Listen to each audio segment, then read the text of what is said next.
Invite people to.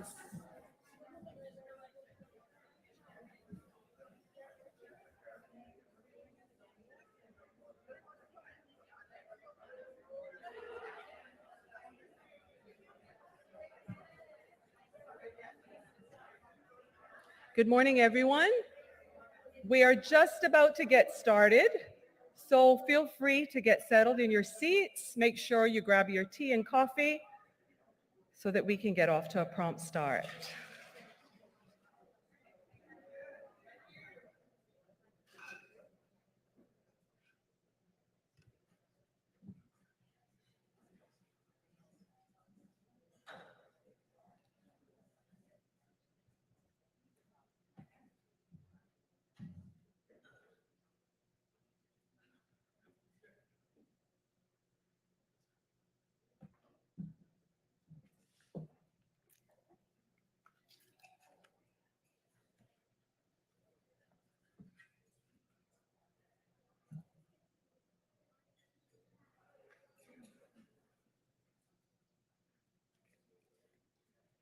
Good morning. His Excellency, Mr. Martin Roper, Governor of the Cayman Islands, the Honorable Wayne Panton, the Premier and Minister for Sustainability and Climate Resiliency, Judge Margaret Ramsey Hale, representing Chief Justice, the Honorable Sabrina Turner, Minister of Health and Wellness, and Chief Officer Nellie Pucci, the Honorable Andre Ebanks, Minister for Investment, Innovation, and Social Development, Ms. Heather Bodden, MP and Parliamentary Secretary for Social Development, members of the Mental Health Commission, members of the Alex Panton Foundation Board, distinguished guests, sponsors, speakers, delegates, and to the online audience, welcome. My name is Lizette Yearwood. I'm a founding member of the Alex Panton Foundation, and it is my pleasure to be your MC here today from the Ritz-Carlton, Cayman Islands. Before we get started, here are some housekeeping reminders. Please turn your cell phones off or to silent. And as you're well aware, until yesterday, there were restrictions on indoor gatherings, so we made arrangements for most of you to join us remotely in order to ensure that the symposium is as inclusive as possible. Now that the restrictions are gradually being relaxed, thank you, Premier and Minister Turner, we look forward to seeing everyone again next year in person. We're still trying to make the symposium as safe as possible for all of you that are present here today, and so we've made some modifications that we'd like for you to adhere to during the course of the day. In particular, social distancing and mask wearing is strongly encouraged at all times when you're indoors. Today, our Wi-Fi is kindly sponsored by Ogier, and the password is Ogier, all lowercase, O-G-I-E-R. And this year, the program is available online by clicking the QR code on the tent cards on your table. And throughout the venue, it will be listed. And it is also listed on our Facebook page and website for the online viewers. The program today includes details of our run of show, our sponsors, and our exhibitors. We are delighted to have so many outstanding speakers and panelists joining us today, and their full biographies can be found on the Alex Panton Foundation website, alexpantonfoundation.ky. This year, we've taken the decision to modify the exhibitions. So whilst there are some exhibitors featured in the foyer outside the ballroom, the majority can be found on our website. They're all listed in your program, which is accessible by scanning the QR code, again, on the signs on your desks. Coffee and tea is available throughout and is located just outside the ballroom. There will be a morning break outside by Chris Global and an afternoon break sponsored by Maples. Lunch is sponsored by the Ministry of Health and Wellness and will be delivered to you at your desks at 1 p.m. You will note on your desk, there's a double-sided card in front of you. This is to identify your dietary preferences. So if you'd like a vegan meal delivered, make sure the green side is face up. And if you want the gluten-free option, the yellow option should be face up. And if you have no dietary restrictions and you're okay with a chicken meal, please remove the card from sight. Don't just leave it hanging around because one of those signs may be misinterpreted. This is the 5th annual Youth Mental Health Symposium, and the Alex Panton Foundation is incredibly grateful to all of the support from the local community since we launched 5 years ago. We are especially grateful to all of our sponsors who allow the symposium to take place each year with no attendance fees to our delegates. Thank you to our 2 platinum sponsors, 3T Cayman MRI and DART, as well as our many other sponsors and our exhibitors who help to make this event free to all who attend. Details of our sponsors are on the screens behind me, and you will see that there are too many to list right now, but as we go along, I will identify and recognize them throughout the day's proceedings.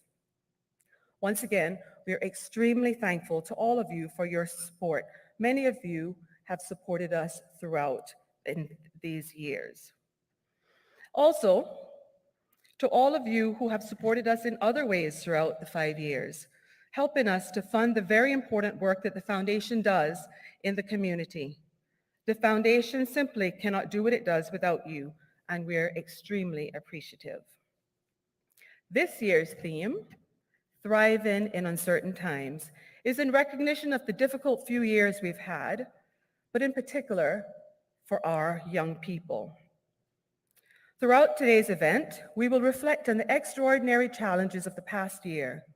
We will discuss the collaborative recovery efforts put in place by the Alex Panton Foundation and other partner agencies, and we will discuss the various ways that we can help our community to thrive in the challenging environment. We will be emailing you an event survey on Monday, which we encourage you to complete so that we can get your valuable feedback as to how we can improve this annual symposium. We will also include in this email details of how to access our speaker presentations. For those of you that require CME certificates, instructions on how to access those will be in that same email. And CME certificates are also available for online viewers, and these can be downloaded from the Alex Panton Foundation website, available next week. Now, it gives me great pleasure to introduce to you our phenomenal leader, Jane Panton, founder and chairperson of the Alex Panton Foundation. Jane, together with her husband Wayne, founded the Alex Panton Foundation in memory of their son Alex in an effort to help the Cayman Islands community improve mental health awareness and to provide support for children and adolescents. Join me in welcoming Jane Panton.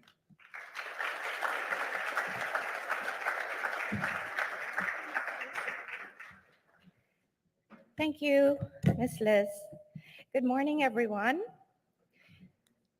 It is my distinct privilege to extend a very warm welcome to each of you, whether the 100 of you here at the Ritz or streaming live in one of the many media outlets, to be part of the Alex Panton's 5th annual Youth Mental Health Symposium.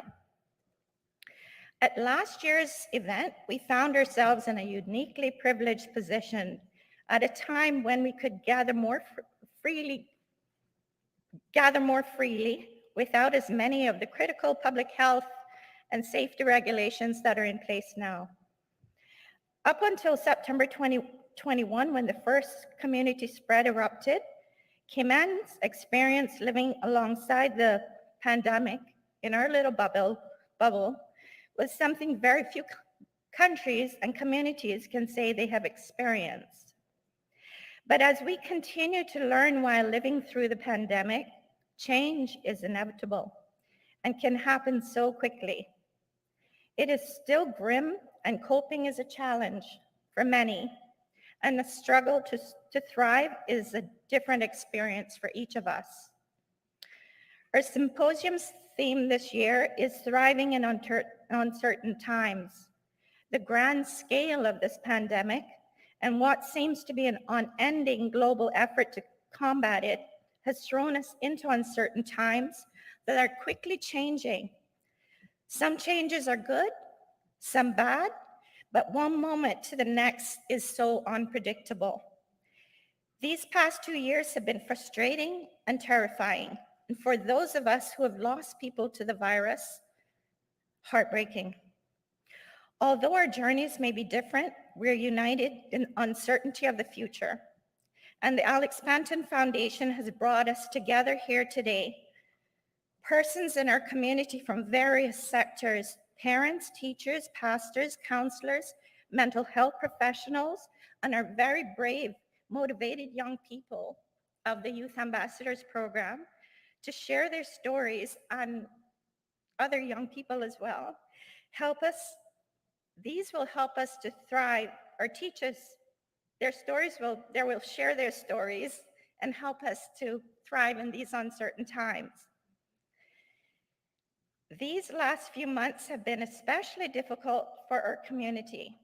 We've lost loved ones to COVID, which have caused multiple families and friends to face unfathomable tragedies. We have also lost young persons to the unimaginable nightmare of suicide.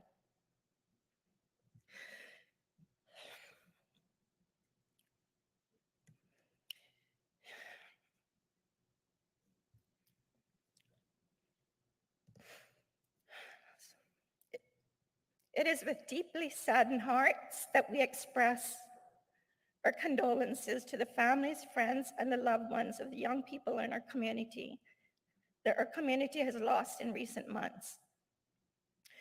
The members of our organization have experienced what it means to lose someone to suicide. We all felt it. And it is the impetus for the Alex Panton Foundation. The loss of our gorgeous, vivacious Alex still reverberates throughout the community. So we understand the deep grief these families are experiencing now. You will learn to live alongside your grief as our families have done. And the APF is here to help you make it through. You're not alone. I'm here as living proof that you will thrive again in honor of your loved one. We are here to support you and connect you with people who can help you, especially through our bereavement support group, which is just starting next week, I think, and our financial assistance program. Please visit our website for more details on these two programs. There are various other programs developed to support our young people facing mental health challenges. The emotional literacy programs, Zippy's and Apple's Friends, teach our young ones just starting out at school how to cope with bullying, loss, and basically how to be compassionate to others and care for your own mental wellness from very young. There are so many of you present and outside of this room that I want to thank for making our mission and cause possible. Every year, I express my sincere gratitude to the most amazing people that make up our executive board.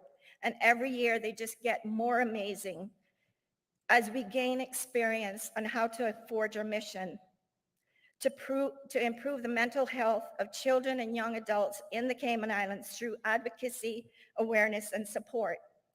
This year, we welcome Dr. Shreya Noria, who fulfills the role of our news post as project coordinator.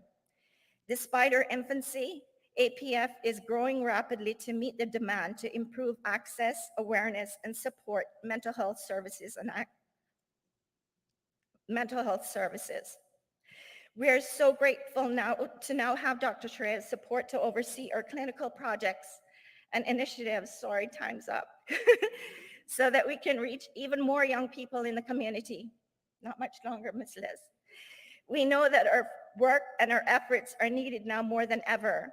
We're so grateful for those other mental health professionals that continue to join us in our cause, such as the Clinical and Education Committee volunteers like our first presenter, Dr. Shari Smith, for your efforts to develop programs and practices that are crucial to supporting young people's mental health. Dr. Shari also runs the online support group for 12 to 17-year-olds. This year, we are very excited to be collaborating with the Cayman Islands Crisis Center on the Kids Helpline, which is planned to be the repository of mental health support and information for our young people that I spoke of in my first speech of 2018. This is my initial dream, which is becoming a reality this year. And I believe our Deputy Chair, Haley Robinson, will be telling you more about this at the end of the day. The other programs and initiatives that have been launched since 2018 have helped so many. And I would like to say a big thank you to our partnered schools, teachers, master trainers, program leads, and the Department of Education Services for your commitment to the emotional literacy program. Thank you to all our youth ambassador, education coordinator, Mr. Bill Lamont, and all our admirable, inspirational ambassadors for your community action and service. Thank you to our partner service providers who are committed to improving young people's access to mental health through our financial assistance program. And thank you to Dr. Stephanie Edwards and Ms. Merritt Hudson for helping our clinical and legal volunteers develop this program. Thank you for the overwhelming number of you who have supported us as volunteers, donors, and sponsors for making these critical resources a reality. It is our objective that those of you watching today will take away hope and reassurance with the help of our presenters. There will be something that makes each of you feel supported to thrive through these uncertain times of insecurity and grief, to reach out for help when needed, and to be empowered to also make the community and our world a better place for us all. Thank you.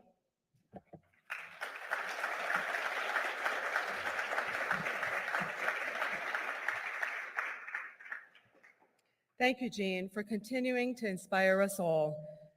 And your desire and your passion to destigmatize mental health and to improve the awareness and access to care is truly admirable.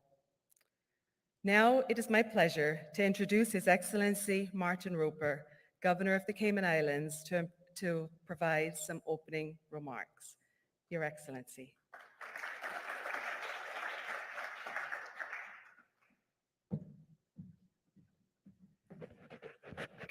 Good morning, everyone. People often say it's difficult to follow me in these events, but I have to say it's incredibly difficult to follow Jane as well. That was really, really inspiring, Jane. And I think all of us here just recognize your bravery and courage and your vision and that of your husband, the Premier, in setting up this foundation. And we are all hugely grateful to you for that. I am very pleased to welcome you all today to this 5th Annual Youth Mental Health Symposium. And as we've heard, the title, Thriving in Uncertain Times, which is something we can all relate to. And this is my 4th attendance at this event. And again, that really just demonstrates my own huge respect and admiration for everything that the Alex Panton Foundation is doing and our wonderful youth ambassadors and the support that's being provided to young people across our islands. There is no doubt that COVID-19 has had a large impact on all of us. Our routines have had to change, and many of us have had to adapt to a new environment, and we've all faced a lot more uncertainty and worry. But I know that the foundation has had a record number of sponsors and supporters for this event, which I think is a real sign of the vital work that this foundation is doing, and a real sign that the work of this foundation is acutely needed, even more so than ever. So I know that the funds raised today will go towards helping a wide range of activities, the financial assistance program, the Children and Adolescent Mental Health Hub, the Kids Helpline, and the LGBTQ+ focus group discussions. And I think it's just so important that today we have a chance to connect our young people and their families with the practitioners, the researchers, and the policymakers committed to creating lasting change across the youth mental health sector. And recent tragic events, as we've just heard as well, do bring into sharp focus the critical work of the Foundation and its collaborative efforts with policymakers, practitioners, and other organizations. And I'd like also to extend my deepest sympathies to the family and everyone impacted by those tragic events. Today does enable us to highlight that help is available. If anyone is struggling, or if you know of someone who is struggling, please reach out to the Alex Panton Foundation or other organizations represented here today for help and advice. We talk often about coping mechanisms, building our resilience. How do we deal with life's stresses and strains, which all of us have? I often, when I look back at my own learning journey, it really took me until I was well into my 30s before I actually recognized that all the negative thoughts in my head were actually just very normal. And I often come back to Aristotle, who said that we are not shaped by events, we are shaped by our perceptions of events. So I'm a real strong believer that all of us have it within ourselves to reframe those thoughts that are going on in our heads. You often get emotional, subjective, irrational thoughts, but we all have the power to reframe them in a positive, more objective, rational and pragmatic way. One specific example affecting my own sort of mental health over the years, there's something called imposter syndrome. Now, you might look at me and think, wow, a successful British diplomat, being an ambassador, the governor of the Cayman Islands. But there is something called imposter syndrome, which is something which makes people in successful positions think, well, how have I got here? This must be a mistake. They got the wrong person. They promoted the wrong individual. How could I possibly? I don't deserve this. But again, when you have thoughts like that, being able to reframe and find objectivity, find reason, helps you to deal with it. Now, it doesn't work for everybody, but it's really something that over the years has worked for me in terms of building my own resilience. Now, I know that the 2020 Cayman Islands Student Drug Use Survey, I'm not going to go over the statistics, but I've seen them and they are incredibly sobering. And I know you're going to go into that in more detail later, but I think they do underline yet again just how important organizations like the Alex Panton Foundation are to help us support people with poor mental health.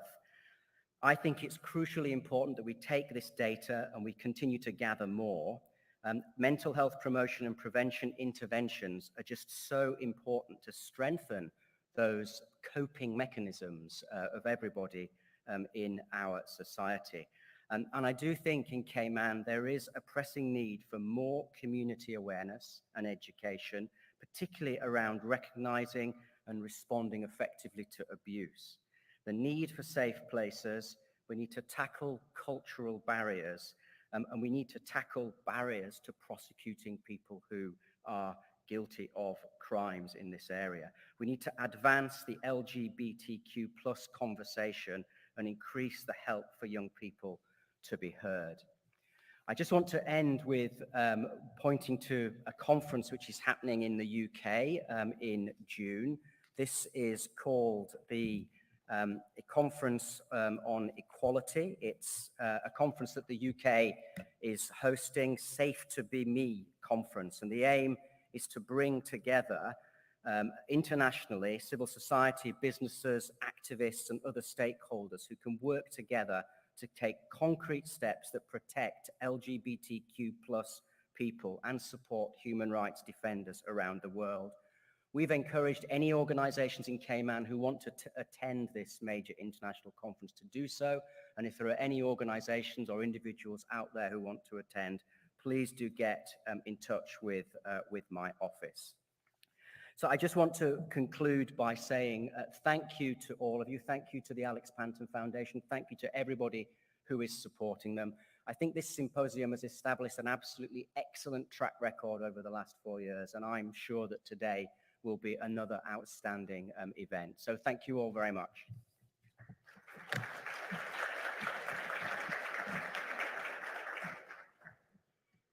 Thank you, Governor Roper, for those encouraging words and for your support over the many years as well.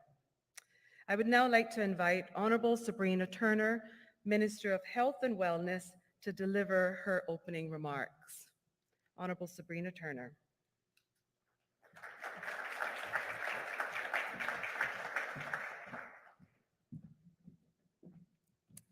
Good morning, everyone.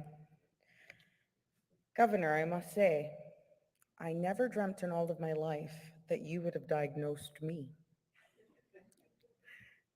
This imposter syndrome that you really explained here is something that I personally been through a number of years, and something that people have constantly asked me now that I'm in this position and I've connected with people.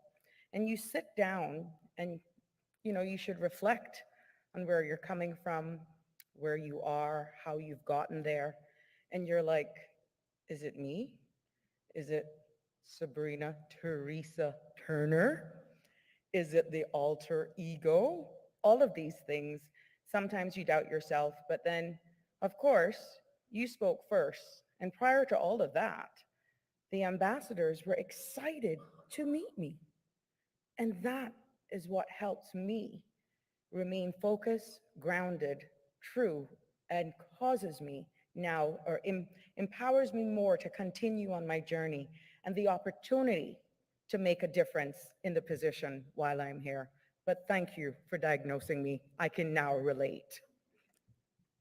It is my privilege to be here at this 5th annual Alex Panton Youth Mental Health Symposium as your Minister of Health and Wellness. I would like to thank the Honorable Premier, Mr. Wayne Panton, and his dear wife, Jane, for working fervently to improve the lives of Cayman's youth in your beloved son, Alex's memory. Since the foundation's inception, the Cayman Islands has noted its strong presence and in our community, and we've seen the tremendous impact that it has made on the lives of young people. The mission of the Alex Panton Foundation to improve the mental health of children and young adults in the Cayman Islands through advocacy, awareness, and support is a constant one, and can only be achieved if we make it a priority as a country. Now, the recent tragic events have solemnly reminded us of the work that remains to be done for our youth. And it is the reason that the Ministry of Health and Wellness has committed to strengthening the youth mental health support as one of our broad outcomes, and is preparing to open our long-awaited Children and Adolescent Mental Health Hub. Now, the hub, which will be housed on the Cayman Islands Health Services Authority Hospital campus, will be run in partnership with the Alex Panton Foundation and the Health Services Authority. Now, both the Alex Panton Foundation and the HSA have consulted with local and international experts on best practices, including triaging to determine the urgency of a mental health patient encounter and how to treat juvenile patients. It is our goal that our young people will be able to receive specialized mental health care in an environment that suits their needs. We are also working feverishly to open the hub within the next few months so that we can begin serving these very special members of our community. I'm also pleased to announce that we are nearing the completion of the long-term residential mental health facility in East End, and it is expected to be completed by fall of 2022.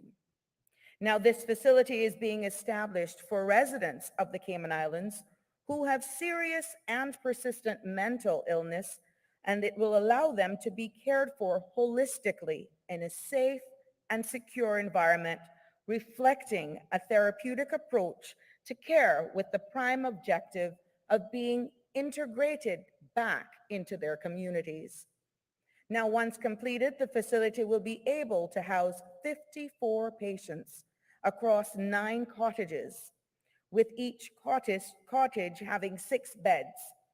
The overall percentage completion of the main building and the cottages is approximately 81%.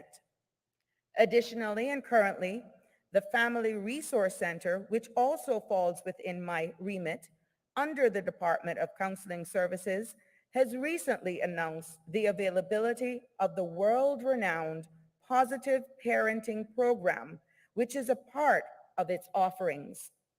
It's also known as a Triple P. The program trains parents in necessary skills to raise confidence, healthy children, and teenagers through the cultivation of stronger family relationships. And it also helps parents to manage and better prevent concerning behavior. Now, these are just a few examples of the work the Ministry of Health and Wellness is currently doing, and we are earnestly exploring additional ways to enhance mental health offerings right here in the Cayman Islands.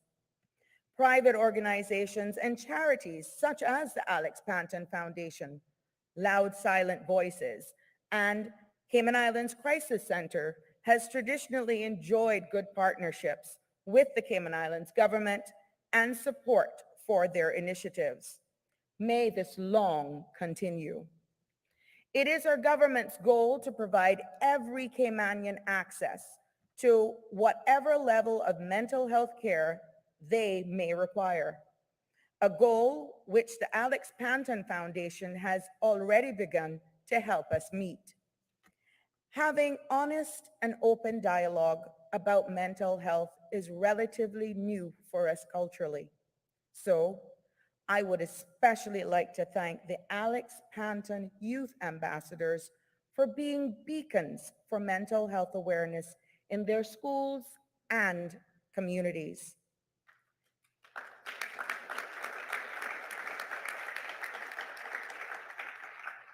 Now, each of you know best the challenges you and your peers face. And we as policymakers rely heavily on your insights to shape our decisions. You have the potential to revolutionize Cayman into an inclusive society where those with mental health challenges are seen and not stigmatized. I applaud you for the work that you have already done, and I am so eager for what more you all, along with our assistants, will accomplish. In closing, I would like to thank the board of the Alex Panton Foundation for making this symposium a highly sought after event for the people of the Cayman Islands and for giving clinicians, mental health advocates, and leaders like myself a platform to discuss such a meaningful topic. I look forward to learning from today's speakers and putting their insights into action for the betterment of our people. Thank you, and may God bless you all.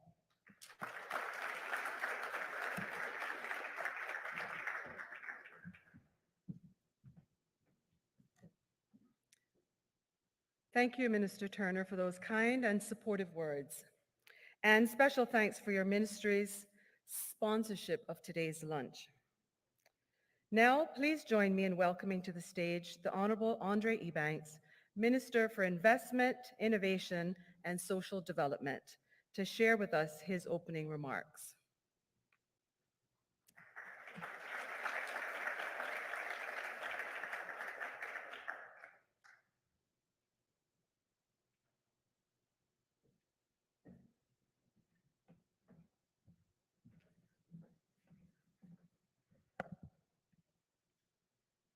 Good morning. I think I will open with just once more remarking how remarkable you are, Ms. Jane.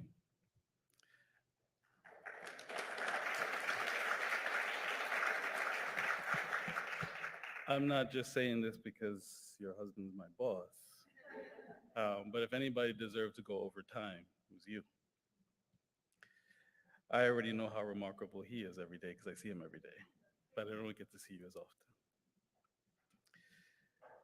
Folks, I've been thinking up until the moment of climbing those steps how to approach these remarks. I think the ministry, if any staff is there, Ashlyn, I see you, if there are any others, have done a good job of providing notes. And all of it was accurate. But I thought I would just speak from the heart. Because mental health, and that clock's not helping, is something that impacts all of us. From knee-high to the advanced ages. And I started to think about when I was sitting there, what could we actually mean or define as thriving in uncertain times? And what can I do to thrive in uncertain times? And a few thoughts have come to mind in terms of being inclusive and being innovative. Inclusive because in the Ministry of Investment, Innovation, and Social Development, we are trying to wholesale reform the social services space, to modernize the legislation, modernize the process. And even though I met with my cousin Jackie Neal to ensure that in the consultation process on the new legislation, a mental health aspect was incorporated in the consultation, almost still got missed. And until she WhatsApped me the other day and said, I hadn't heard from the ministry yet, to go back to ensure, because mental health is one of those things that can be overlooked if you don't stay to study it, because it's not tangible like physical disability. So thank you, because now you're included. You got the call? Thank you. Because we have to ensure that all voices are heard and feed into every step of every action that we do. Otherwise, things get missed and they hurt. And we also have to be innovative. And innovative doesn't necessarily mean the big things in terms of technology and blockchain and Bitcoin. Sometimes it's the small things that you can be innovative about. And as an example of our ministry, we recognize that on the investment side, there was last year a large chunk of savings because of COVID. The ministry didn't travel to do as much promotional affairs as it would have done because of COVID. So what do we do with that savings? And we were getting down to crunch time of the budget. And we thought, well, we know that we have a group of MPOs that are coming forward for increases because of the demands on our social framework for the 2022 budget. But we have this savings now in 2021, so why wrangle with the 2022 budget? Can we go to cabinet, get those funds shifted and approved to these MPOs, Meals on Wheels, R3, Crisis Center, Hope for Today Foundation, and others? And you should have seen their eyes lit up to get that check in their hand before Christmas to be able to do better for the community. So I push all of us to be more innovative. Think in your jobs, what are the small steps that you could take to get around the thing that seemed insurmountable so that you can do more with maybe less time and less toil.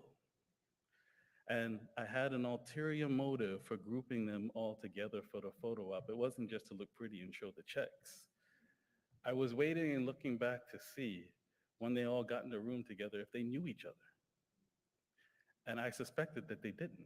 Now it would seem weird because you would think folks all in the MPO space might all be collaborating and linked.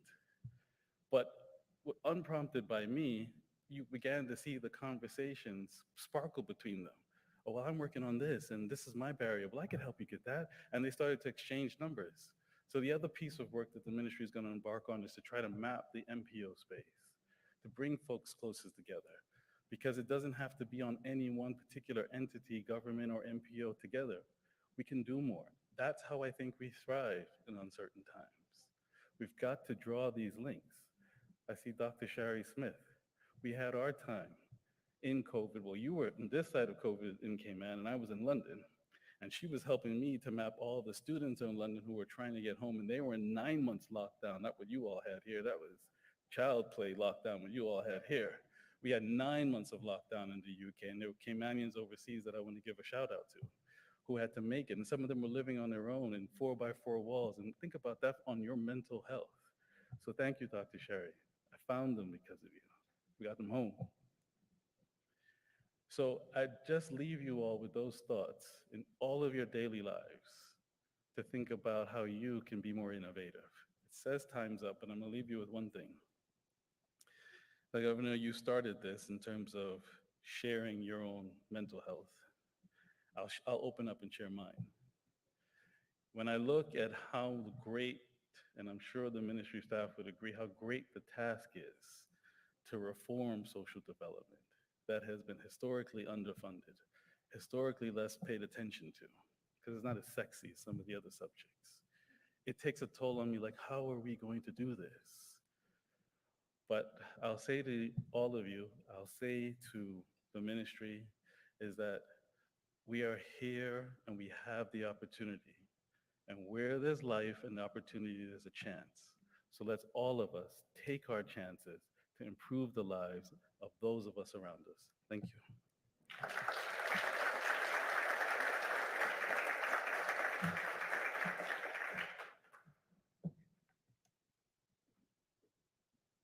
Thank you, Minister Ebanks.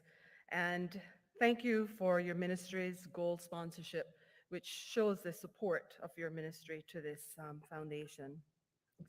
Next is Dr. Sherry Smith, clinical psychologist, who's a part of the Alex Panton Foundation Clinical and Education Committee, who will be setting the scene with her presentation, Planning to Thrive in Uncertain Times. At the end of her presentation, we will open up to questions from the audience. Please join me in welcoming Dr. Sherry Smith.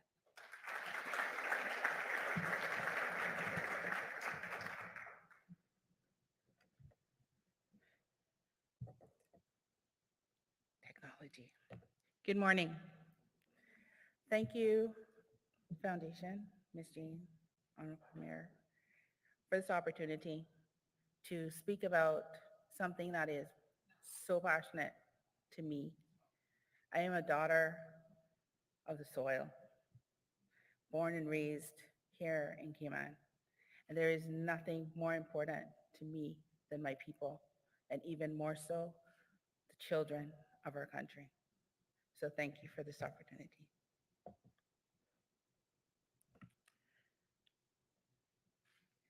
Planning to thrive in uncertain times. The impact of the pandemic in 2021. The World Economic Forum published an article in December 2021 on the most searches of the year, in which they found the searches were around themes of reflection, healing, and pulling together. This information indicates that globally, we were moving from the crisis mindset of dealing with COVID-1 to how do we survive mindset.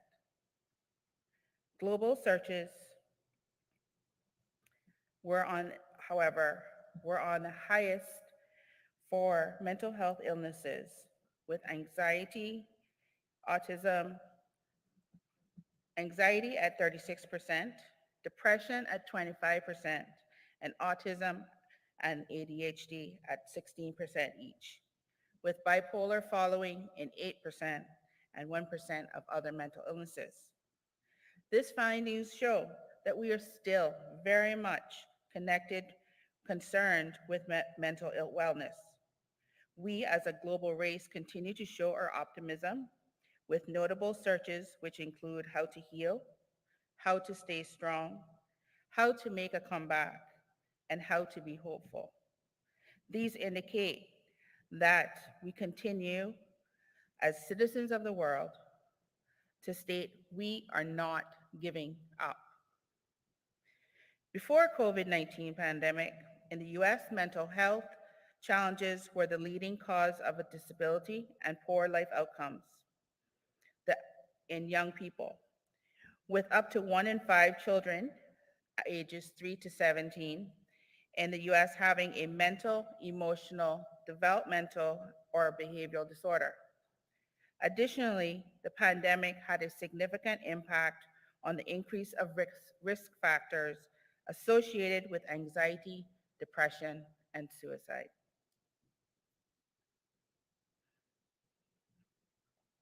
Here in the Cayman Islands, it has been no different. Despite our decisions to postpone fully reopening for quite some time and ensuring the protective measures were in place for our people. The pandemic has disrupted the lives of ourselves, but especially our youth, in the way that they attend school, the social opportunities with peers and mentors, participation in extracurricular activities and competitions, the quality of their home life, despite their parents being at home for some time. The demands of parents' work commitments were still very much present, often resulting in increased frustrations and heightened emotions due to trying to balance work, school, life, and children. With the increase in the community transmissions, the health of their caregivers and themselves is even more of a concern.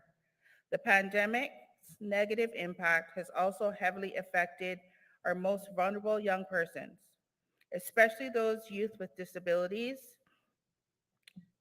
youth from low-income homes, youth of the LGBTQ plus community, youth involved with social services or our juvenile court system, and let us not forget those of our young people who are studying overseas outside of the Cayman Islands, whether in boarding schools, colleges, or universities. They too have especially been impacted. Those who went from the protection of our bubble to a world of masks, social distancing, online instruction, school closures, limited access to academic supports, this is what happens with technology.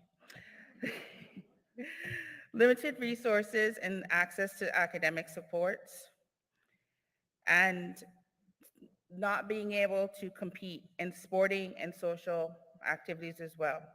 Risks of a new variant and changing restrictions on a daily basis. I cannot tell you, first of all, I am so thankful for WhatsApp because my daughter messages me at least 2 or 3 times a day, and she's in the UK, and it's always about what Boris has now changed.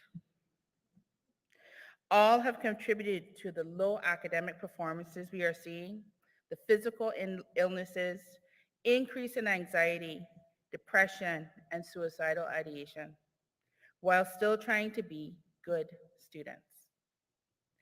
All of our children have been affected at some level by this pandemic. What we have and what we are seeing with our youth is that there is an overwhelming sense of loss, especially those who may have missed out on significant milestones in their lives, like high school and university graduations, completing their practicum and internship placements, their senior year, their prom. Even when I speak to our scholars now, those who have completed studies in 2021 feel that they missed out on a significant amount of their studies because of all the restrictions and the lockdowns. Those who are graduating this year express concerns and shock that they're even graduating, and whether they are actually prepared to go into the world of work. There's an underlying sense of self-doubt within those students because they don't feel like they got the real full experience of being in university and accessing their studies, whether they studied locally or overseas. Unfortunately, these moments of self-doubt and self-loss overwhelmed questioning of am I doing enough and the what ifs leads to increased mental health illnesses and decrease in the overall wellness of our youth. As we have moved to 2022, with anxiety, the struggles with anxiety, depression, and suicide are significantly increasing as they are now expected to perform at, quote, normal optimal levels, while yet trying to cope with the challenges brought on by the pandemic. As one of our youth ambassadors recently said in a discussion we had, It's like we have this growing to-do list that we just keep adding to it because we just don't know what's going to happen. As adults, I am sure that we can also relate to that statement. How many of us are still trying to balance work, life, the expectations of our bosses, caring for our families, and juggling, trying not to get COVID? So how do we get through these times of uncertainty? How do we thrive when it seems like everything is working against us to just even survive? We learned how to thrive by making a plan to thrive.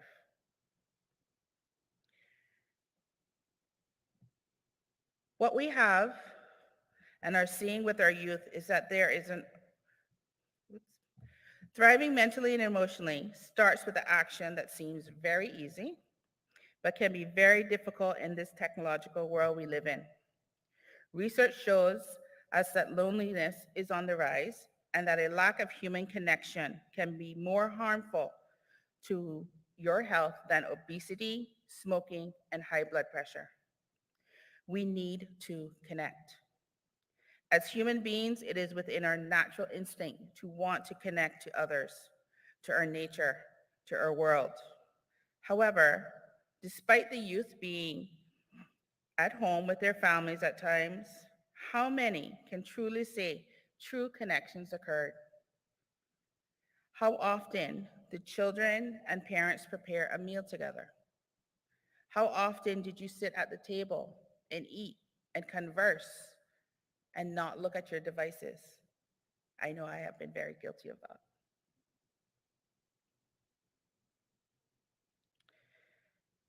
Connecting through conversation and the enjoyment of the meal is so important. How often are we really present when our young person is trying to share or paying attention to their body language, which is definitely saying, Mom, Dad, I'm not okay. But the words coming from their mouths are, I'm just fine. It's awesome. So some of you may say, but Dr. Shari, we have technology to stay connected. And this is very true. However, that same technology is creating a divide between our youth, our adults, our peers, and the world.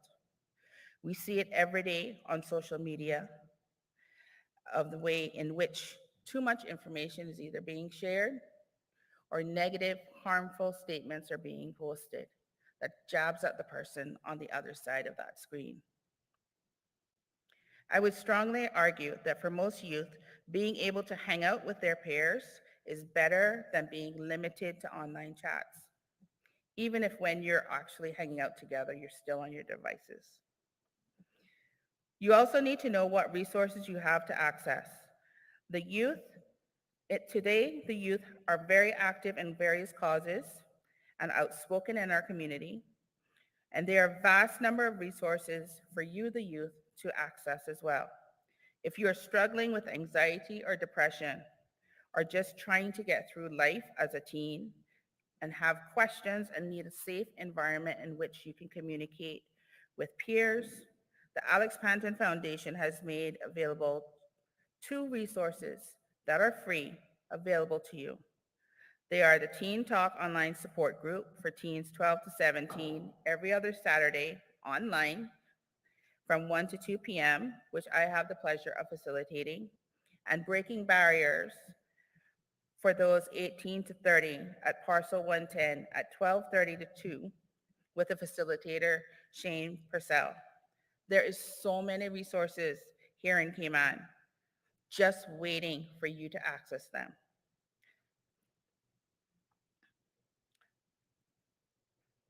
The second action of the plan is love.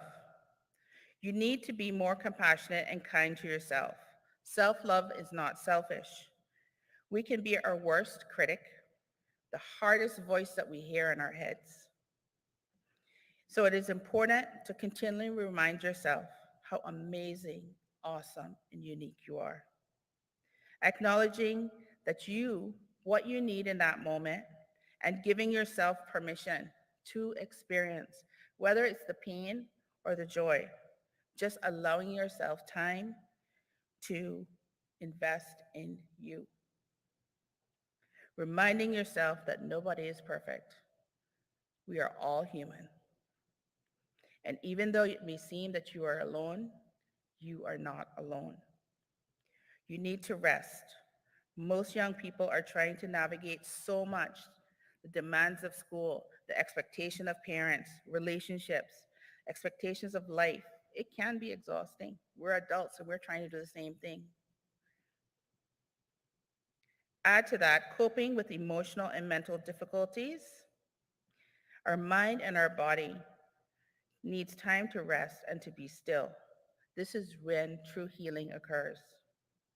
So whether it's taking a 30-second break from all the business and the devices, or it's a planned, scheduled 1 hour of a mindful exercise or activity, allowing yourself the time to rest helps you to be able to thrive.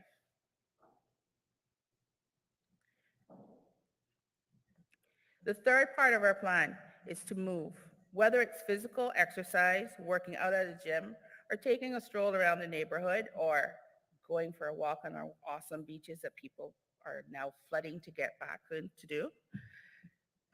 They are all good for your mental wellness.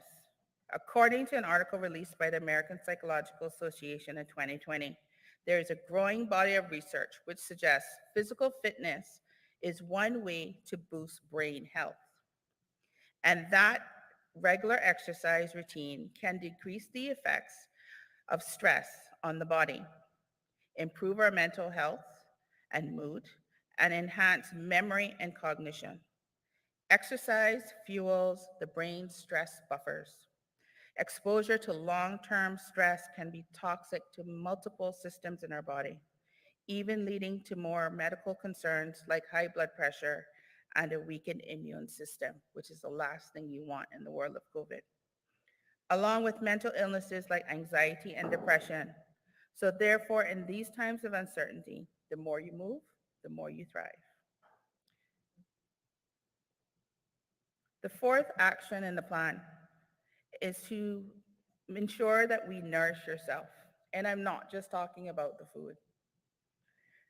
It doesn't mean the kinds of food, only the kinds of foods you choose to eat, but also how you nourish yourself intellectually and emotionally. If you are mentally and emotionally drained or hurting, it is likely that you will also experience difficulty focusing, interest in hobbies, completing tasks, low energy, and learning and motivation, to name a few, which would obviously impact other aspects of your life, such as your studies. If you are nourishing yourself with wholesome foods and liquids, including water, exercising, and even learning something new or relearning something that you learned before, you will be supporting your overall wellness and strengthening your ability to thrive.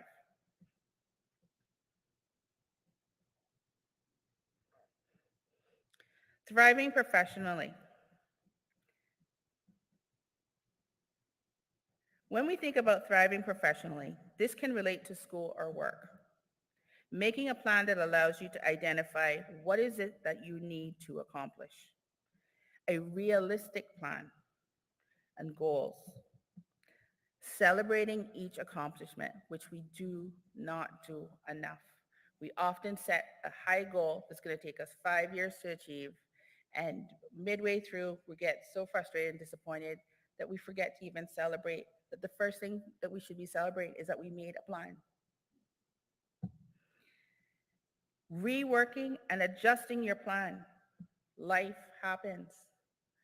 If a wall comes up and you continue to go hit that wall when you're trying to get through the other side, it's not going to work. You're just going to get a big headache. So looking at your plan, what do you need to adjust? And definitely with COVID and the pandemic, we have had to adjust a lot of our plans. Earlier, I referenced the challenges of that work-school life balance. How despite moving towards life with COVID, that brings a level of uncertainty with it. None of us have done this before. We yet still have to figure it out, but we still have the same demands being placed on us that were pre-COVID.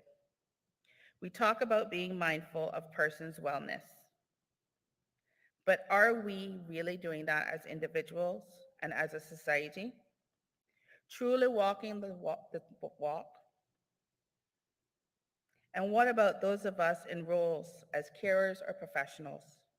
What are the expectations that we are still placing and expecting our youth to manage, despite knowing that all things are not the same and that they may be struggling and need adjustments in their plans?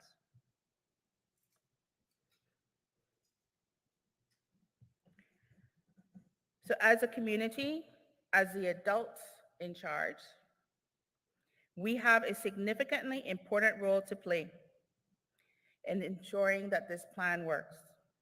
We need to ensure that we are walking the talk. We need to be present with our youth and genuinely connect with them and hear what they're saying.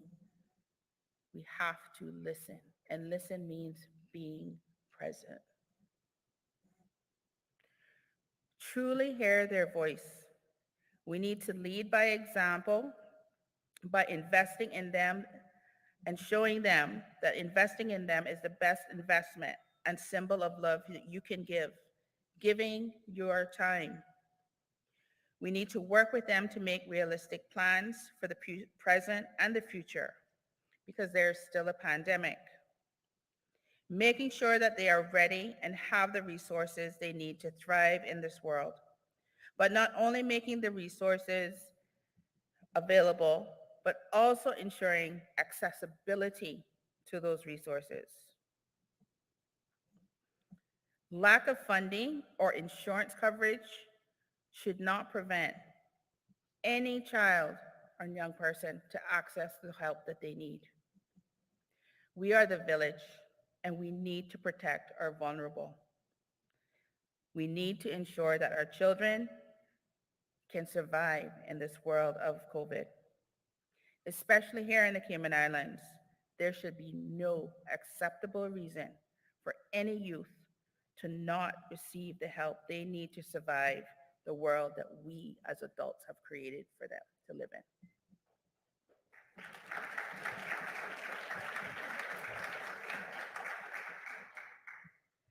So everyone within this room, beyond these walls and out into the world of internet, I ask those of us who have responsibility to ensure the future and the protection of our youth, let us help them learn how to plan to thrive by connecting with each other, teaching them to love themselves, the importance of moving and nourishing their body and their minds, ensuring accessibility to resources, helping them create realistic plans, joining them to celebrate each and every accomplishment, and letting them know that it is not shameful or weak to ask for help. They need to know that they are not alone.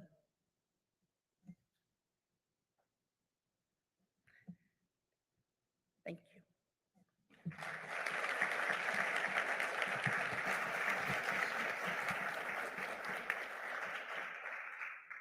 Thank you very much, Dr. Smith. And we will take one or two questions. If you do have a question for Dr. Smith, please raise your hand and someone will bring you a mic.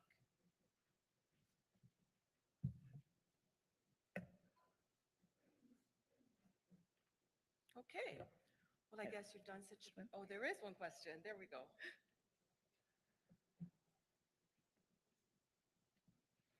Hi, thank you for your amazing presentation. I thoroughly enjoyed it. I would just like to ask, what is your opinion on how to help the youth that does not respond well to therapy or counseling? Because I know personally for myself, it's not my preferred method.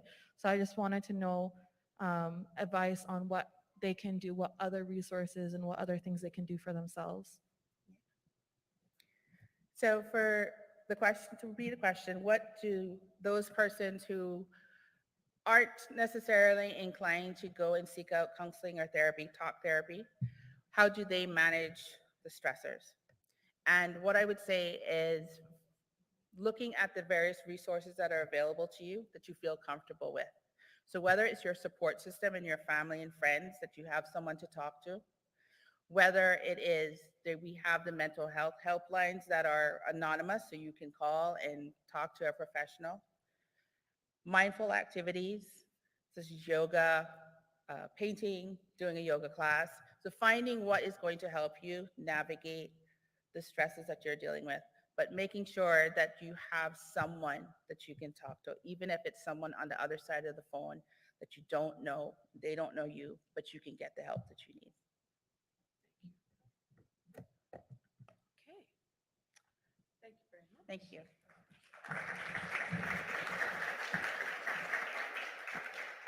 Thank you very much, Dr. Smith. And now we have a 10-minute coffee break, which is brought to you by Chris Global, and we are very thankful for their sponsorship. Please get yourself a coffee in the foyer, stretch your legs, and also take the opportunity to take in the exhibition. But please remember to wear your mask when you're not drinking and ensure that you keep social distancing as much as possible. For those of you that are watching online, please don't forget to visit the online exhibition on our website, www.alexpantonfoundation.ky. We will be back at 11:15 with Sutton Burke, Clinical Director and owner of Infinite Mind Care, presenting on Sit With It, Accepting Life's Punches and Building Resiliency. Also, one final reminder to ensure that you indicate your lunch choice because the staff will circulate in a little bit just to confirm what your preference is for lunch. Thank you all very much. See you again at 11:15.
Okay, welcome back. I'd like to take a moment to thank more of our sponsors. Our media sponsor this year is Compass Media and Z99. And we have our Gold Plus sponsors, Burger King and Popeyes, as well as Tower. We are truly thankful for your support. Next in our program is a presentation by Sutton Burke, Clinical Director and owner of Infinite Mind Care, presenting on Sit With It, Accepting Life's Punches and Building Resiliency. Welcome, Sutton Burke.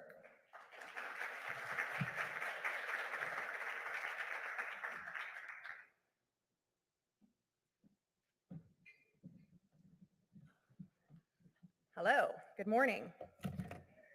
So I'm going to do things a little bit differently this morning and not use a PowerPoint. So you're going to see me looking down. I see now that I should have given something to everybody so I can just look at the screen, but that's okay. We're going to work with it. Last week, our community experienced a tragedy involving a teenager. Our community and the world we live in lost another beautiful soul. As a therapist, a mental health clinic owner, and as a mother, this scares me to my core. The reminder that I do not have the ability to control and fix everything, even though it feels like I have to, I should, I want to, is daunting. And it's a reminder that more has to be done. A time like this showcases just how important the Alex Panton Foundation is and the importance of continuing to raise awareness and support for our youth in this struggle. Not just with treatment, but by supporting our whole community in growth, understanding, interconnectedness, willingness to be vulnerable, to look inward, and truly embody what's came in kind. The title of my talk today is Sit With It, Accepting Life's Punches and Building Resiliency. In the therapy world, sit with it is something we say when getting people to acknowledge their feelings and sit with their feelings. It's also something that we do when doing exercises of exposure therapy used for treating OCD and anxiety disorders.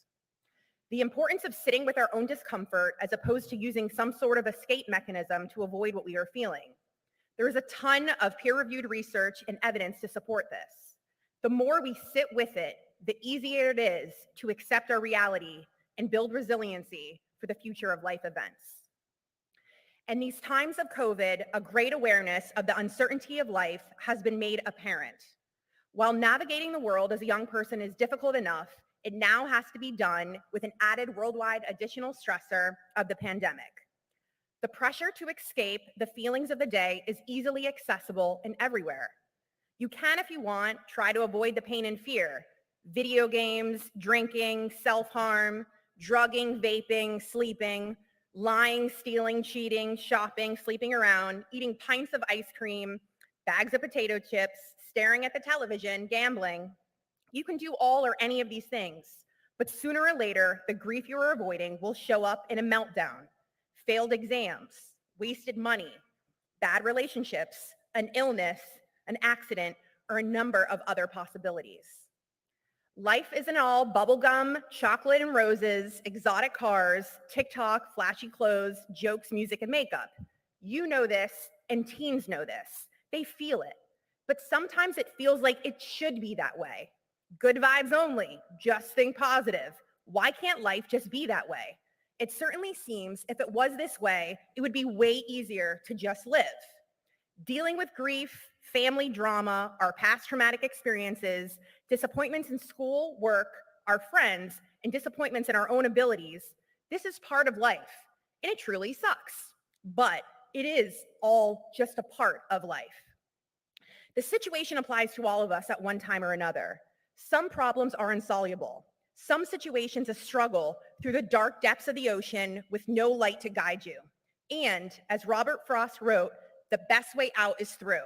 Not around, not over, not under, not just let me sit here and lose it and hope someone will come rescue me, or someone should come rescue me, which I even fall victim to at times, but checking ourselves, being aware of where we are at and walking in our fear and through it. These life events and the meaning we bring to them cause intense emotion. The worst we can do is run from the feeling. make the feeling mean something bad or mean something about ourselves. It could essentially mean a million things. And since it's the case, we can't be for certain that what we think is the right thing. Isolation and avoidance breed mental illness. We manage the feelings that come with those things by going through those things. And we do our best to be mindful of the good stuff, being mindful where we focus our attention, the stuff we feel passionate about, the times of true connection, appreciating the people we do have, the abilities we do have. This isn't always easy, but it's possible, and it makes a huge difference in our state of being. Young people often experience stressful situations differently. It's important we offer a range of resources in our community based on these unique needs. However, the things I'm going to speak about today apply to all of us. There are many difficulties associated with the current uncertain times of the pandemic. The more obvious ones are increased alcohol consumption or substance use, which can lead to a lifelong addiction, change in diet leading to weight gain and diabetes, change in sleep patterns, which can lead to insomnia, which takes a major toll on our mental health, ability to focus, be productive, and shortens our lifespan. Schooling and working online causes problems with focus and motivation in school when everyone is going back now in person. Also, there's OCD, obsessive compulsive disorder. For some people with the genetic predisposition towards some forms of OCD, contamination obsessions, and cleaning compulsions, the stress of COVID-19 is likely to trigger or worsen their OCD. OCD in general is the fear of the future, the fear of the uncertain, and certainly worries of the future are a major part of having OCD. This also has increased dramatically because of the pandemic. The not so obvious ones from the impact of lockdown is isolation. Limited peer interactions has become a notable driver of increased loneliness. There is a close relationship between loneliness and mental health, linked to increased stress, depression, paranoia, anxiety, cognitive decline, and is a known factor in suicide. It is also linked to heart disease and obesity. Less time spent with friends and lower social connection to lead to a potential loss of your peer support. Lower quality friendships and smaller social networks have been linked with greater distress and anxiety.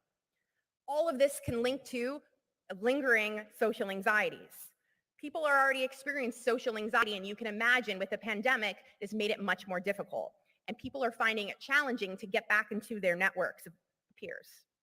Restricted social interactions during the pandemic have decreased adolescents' opportunity to develop social skills, building interpersonal skills such as managing peer group dynamics, delaying skills in negotiating, building connection, and even resolving conflict with others different than oneself.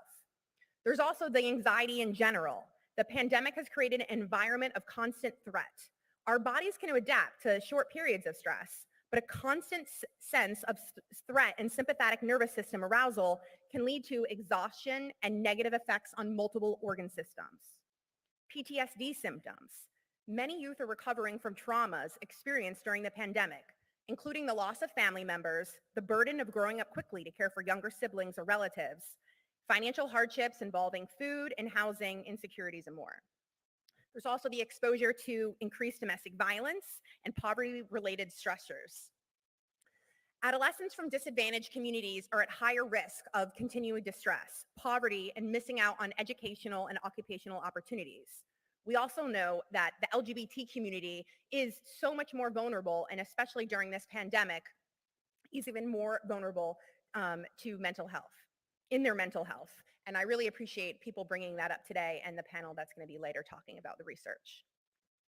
Statistics continue to slowly come out in the impact of on the impact of the pandemic. However, it will be years before we truly see the effect.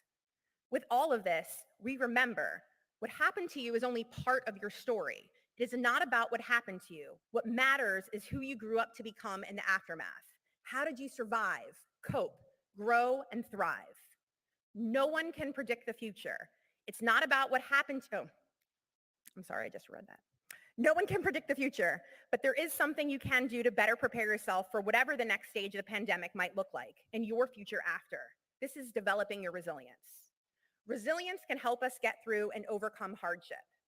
Resiliency is the capacity to recover from difficulties, changes, and misfortune. It's not just recovering and surviving. Resilience encompasses not simply avoiding negative outcomes in the face of challenge, but also cultivating growth as we learn to identify, optimize, and apply our strengths to overcoming that challenge and thriving. We can certainly get through something, but if there is a long-lasting negative impact, then we really need to do more to build our resilience to get rid of those negative effects. Everyone has resilience. The difference is how much we have and how we use it and how we actively develop it. Resilience is not something that we're necessarily born with. It's built over time as the experiences we have interact with our unique genetic makeup. It is shaped by our caregivers, mostly when we're children, individual personality factors, and it's a skill we can build. It's realizing you could do a lot more you give yourself credit for, even if it doesn't feel that way. Learning that life is very unpredictable and precious, so there is a need to cherish the little things. Learning you can be independent and don't have to rely on others anymore for your own happiness. Only you can really create that for yourself. So how do we build resiliency? Many components of resilience. So the first that I'm going to talk about is importance of strong, supportive, healthy relationships. We need to be investing our time and our energy in our relationships with our family, our friends, our siblings, our significant other. Healthy relationships are key to persevering through hardships. Peer connectiveness can be virtual or in person. There are a lot of components of what builds resilience in healthy relationships. So important in these healthy relationships that you get to be your authentic self, that you actually push yourself to be your authentic self, allowing yourself to be vulnerable, setting boundaries with your friends, sharing when you're upset, but have control over your emotions, being honest if something is upsetting you, or if you're embarrassed or just suffering with something. Equally important, you need to be able to sit with it when a friend is giving you that feedback and not be reactive and not take it personal. This is a practice that is not always easy, but the more that we do this, the stronger our resilience will become. I recommend doing these things face-to-face, whether that means video chat. If not face-to-face, at least on the phone. Not by text, not by voice note. It's very uncomfortable to express ourselves sometimes to others, but remember what I said about avoidance. The more that you avoid, the harder it will be the next time you try something. And avoidance does breed mental illness. Having a positive self-image. How we see ourselves and think of ourselves, our abilities and our strengths. There's a lot of things I can't do or that I mess up when I try, but it is important to own the things I do well and on the flip side, not make my shortcomings define me and everything I am. Recognizing what you have control of and taking charge. Taking control of what you can and knowing the difference. What's outside of your control? What is within your control? And how can you adapt in the situation? When we focus on what we cannot control, we are more likely to become hopeless and feel helpless, two conditions which drastically decrease resilience. Utilizing healthy coping strategies rather than harmful ones. Avoiding substance use as a coping skill. Avoiding alcohol as a coping skill. So Alex Panton Foundation supports people far into their 20s. Drinking is legal for when you're over 18. So I was at a workshop a couple weeks ago where people said, are you telling me I can't drink? No, I'm not telling you that. I'm telling you, don't use it as a coping mechanism.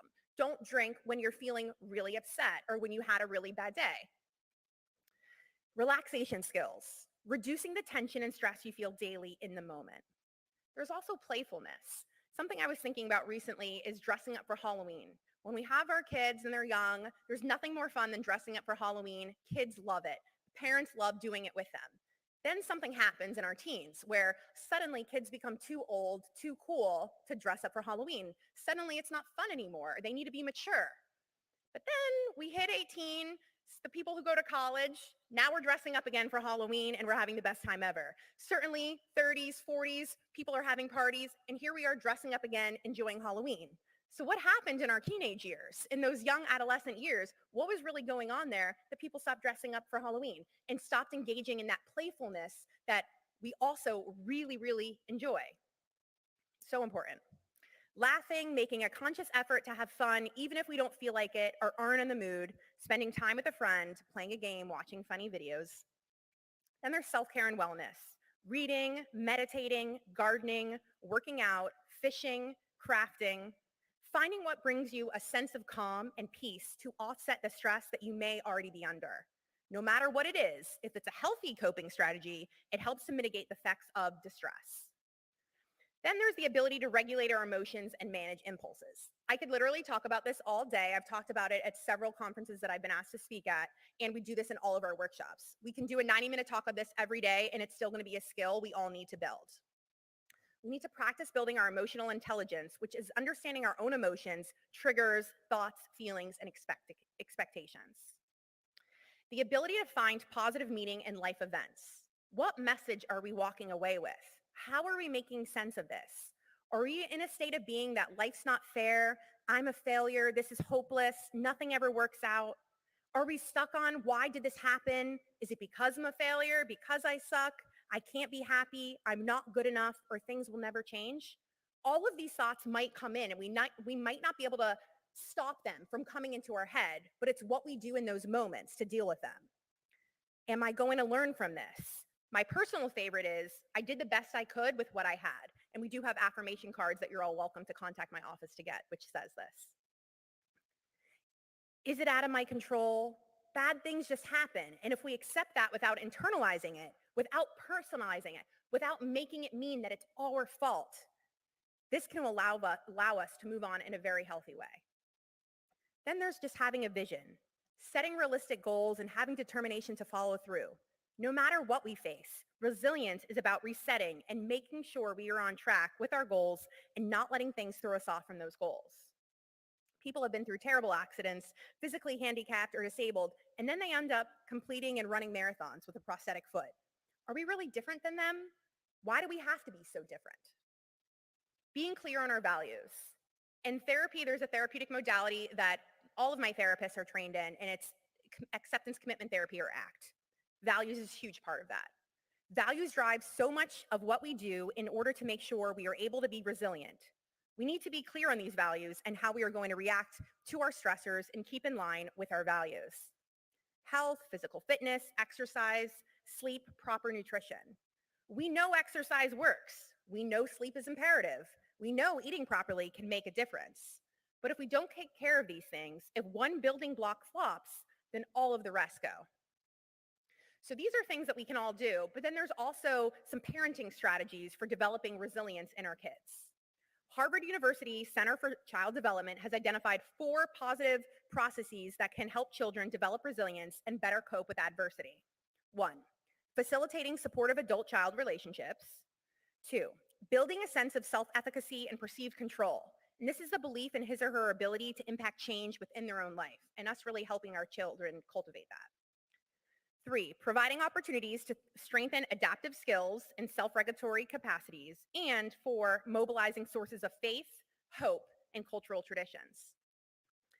We can also be emotion coaches as parents. And I'm not saying anybody should try to be their kid's therapist or coach on a regular basis, but there is some emotion coaching we can do.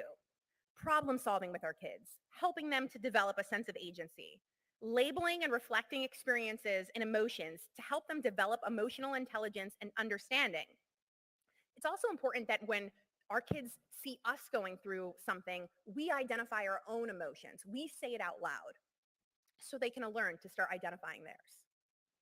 Being there for our kids in the small things so that they will come to you for the important things. Being fully present, caring about their favorite TV shows or current interests.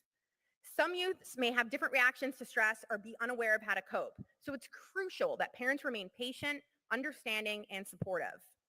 Parents should acknowledge their child's feelings and assure them that it's natural to feel a full range of emotions, scared included, especially during the pandemic when the situation is still constantly changing.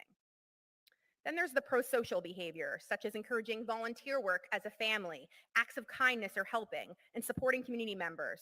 This is seen to have boosted adolescents' positive effect in life satisfaction.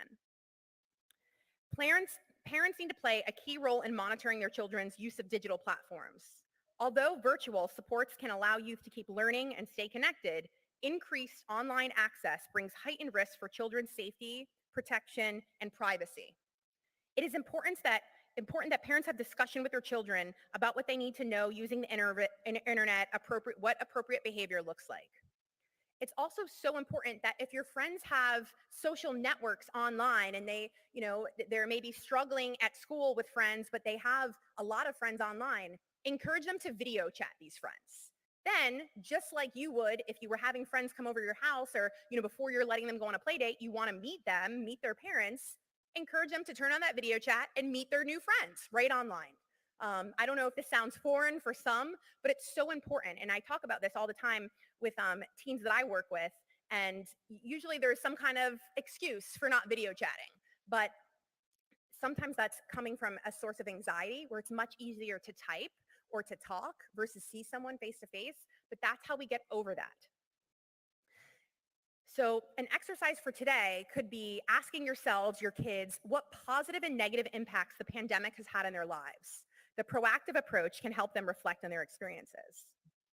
So it's not just parents, but it's the entire community, including the government, that can really help. So something that's really important is I'm really have a call to action for a few things here. And I'm so glad to hear Andre Ebanks speak earlier. There needs to be some major legislation change to cover mental health as any other illness. Mental health care has a longer duration, frequency, and intensity than treating other conditions. This needs to be recognized, and it needs to be recognized today, tomorrow, and not next year.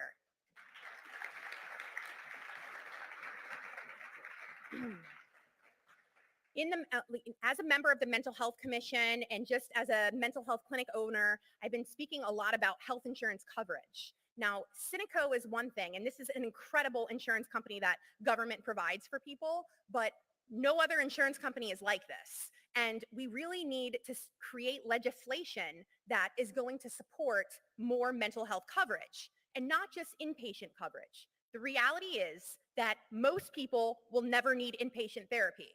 However, when they need inpatient, they need a lot more than $30,000.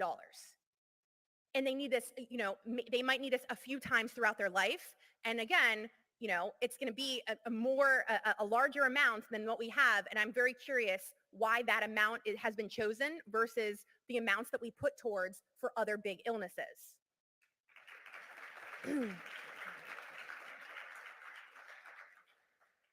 Our law does not cover and does not make it mandatory for the insurance companies to cover outpatient therapy.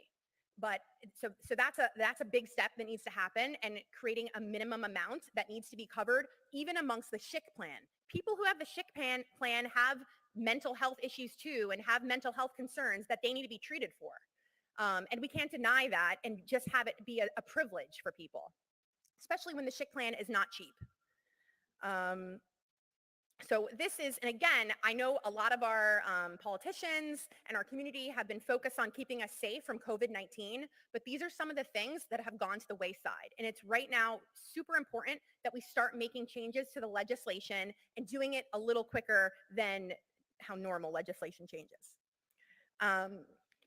We also need to be proactive, and that's not, not a fault, but it's the reality. Being proactive versus reactive.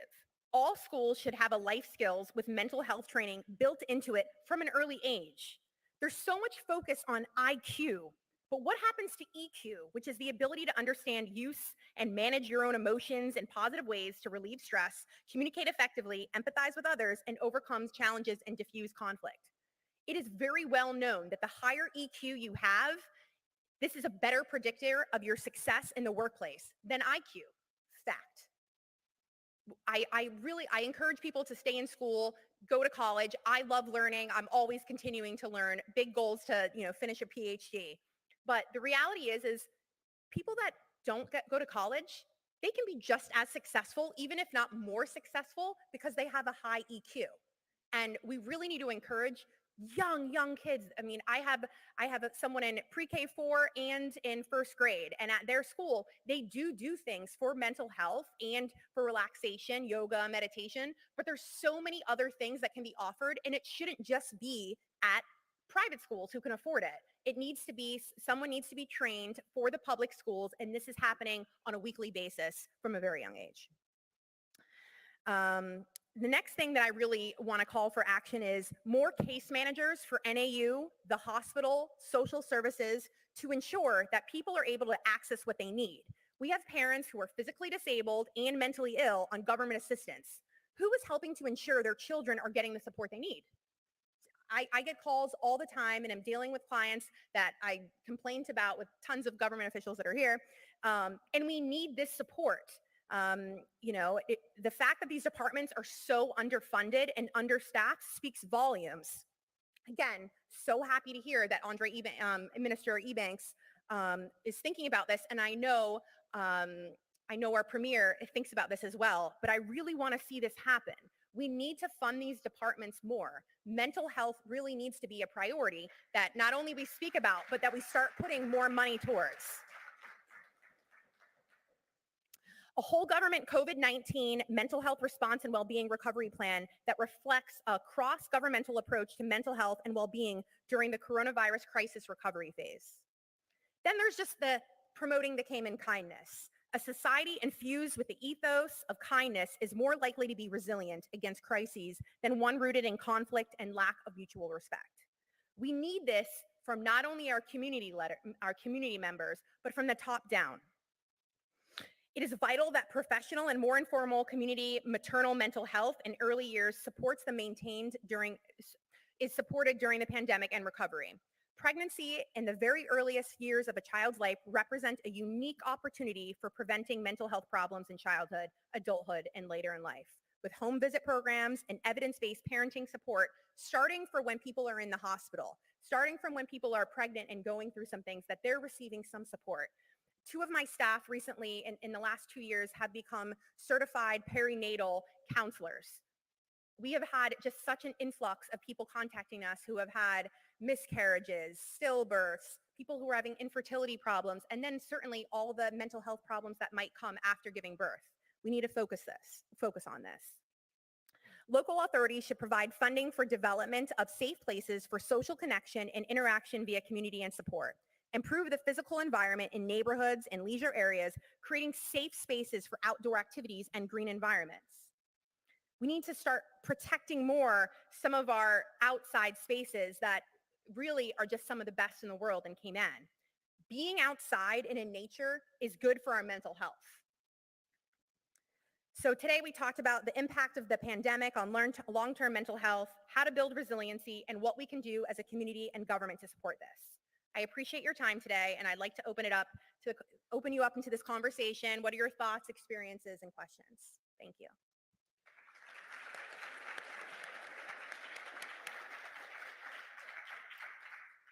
Thank you, Sutton.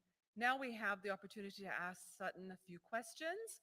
Let me just remind you to raise your hand, raise it high so that our mic runners can see you and bring the mic to you. Thank you for this amazing presentation. I definitely appreciate the topics that you brought up that does need to be discussed and actions need to take place. I do have a question, if you can give your opinion on what should we do in a situation where a student confides in a school counselor requesting that they do not alert the parents, as it will make the situation worse, but they do it anyways, and so now that student is suffering worse off than before at home, and now they are traumatized from going to seeking any type of help. I understand this can be tricky, especially when the counselor believes the student is in danger. But is there anything that we can do? This is a great question, and I have heard this coming up on a few occasions. So I think for that person, the peer group surrounding that person, it can really be helpful in this situation, and bringing in an adult that is trusted.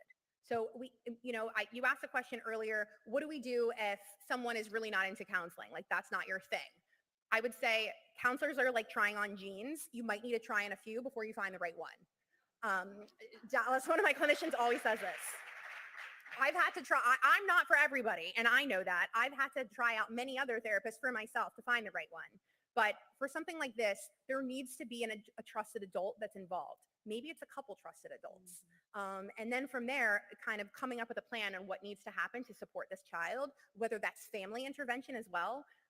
Family counseling can be extremely helpful in this situation. Family, some parenting, but also just some mediation as well between child and adults. Now, of course, if it's not safe in the home, that's a whole other issue. And that's why trusted adults need to be brought in to talk. Thank Hi, you. Ms. Bird, we had a question for you. Thank you. Hi, Sutton. Fiona McDougall, also on the Mental Health Commission with Sutton. It's less of a question. It's actually just a reinforcement with respect to coverage for outpatient mental health. So not only in Cayman, but jurisdictions across the world, mental health has historically been, in terms of health care, the poor cousin. And we see that in what's evolved with health insurance coverage. And the crazy thing is if you run the data, you actually see that if you put in the coverage for community and outpatient mental health care, you actually significantly reduce the episodes of acute care and the significantly more expensive cost for inpatient care. And so I think it's just important for governments to understand if you're reflecting on legislation and what's going to be covered, you just need to run the data. You'll see that the savings are there, right? Can you imagine if we didn't have primary care for our physical health and that if you felt sick every time you had to go to the hospital at 6 times the cost? It's the same with mental health. We need that primary care, that preventative care, annual check-ins. I encourage my children, who obviously have grown up with me, so they know I'm a big supporter of the mental health system, but I encourage them to normalize mental health check-ins on an annual basis, just like you would do a physical check with your physician every year for your physical health. Thank you. And it's important to note that, there is, for most people, that check-in will be totally fine. But then there is a percentage of the population that is going to need that ongoing support. And with therapy, it's not once a month. Someone was just telling me about a client in another country who was told by their, national insurance that they were going to give them 3 appointments to see a mental health counselor a month apart. This person is in crisis. So what do we do in that situation? I definitely encourage all of our leaders here today to really sit down and look at the data. Bring in someone, a consultant that knows this stuff. Please do not look at how the United States and the UK deal with their mental health. I promise you, I was on a call with insurance companies last week, and we can, a lot of times when someone is trying to get information, you look to other companies that are already doing it. Those companies are not doing what's best for our community. Those companies are doing what's best for the business.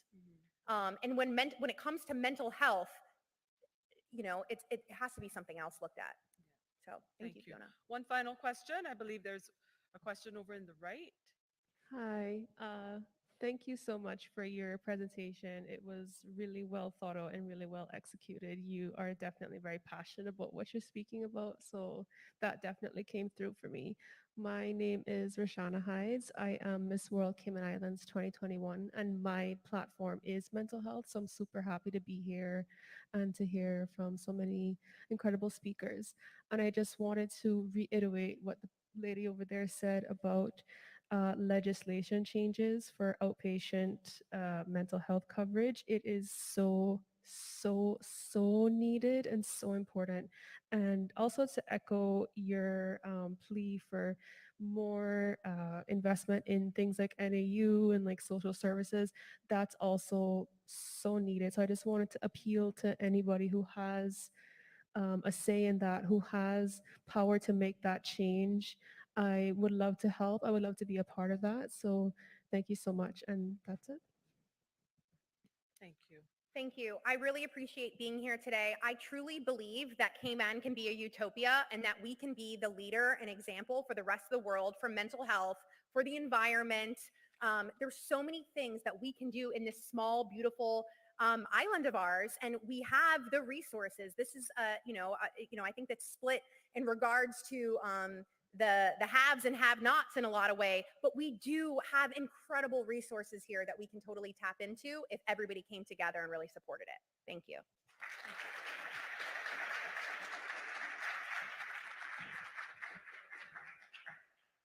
Thank you very much, Sutton. And we'd like to thank the sponsors and supporters of the Alex Panton Foundation who allow the foundation to offer its financial assistance program pending these necessary changes in the health insurance. Okay, so up next is a part of the program that I think we've all been looking forward to. It's a panel discussion on youth voice, how we maintain hope in these uncertain times. I'd like to introduce to the stage Mr. Bill Lamont, our Youth Ambassador to Program Education Coordinator, who together with Dr. Erica Lamb has done a tremendous job with this program. Join me in welcoming Bill Lamont and the Youth Ambassadors Program.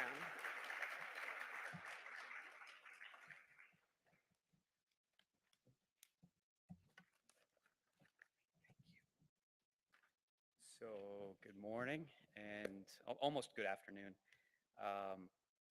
It's been so amazing hearing these speakers, from the governor to the ministers to the experts. So just another really big round of applause for all of the great voices today. It's just so awesome.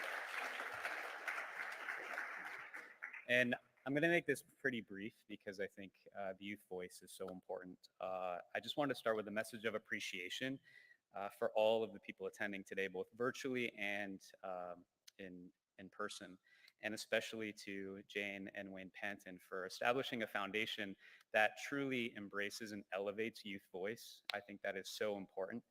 And it's refreshing to see that during these challenging times, during COVID and the pandemic, that KMAN is embracing intergenerational conversations. These are healing conversations when we get people of all generations together to talk about the issues. And unfortunately, oftentimes our decisions globally are made while leaving out the very people who those decisions will impact in the future. So I commend our current government for really opening the door to these intergenerational conversations, and I hope that that continues. So on the stage, you will soon find amazing youth ambassadors. They are scholars and athletes, they're musicians and artists, and they're students just like many of the children in your families. They have struggled during these difficult times, but they are what I consider KMAN's Avengers. They are current and future superheroes in their own right, wanting to make these islands a better place for us all. And they have big hearts and strong voices. So it's my hope that you will listen with an open heart. So I'm just going to introduce them really quickly. They're going to line up over here, and then we have an amazing moderator as well. So we have Soleil Parkinson, Isabella Davale, Dahani Baden, Lily Hogg, Jadari Lumley, and our moderator today is the co-founder of the Youth Ambassador Program. This is Miss Kristen Jackson, who many of you have seen in the past as well. So please give a huge round of applause for these amazing people.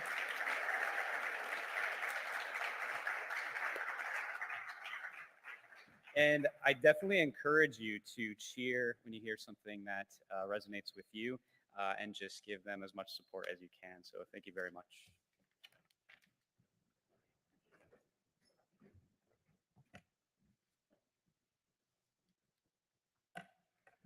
Thank you for that introduction, Mr. Bill, and good morning / almost good afternoon, everyone. Before I kick off our panel, I invite those of you here with me today and anybody watching at home to join me in a moment of silence to remember those we've lost to substance abuse, suicide, and other issues relating to mental health.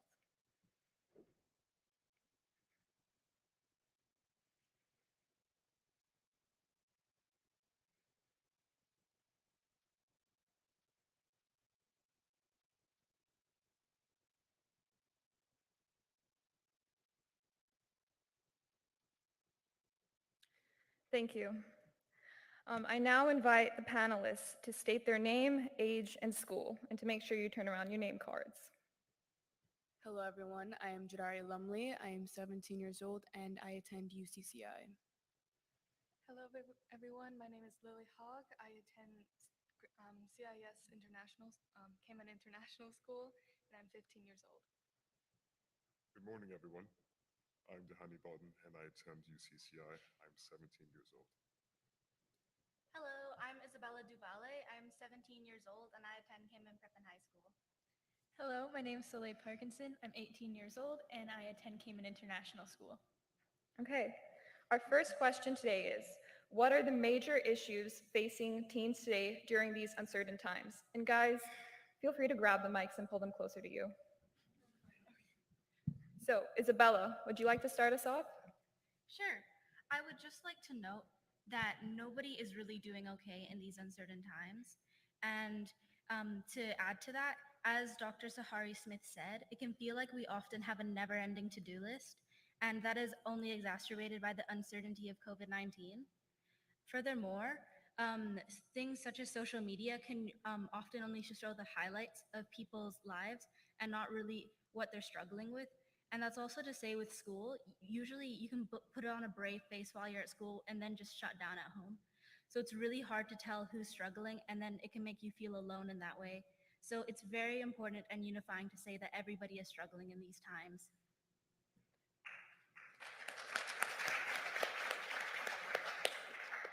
Thank you. Dahani? Adding on to that, adults really do pack on a lot of the stresses onto their children, which I think is an issue that a lot of people don't really address. The social stigma of wanting to grow up fast to take care of the family is something that's ingrained into us from a very young age. And I really don't think that we have a chance to really just facilitate that growth that we get, how we nurture our inner child, how we just persevere and adapt to what this situation currently is. So there are many things that a lot of teens are struggling with, and due to COVID, a lot of job opportunities have been sort of negated. And the parent has to really focus on that to provide for the family. So a lot of teenagers take care of their younger siblings. They take up a part-time job or a full-time one in order to support the family if they hadn't dropped out of school already, which is providing a lot of stress for the teenager, which could dramatically impact their mental health and their productivity. And anxiety of the financial stability of the family unit is an increasingly problematic thing that is occurring due to COVID-19. And I will pass that on to Jadari Lumley. Adding on to Dahani's points, burnout and depression also are quite prevalent during these times. And just to clarify, burnout is a special type of work-related stress that exhausts the person and has depression symptoms as well. And anyone can get it as well because everyone's working. And so this happens especially in teens if they're taking up jobs, taking care of their siblings, and balancing school life and other stressors in their life. They can develop burnout and eventually depression, which can also lead to isolation because they have to grow up so fast, as Dahani said, and they don't connect with people their age anymore because they're too tired, too busy, or they're just surpassing their age level at this point. Lily? I'd like to agree with Jadari. Burnout is a really serious and real thing. Also, to answer the question, I think a heavily prevalent issue in teens' lives today is the rising rate of academical stress and a lack of resources and information on how to manage it. This has been an issue since before the pandemic, but as you know, the pandemic makes everything worse.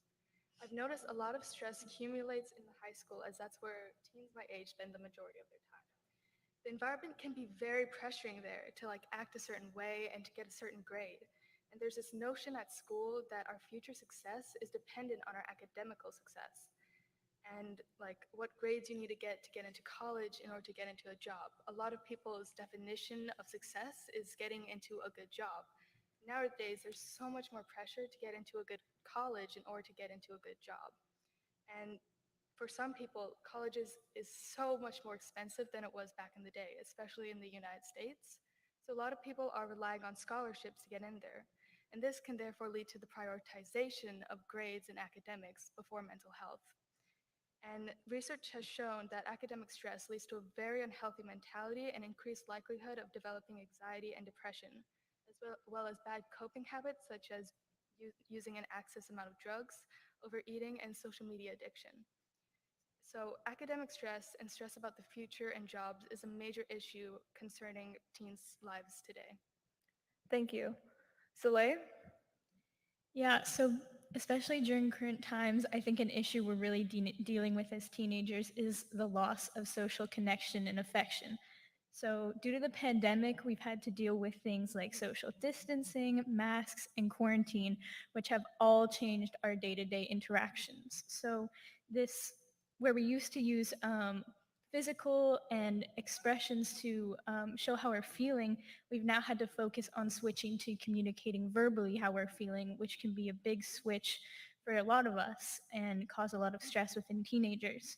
It can also lead to a lack of coping mechanisms, as lots of people use affection and interaction as a way of coping.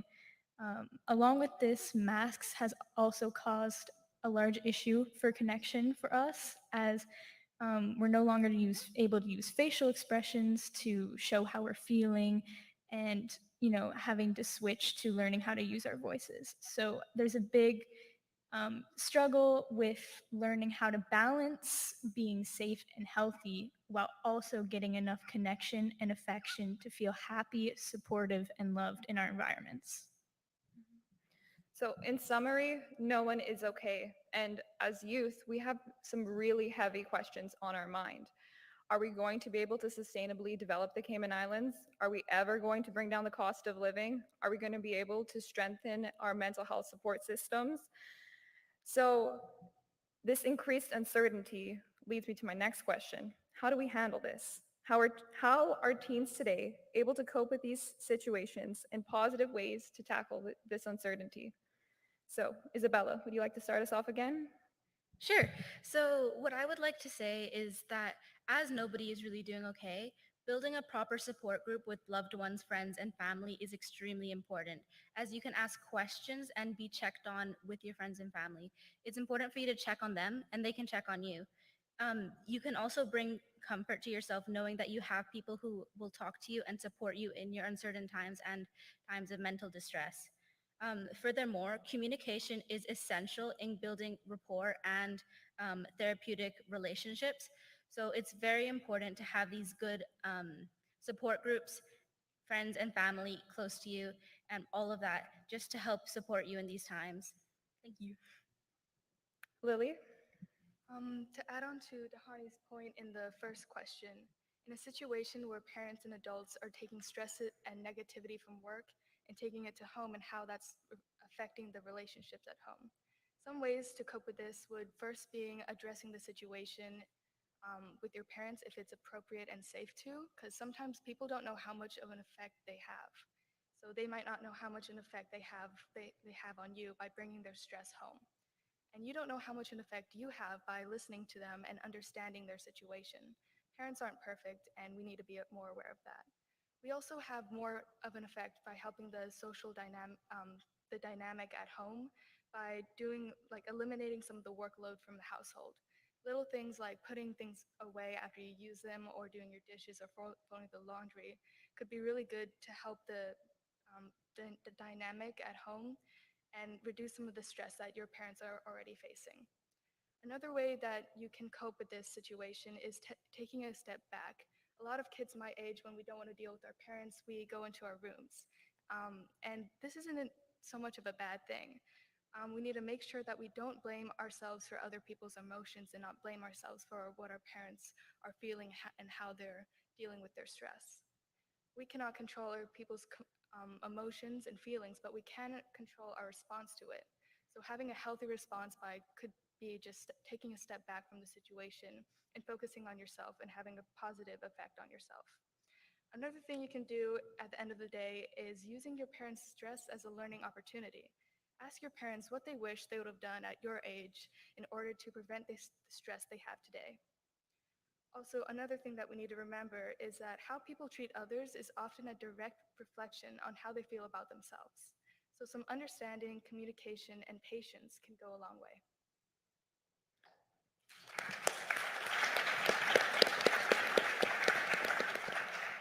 Dahani, would you like to elaborate on this point? Yes, Lily's point was absolutely phenomenal. So just expanding on that, I'd like to really just define one of the first things that we learned as teenagers when we started quarantining with our parents. That is, if our parents are happy, we are. So, thank you, Mom. So there are certain things that parents should do and certain techniques that they should employ to really create an atmosphere of positivity, have a better outlook. There's certain languages that or cues that you should really avoid from showing your child to really keep them from assuming the worst of things. Because with the advent of us quarantining for so long, our morale has started going down. And I think we all really understood what sort of toll that had on our productivity. So if someone is struggling with their job and they're not raking in as much revenue as they should, I don't think that they should say, oh, we're going to have to tighten our belts this month. Don't go socializing with your friends or anything because we might not make it to the end of the month. That is not the right thing to do. Just say, hey, we're a little short of cash. Maybe be a little bit more considerate. But it's just that change of language that can take you so much further, that gives them hope. I think that's really the main message of persevering through this. And another thing is being a shoulder of support for your parents, because if the breadwinner isn't really producing or being as productive as they should be, I don't think the child would thrive as much as they would.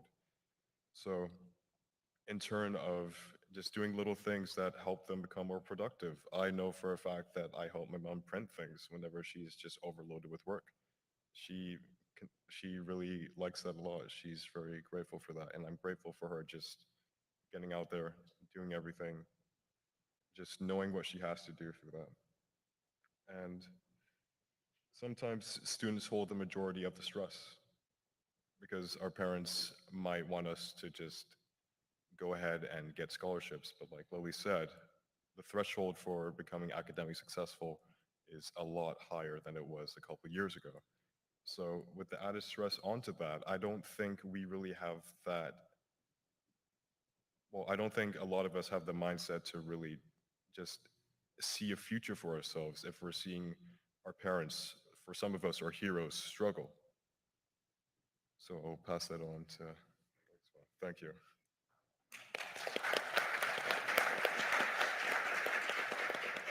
So, Jadari, can you tell us a little bit about coping techniques for stress?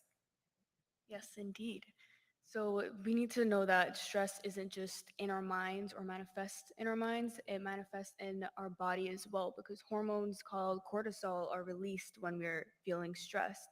And it can increase the blood sugar, increase heart rate, and create tension in the muscles.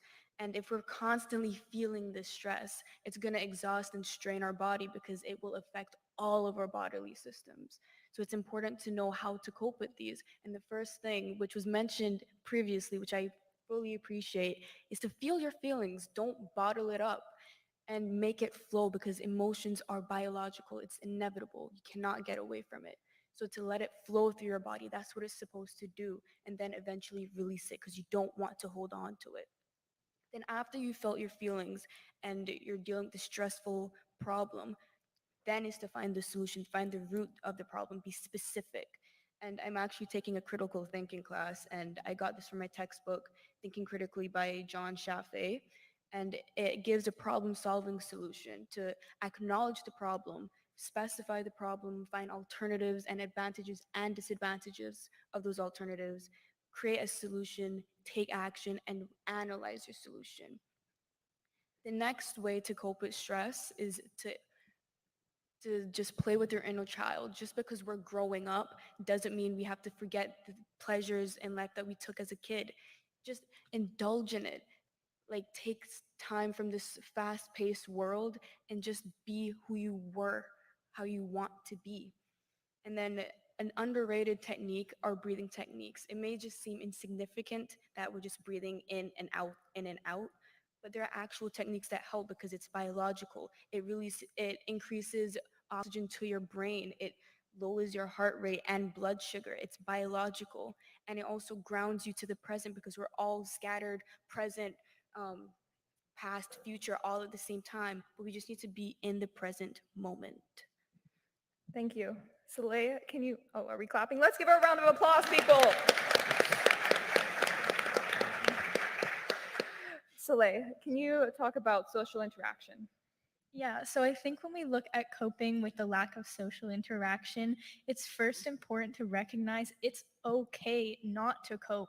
We're all missing this large component of our life, and it's okay to feel bad about it. But the first step we have to take towards coping with this is learning to be patient with everyone around us and with ourselves. Verbal communication is not the majority of people's strength. So switching completely to learning how to do this is going to take time and patience, and we're going to struggle. So we really just have to learn how to accept that it's going to be difficult and be patient with that process.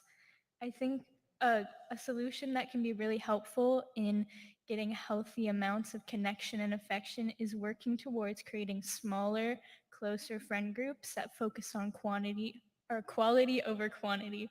So we can still maintain that affection and connection while also having the balance of being safe and knowing who we're surrounding ourselves with. Also, I think it's very important for us to focus on healthy social media use.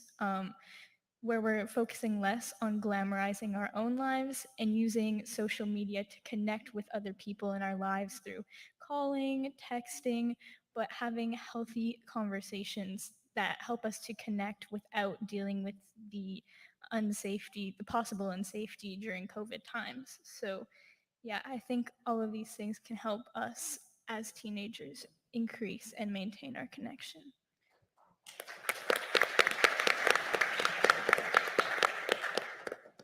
Thank you. I think another key point to note is that just spending some time in the environment, enjoying nature, can really help decrease your level of stress, and appreciating the beach and making sure you go on a Sunday or a Monday evening or whenever works for you is important. So just to summarize, parents, understand boundaries.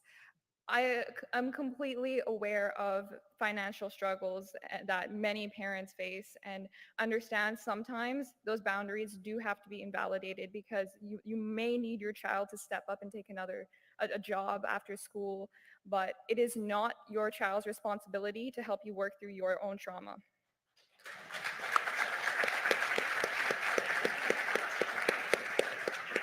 And I hope all of you here today give yourself the permission to feel whatever it is you need to feel, whether that's grief, frustration, happiness, and grant yourself the permission to then release that emotion and to let it go. So on to our third question. What more needs to be done to help support teens in these uncertain times? Isabella? Yes, I feel like it's very important to note, and what I personally feel, and I assume many others feel, is that schools and the government have a very important responsibility in making sure that their students and children feel like they are heard and supported in these times. Schools need to have a bigger role in reducing the stigma associated with discussing these topics.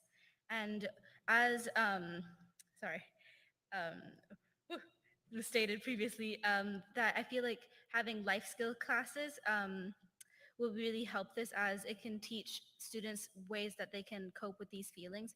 But also, to add to that, these lessons should not be restricted by age. As I know, like in the past, if you're in a younger year, people or adults might assume that you're too young to understand the feelings that older kids might be feeling, when that's really not true. And in reality, it's just restricting information that they might require at the time. And I feel like also teacher training is very important, as it can help develop skills that teachers can help students in lesson.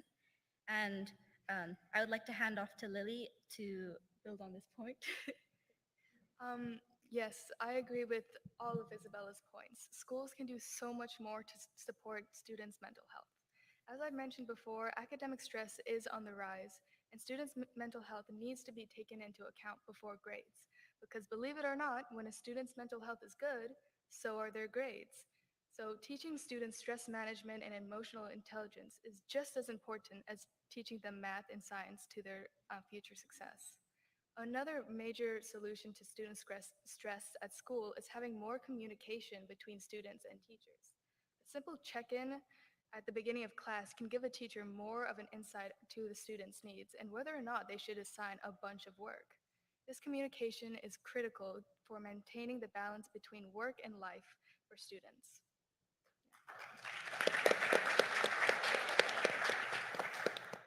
Tahani? So just taking a call back to Jadari's point and even Ms. Burks, I think the environment is crucial for maintaining a good mental health. Us as humans, we thrive off of being in nature because it increases our brain productivity, increases a lot of hormones and endorphins that are released, and therefore making our mind that much sharper. I believe in the mantra that a healthy body is a healthy mind, and that if you really take that to a higher level, you can just do anything. I don't really think that one person is just strong in one thing and they can't really do the other. I don't really like to believe in that sort of stigma that people just really can't flesh out themselves and go out and really facilitate their grasping their emotions, just to put it simply. Thank you.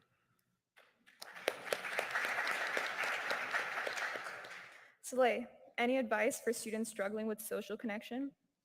Yes, I think that while it's important to reflect internally on how you can work on your own communication, it's also very important to seek outside help. 70% of American adults deal with social anxiety. So not only is this helpful to teenagers, but adults as well. I think we need to have workshops, infographics, and other information increased within our community to show not only teens, but adults how they can learn to communicate better and how to have healthier coping mechanisms and healthier conversations. I think once we have more healthy conversations within workplaces, schools, and the home especially, all of us from young ages to older ages can learn how to better process our emotions and how we can communicate our emotions better to the people around us. Thank you. Let's give our panelists a round of applause, ladies and gentlemen. So, to summarize, what I'm hearing is that we need to streamline and support our systems. In 2020, the National Drug Council conducted its biannual student survey, and it spanned it across grades 7 to 12 and encompassed more than 3,478 responses. And they found that 1 in 6 students, let me say this again, 1 in 6 students contemplated suicide. 1 in 6. There are 6 of us up here. So, where do we go from here? I think we need to have a national policy regarding what steps teachers, counselors, principals take when certain mental health circumstances arise. As a community, how do we talk about this tragic loss? Is it something we currently discuss in schools? How do we cope? Do we talk about how to deal with grief? Because, ladies and gentlemen, you don't move on from grief. You move forward with grief.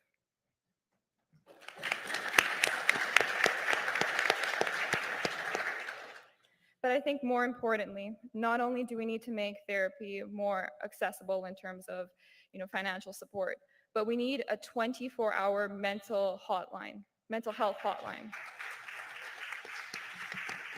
I mean, our youth ambassadors have said it before, and I'll say it again. I cannot schedule my mental breakdowns. They do not operate on a 9 to 5.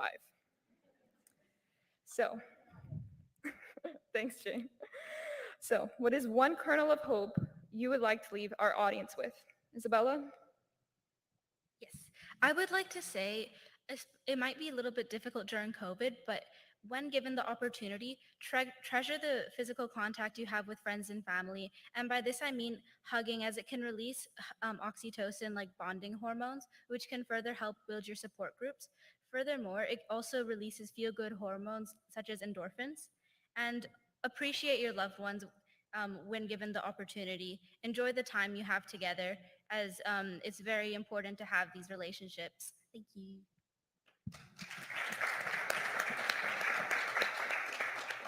Soleil?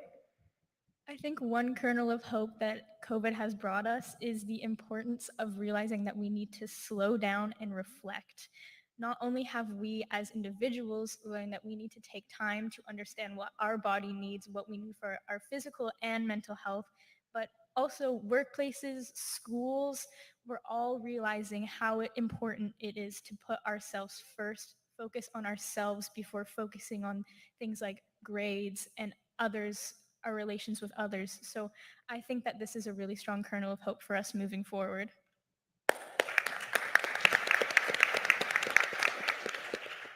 Lily? I think COVID taught us a lot about being grateful for things that we used to take for granted, such as traveling, hugging, and seeing people's full faces. And given this in mind, there's still a lot of things we need to be grateful for, such as life. It's a privilege to be alive right now, even in these uncertain times. We're still able to breathe, even if it's through a mask. And we also need to take the time to show others that we're grateful for them being alive as well.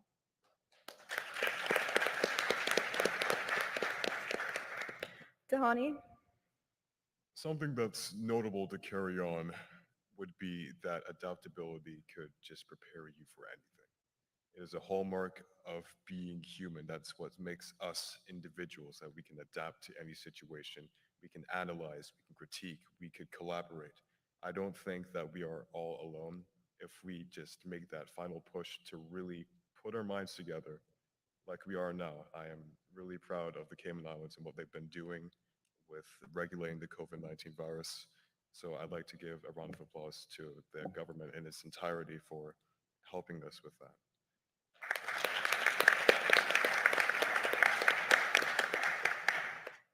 Jadari? Building off of Soleil's point, it was definitely a time for self-improvement, even for myself, because you can either build off of your hobbies that you've been putting down or even create new hobbies, and not just developing your physical state, but also your mental and emotional state, which is very important in today's world. And also just choosing what you value in life, prioritizing your health as well, and not always choosing work over your well-being, because how are you going to function with your work if your physical health is not intact?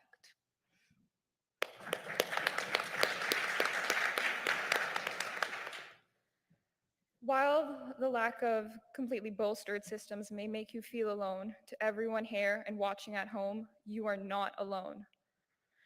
I would just like to reiterate that we're living in these uncertain times and change has been accelerated. It was always there before, but we're at an increased rate now. But folks, change isn't the option. It's inevitable. Growth is. Growth is a choice.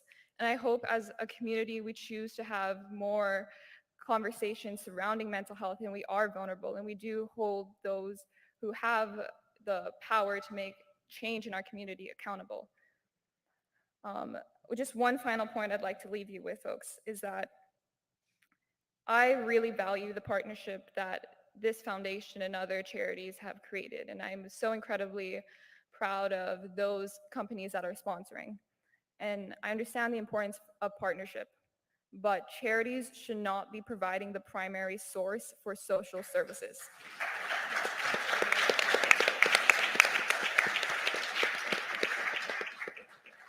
So I really believe, and everyone here and our fellow youth ambassadors watching at home, we believe that we will truly do better as a society and as a community to move Cayman forward. And we implore you to help us in that process. So I'd like to now invite the audience and anybody watching at home for questions. We're not going to bite. You promise not to bite? No, I think it was a really great point. I think it was by Isabella that the younger kids do understand.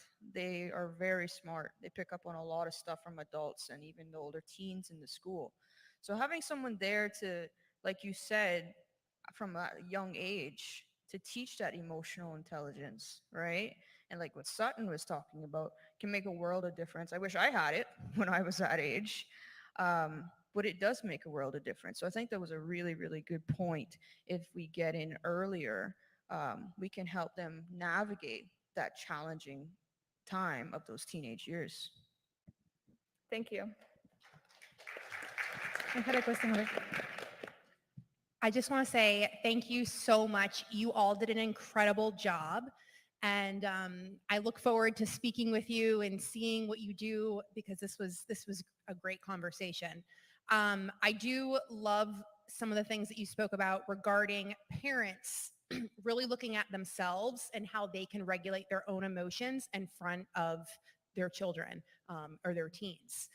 That plays a major role. We're doing a lot of talking here today, and certainly my talk was trying to help teenagers deal with their emotions and build emotional intelligence.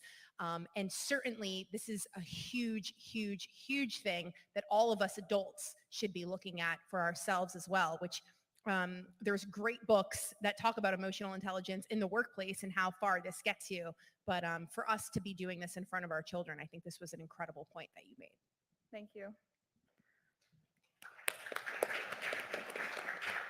Hi, Isabella. Thank you so much for touching on the emotional intelligence of the younger, or, from the time they're really starting to go to school, even before that. But I'd also like to draw everyone's attention to the emotional literacy program that's in almost most primary schools in the Cayman Islands right now, and it's being very well received. I don't really have the stats on how many children it's reached, but if you go on our website, you'll learn about it. And if it's not in your school, which I thought it was, you can go on there and find out about it. I was looking for Dr. Lam, but she's not. Okay. 3,000 students, ages 5 to 9 right now, and I think we're also introducing a new program for teenagers this year.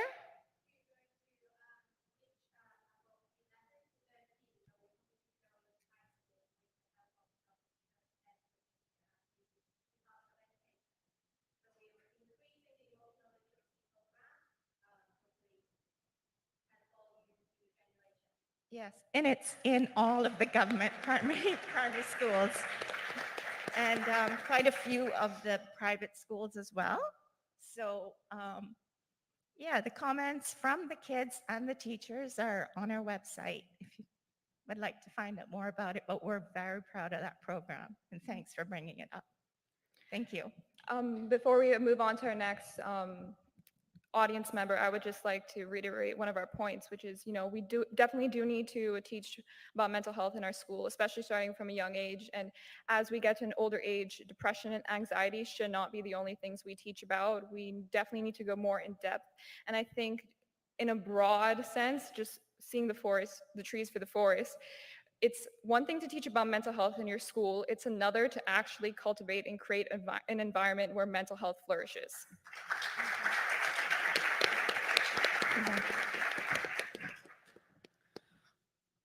I'm overwhelmed with you guys, and I've worked. And I say that because I've spent about 40 years of my life working here in this jurisdiction, in the world of children and family services and all that sort of stuff. And the fact that I can sit here and see 6 of you raise your voice so articulately. Young people 20 years ago, sadly, they weren't allowed to come to the table. This is just brilliant. But I want to, in a sense, act as an advocate on your behalf now. Age allows me to do that. I want to really speak to parents who are hearing me in that we have to take really seriously everything that you guys have said today and understand that the fact that you are coming with your voice and the articulate nature with which you bring it, that we need to look at ourselves and determine how we will respond differently in order to support you and all the other youth out there, because it is only when we join the party and hear you and see you as you are that things will change. Thank you. Before we move on to anybody else, I would just like to say it's not just parents, policymakers, teachers. Invite us to the table because you are deciding our future. I have a quick question. Sorry. Thank you so much, you guys, for that presentation. Sorry, I'm here. Last year, you guys were so impressive, and this year again, you've just inspired and motivated and challenged me as an adult in this community, as a mental health professional in this community, so I thank you for that. My question is sort of my other hat that I wear, which is a football mom, is what role does sports play in helping thrive through very difficult and uncertain times? Do any of our athletes want to take that question?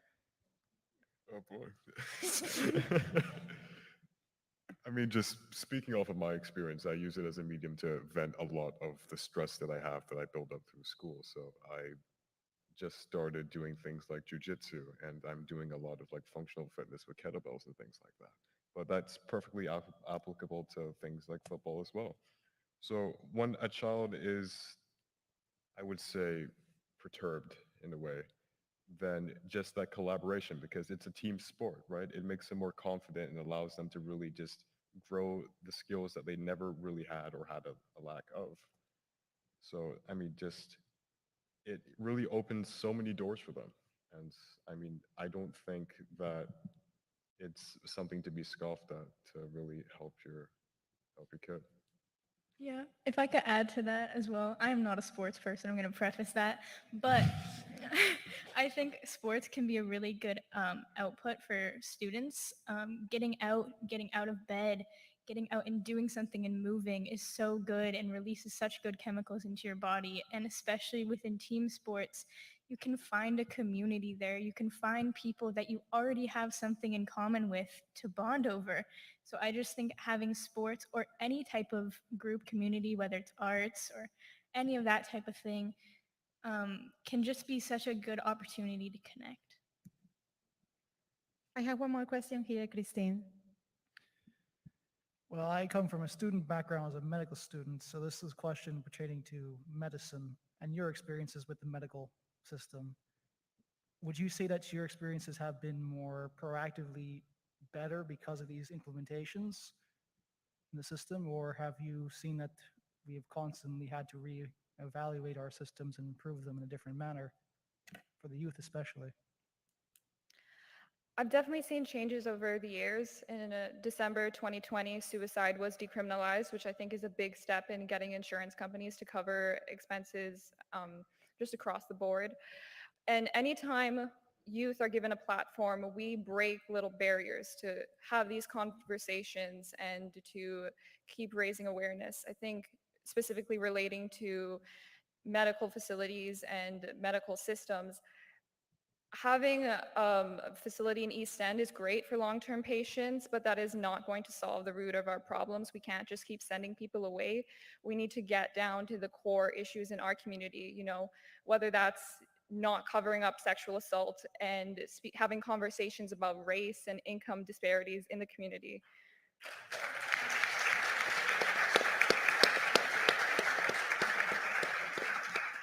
Would any of our panelists like to comment on their experience seeking therapy or just experiencing our systems here? If you don't want to, don't feel pressured to.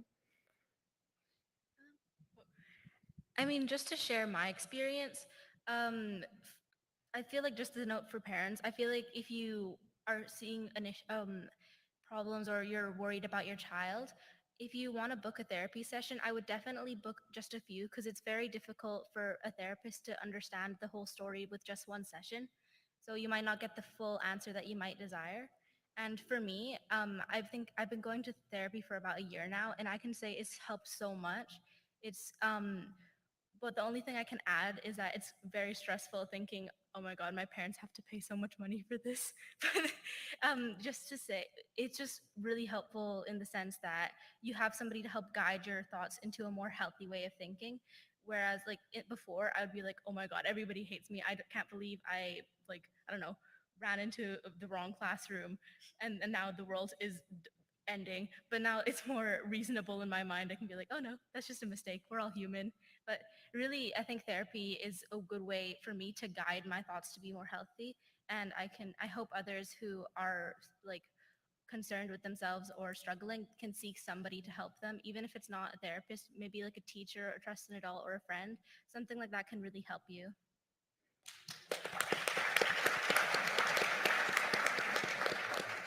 Thank you for that question, Isabella. I think really what you're trying to hammer home there is that we should not feel like a burden in asking for professional help.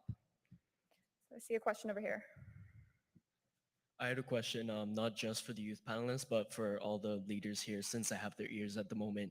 If we could push on to, just to further the point that I think it was Lily said, that there's a lot of academic stress and other stress involved in growing up, going to college, sending your applications and thing.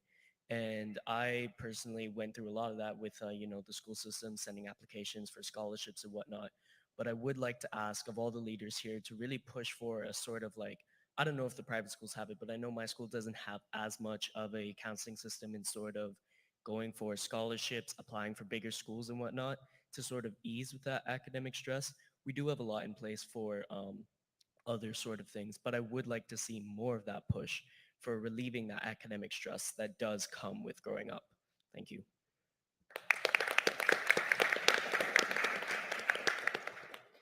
Thank you for letting us speak, and we look forward to next year.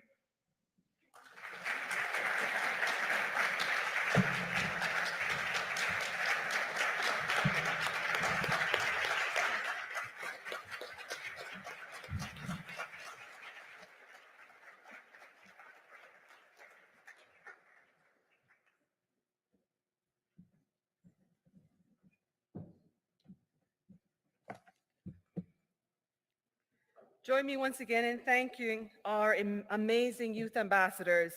You were all fantastic. And your role in the lives of the young people here in the Cayman Islands is critical. And you'll hear more from Ms. Haley Robinson later on this evening about the partnership that Alex Panton Foundation has with the Crisis Center that is working to offer the 24-hour Kids Helpline. So once again, join me in thanking all of our amazing youth ambassadors, as well as Kristen Jackson, who is a phenomenal moderator, and the panelists, Jadari, Isabella, Salil, Lily, Dehaney, and of course, Bill, for organizing.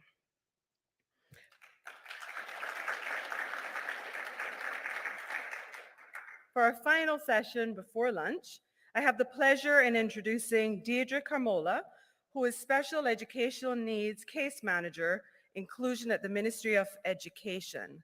Deirdre will be discussing how can adults and parents support young people at times of uncertainty. Again, there will be an opportunity at the end to ask questions, so please make a note for the end of Deirdre's presentation. Deirdre.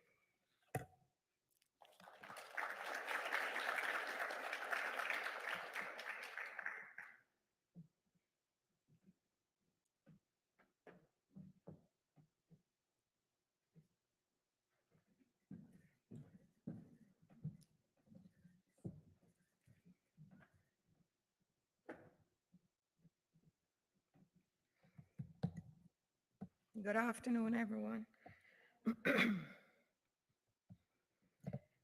Well, I have to tell you, it's a pleasure to be here. It's an honor really to have been chosen to be able to speak and to address the assembly we have here, the young people. I want to commend you on your debate. The young man with the voice that I can't get over. If my son wakes up in the morning and he sounds like you, I don't know what I'd do, but what a wonderful voice you have. I hope you continue to use that to present what knowledge you have, and that is a voice that certain persons will hear. Not to say that that voice is any more important than anybody else, but God gives us all gifts, and I think your voice is one of those gifts that the Lord has blessed you with. So to begin, I want to say that, let me just see if I can fix this. I wanted to talk about just what some of them said, what can parents and adults do? And I think what's important for me is I've had such a struggle. I come from a family of civil servants. I told them when I was a young girl that I was not going to be a civil servant. Here I am, a civil servant. And so my mother was the first director of social services, and my father was the fourth port director. And so they laid this foundation of help for people. And in that became this great build of compassion that I've had to maneuver. And I feel like if I could take some of my compassion and just drop it on everybody, it would relieve some of what burden I feel that I carry when I think about the children that I've worked with through scholarships, through PTA, my own, and those that are coming forward, and even those that we deal with now with special education needs. And so being able to talk to you all about how parents can support young people in times of uncertainty, I find to be a privilege. We would want to know what uncertainty is. And I'd say that uncertainty for me, I would call it times of doubt, because we just don't know we don't know what it is. We don't know what things are if they're uncertain, because if they were certain, then we wouldn't have crises, we wouldn't feel unprepared. And some of what the young people there talked about was, where are the adults in this, you know? And so that's what I felt was something important to share. Why do adults and parents need to know how to support young people during times of uncertainty? Well, just imagine how we as adults feel. And here we have teenagers and young people barely managing through regular everyday life. And to doubt this and to feel like a young person as though they're looking into a world so unfamiliar to them, they don't know whether to stand still, to run, to cry, laugh, scream for help, or just to head back to bed and try to sleep it all away. Because sometimes that's what I try to do. I wake up and I'm still there. Matter of fact, I've been so under quite a bit of stress lately that I woke up on Wednesday morning and I called the cadet corps and asked them what time they were coming to pick my son up for cadet training. And the lieutenant said, well, Miss Deidre, are you okay? And I said, yeah, I just want to know what time you're coming for him. And she said, but today's Wednesday. And I said, okay. And she called me later about 9:30. She said, are you okay? I said, yeah, just a lot of stress. And that, if I'm at that level of stress, imagine young people who have all of what they have to deal with. And so we don't want to make young people feel as if it's just normal, you're just going to have to figure it out. We want to know that we're there. So what I did when I faced a lot of tragedy. So, you know, I said I wanted to share how I managed through my life, because I have 4 children. As a matter of fact, I have 2 generations of children. That's because there's 20 years between the oldest one and the youngest one. So I have a 31-year-old and a 27-year-old. And then I have a 15 and an 11-year-old. And that creates 2 different worlds. So when I was raising the girls, times were different. And when I raised the boys, I was just like, whoa, okay. We don't just say, go and put this on, because then there's a debate and why that didn't match and what. And I'm not used to all of that. And certainly we weren't raised that way. You're told to put on your shoes. Shoes are on, long time. And so we've got to learn to maneuver. And then I have 3 grandchildren. And one of my boys is autistic. I also went through major divorce, a custody battle. And then I was diagnosed with follicular lymphoma in the small intestine. So I've had 18 chemo treatments over 2.5 years, 15 various surgeries, both minor and major, the last one in July. And then multiple hospital stays up to 2 months at a time, and also being away from my children for over 9 months. And in all of that, I kept thinking, what's going to happen to the children? And then I tried to run everything. I tried to run the secretariat from the hospital room and give instructions on the scholarships, and I was still doing it because I felt if I stepped away and then I tried to run the house, that everything would crash around me, and I thought, that can't be the way to do it. So what did I have to do? I felt that I had to not just get rid of the uncertainty, which I described, that was on me as on an unprecedented level, but on my children. So I decided to reach out to all the people that I thought could help me. And I decided I'm not going to try to go to people who can't help. I'm going to go to people who are professionals in their field, because I'm a professional in my field. And I don't want you to come and ask me about, you know, how to dig a deep well. I want you to come and ask me how we can put a child into a special education need placement if they're warranted for that. Or ask me just what Chad asked, how do we get you overseas to university, and how do we relieve some of that stress for you? And that's where my help comes. But I had to go to my parents. I had to go to psychologists, both DES psychologists and our private sector psychologists, who have been absolutely amazing. I went to my pastors, various pastors. I went to siblings, my siblings and friends, and then those in the mental health, because I knew that they had the tools that I didn't have necessary for me, twofold, to manage 2 different generations of children and manage these young children, young grandchildren as well. because those grandchildren also came with some special education needs, which we had to look at and we had to maneuver around. And, having done all of that and that sort of reflection, I then said, well, I need to tool up, because I know that when you go to your job and you think about your job, you think, how do I tool up for this job? What other skills do I need? Well, we need skills as parents. I didn't wake up being this perfect parent. I really don't want to be a perfect parent. I want to be a parent that learns and develops, because that's soon how we grow. And so I said, what do I need to do? So I had to attend Cayman ABA because I didn't understand the autism. And he's so bright. And at the same time as being autistic, it was overwhelming. So I went to class for that. Then I had to go to counseling for myself. I reached out to the HSA psychiatrist, and on that call, I kept thinking, suppose somebody knows that you're reaching out. What do you think they're going to think? And I just thought it can't be bothered, because it's not about them. This is about me. And then I got these 4 children and 3 grandchildren, and then I had 1,600 children on scholarship, and I thought, that's a lot of children. So, how do we do this? And then I said, let me go and get help, and let me find the tools that would work for me and for the other activities we have in life. But I want us to also remember to tool up as parents, not because we're bad parents, but so that we become the best parent that we can be, and so that we are not also just beating ourselves down, but we bring ourselves up. And I'm going to share something that Dr. Day shared with me. And she said that an unregulated parent cannot regulate an unregulated child. And that's really, really important for us to walk away from today. I can't be all together and my child is right there suffering and think that I'm going to pick him up and patch him up when I'm barely patched up myself. So that is why I reached out for help.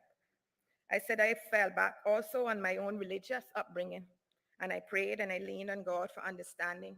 Some days I've cried so much that I don't know that I had that level of grief, but you see, the tragedy that I went through and the cancer and all of that, that left me with grief that I had to deal with. So I didn't want my children who thought I was dying, which I was at a point in time, having to deal with that and not knowing how to do that, and then watching me crash and burn, because I thought, if I crash and burn, they're going to crash and burn. The whole of us going to crash and burn. That's not really an option.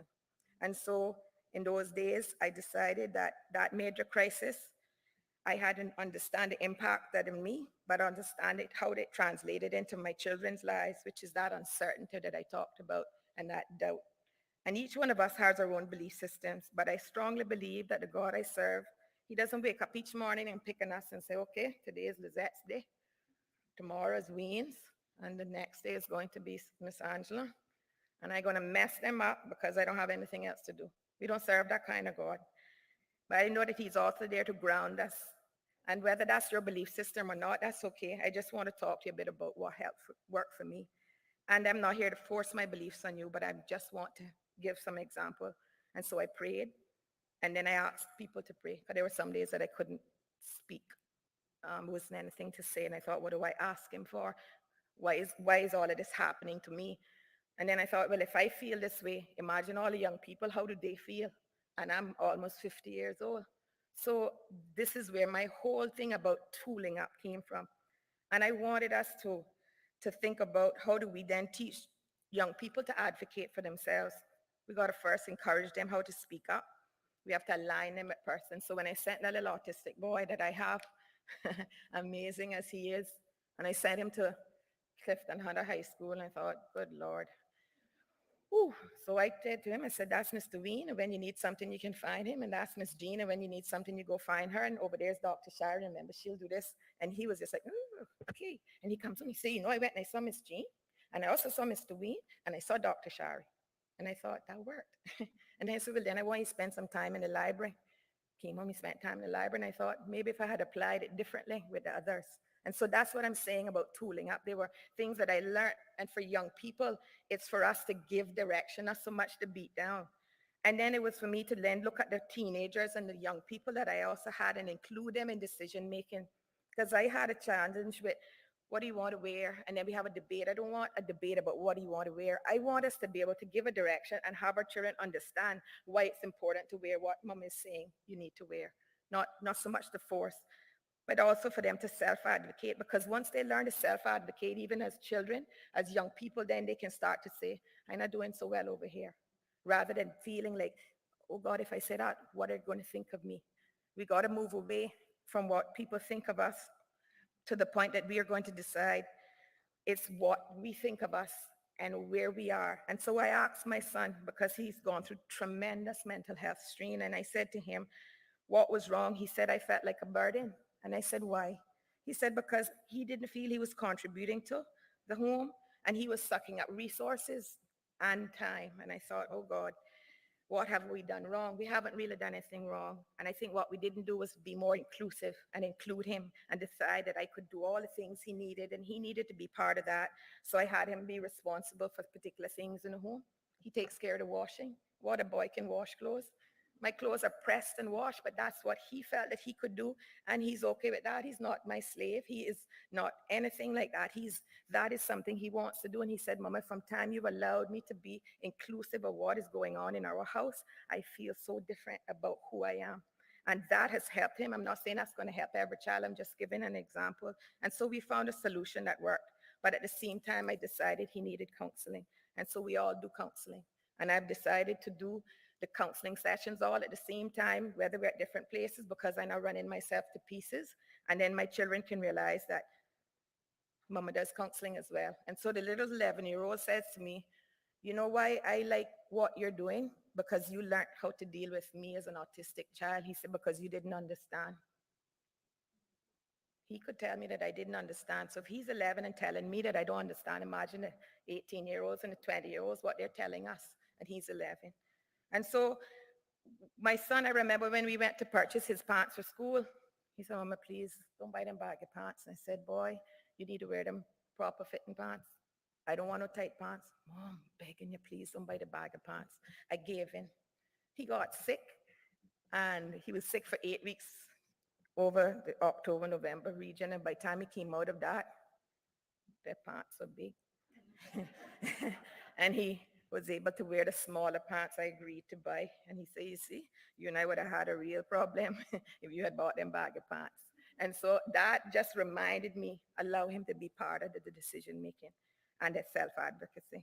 Each young person has to find themselves. They have to figure out their purpose, as we're all born with a purpose. But to succeed, those young people need a community behind them that will accept them for who they are, and what they believe in, and the attributes that they bring with them, void of discrimination, ridicule, and hatred. I have made a determination that my heart is going to be free from guile, free from hate, free from anything that prevents growth. I would not have healed from cancer. I'm not asking you, I'm telling you, I would have not healed from cancer. I would not be here if I had allowed myself to be contrite and to be full of things that wouldn't allow me to expand and to learn. And so I believe that is what we bring to the table as an adult to our young people. We teach them that we have no space for guile. We have no space for hatred. We have love and compassion, and people must be kind. And kindness is what's going to heal our young people.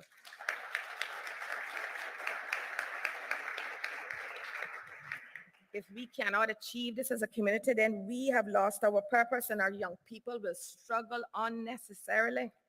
My children's survival is based on my survival rate and my journey and how I maneuver through that journey. And if each one of us must make the decision we want to survive, then those young people will participate with us in that survival trek. It's a survival trek. We all have a tool, we all have whatever we need, and together we plow through that. But they're also all wired differently. Teenagers' brains develop differently. They have a different way of processing information, completely different to ours. What I wrote down here was that the front cortex of the brain is used to manage emotions, decisions, reasoning, and control inhibitions. And it's structured during the teenage years, forming new synapses at an incredible rate, while the whole brain does not reach its full maturity around to the mid-20s. And I thought, wow, that's a lot of information. So if that's how they work, imagine they're trying to facilitate all the stuff we're trying to facilitate, and they haven't even yet properly matured. So we cannot expect them to be at this wonderful, extreme, glowing thing that we think that they should be. And some of the warning signs of a troubled teen we need to watch are rapid changes in their personality, failing grades, persistent sadness, anxiety, sleep problems, some things that can indicate depression, bullying, and sort of emotional stress. and then take any suicidal ideation seriously.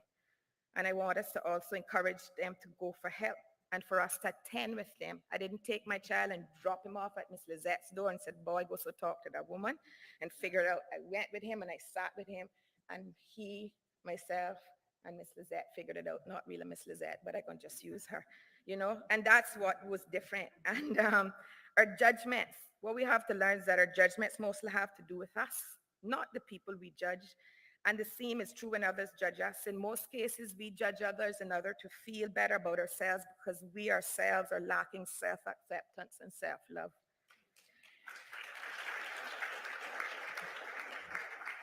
I want to touch quickly on cyberbullying. Cyberbullying can leave young people helpless, humiliated, depressed, and suicidal. And there are ways that you can protect yourself and your child from cyberbullying. Pay attention because cyberbullies come in all shapes and sizes. They can torment you 24 hours a day. And that technology that we have is so powerful. It reaches so many people in the press of a button. It'll make them feel hurt, angry, afraid, hopeless, isolated, ashamed, and full of guilt. And sometimes there is no guilt to feel. It's the guilt of what burden has been laid. Because innocence is one thing. Remind yourselves that innocence is something. You don't always have to spend your entire life proving innocence. What you should be spending your life is saying to people, here I am. See me for who I am. Look at what I've done. Judge me based on that. Don't just spend time trying to do something else just so that you have the power to do so. Our children suffer then from all types of mental health. And then we have it going on in the schools. And we watch, we expect our children to not bully when they see us bullying. They talked about parents and what we say, tell parents all the time. Your child comes home from school, boy, I can't stand that lady, Miss Lizette. Miss Lizette, forgive me, you're just right here. And I say to that child, I say, yeah, you know, what you do, you don't try to pay that woman no mind. What do you think he's going to school to do tomorrow? As soon as he lays eyes on Miss Lizette, my mama said, don't pay her no mind. That's what he's going to remember rather than me said, I don't care whether you like Miss Lizette or not, you're going to school and you're going to have manners. And if you're having a problem, we can have a sit down and we can have a chat. And so this is what young people need, is somebody that's going to advocate for them. I'm not saying that he's right. I'm not even saying that the teacher's right. I'm saying that there has to be a form of advocacy that we leave open for our young people. You know, I want to just mention quickly, when I was overnight thinking about what I've been wanting to say this morning, I want to remind people that when we make judgments on others, even when the people are sentenced before the courts, there's a process for sentencing. There's a process where there are sentencing guidelines. There's advocation from the probationary unit. There's advocation from other members of the society who can speak to, this has been a good person. These are all the things they've done. This is a mess up. They don't just get before the court and the judge sits and goes, this is what you're going to do. The judge is also going to look at their whole family background and an impact, and then also decide whether the type of sentencing they should receive is good for their rehabilitation. And so sometimes you get a community service order. And so when I speak about that, I speak to that because sometimes our young people, when they're judged and they are given specific sanctions out of school or outside of school, some of them are so harsh and so unrealistic, but given the circumstance they're facing, that creates so much trauma and so much mental health, they don't recover. And so we must be mindful of that. Are we, when we're sanctioning, doing it in such a way that we are not breaking our children? What's the point of us breaking every single child and then expecting them to come out on this side whole and feeling well about themselves? It can't happen. So we need to be mindful of that. We are a brother's keeper. We are all responsible for our own actions, accountable to God and accountable to each other. We have a responsibility for the well-being of our neighbors. We tend to lose focus about our own freedoms while forgetting that God created us to live together, supporting each other as a family, as we are all children of God. The Bible tells us that what we do to the needy, to the helpless, to the oppressed, and the marginalized, we do to him. And all in all, our well-being is bound forever on the well-being of our fellow men and women. And that means we are to love our neighbors as we love ourselves, because we are our brother's keepers.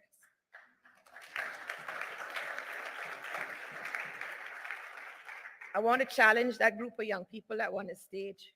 I want you all, and I wanted to advocate for this. I want to see what fundraising I can find because I want young people to create a self-help youth app. I want an app that when you get on that and you have a particular need, you punch it, it takes you here. There may be questions that lead you over here, or there may be a talk back, or like Kristen advocated, that it's a 24-hour, that maybe you just don't need to speak because sometimes you just can't speak. You just want to punch the button that says, today, this is how I'm feeling, and it's level 5 today, or it's level 50, and that then takes them there. I challenge young people to create an app.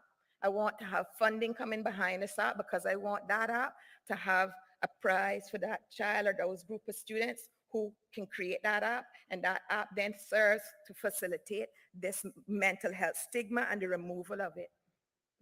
And that is one of the challenges. I want to remind persons that the Alex Panton Foundation has a link on there for resources with all of the facilities on island that provide mental health and for safeguarding, and to please access that through the Alex Panton Foundation. Mr. and Mrs. Panton, Mr. Premier, Ms. Jean, thank you for the opportunity, and thank you for honoring your son and having the Alex Panton Foundation. This has done well for this country. It's going to do well for our young people. I thank you for your time.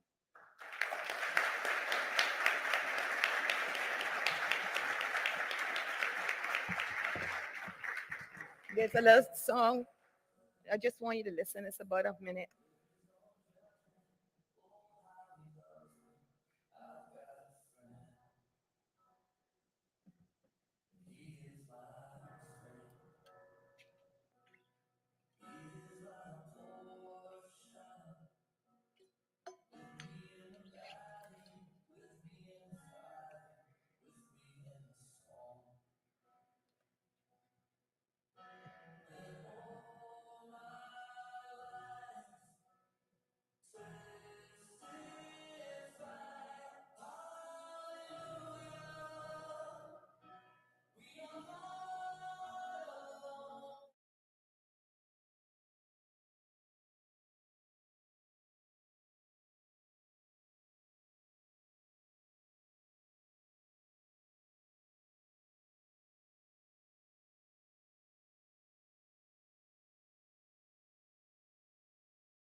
Answer them.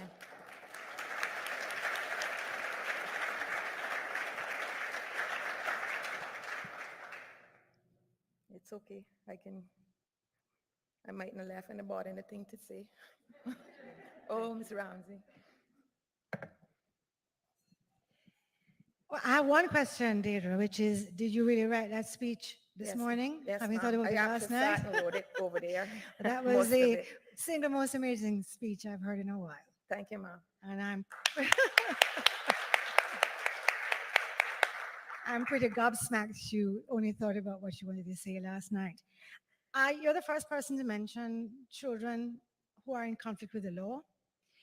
And obviously, for those of you who don't know me, I work in the court. Who laughed? Some people do not know me. I've worked with the family court in Jamaica I've been a judge, I think this might be my 27th year. And the last couple of years in financial services, not serving people, but corporations. But my heart still remains with the youth and with families. And I just wanted to say this. Children with mental health issues do self-harm. There's a whole cadre of them who harm others. The problem with those who harm others is that we're less sympathetic to them and to their parents and to their parents' struggles. Somehow we resent the child who injures others, but the impetus to that expression of emotion is the same. Depression in children of a certain age often manifests as anger. When I was a juvenile court judge, a family court judge, a youth court judge, I put a protocol in place so that every child who came in would be tested for learning disorder, or for let's call it an emotional disorder, or both. And there were always, all the children in the family court, the youth court, the children who were in conflict with the law. I don't say children charged with crime, they're simply in conflict with the law. All of them had one or other of these things, just like Deidre described. But we didn't have parents like Deidre or like you who would go with them to counseling. We didn't have targeted mental health facilities for children at risk and children who are in conflict with the law. We actually have established now a long-established mental health court. We've never done the same for children. We've never hived off children with specific needs and given them the targeted mental health resources that they need. So thank you, Deirdre. It was not a question but a comment, but thank you for mentioning children who are in conflict with the law, because we often forget when we're busy saying, gosh, what are we going to do about these people's children? Like they're not our own. Takes a village. They're not that person's son is so bad. That's my son. He's your son, your daughter, our child. We often, because they are in conflict with the law, in conflict with their community, we don't see them. We don't see them. We don't approach them with the same compassion that we approach children who self-harm or the families of those children. And I think we need to recognize that it's an expression of the same mental illness or mental unwellness across the continuum. And so thank you. And thank you.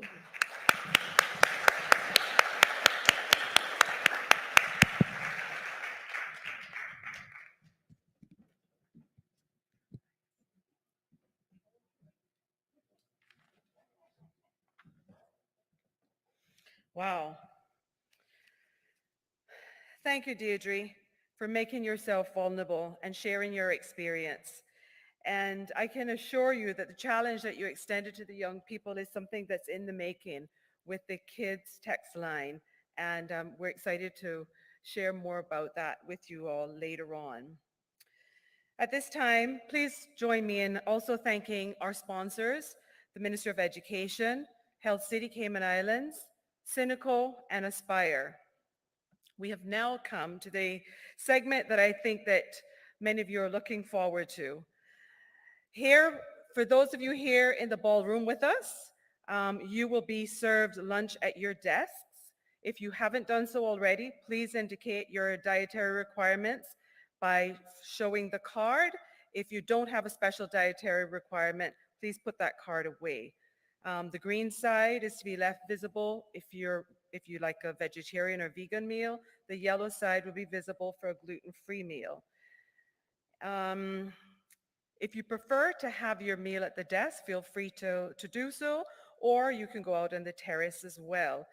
One final reminder, the lunch boxes that your meal is served with is yours to take home afterwards.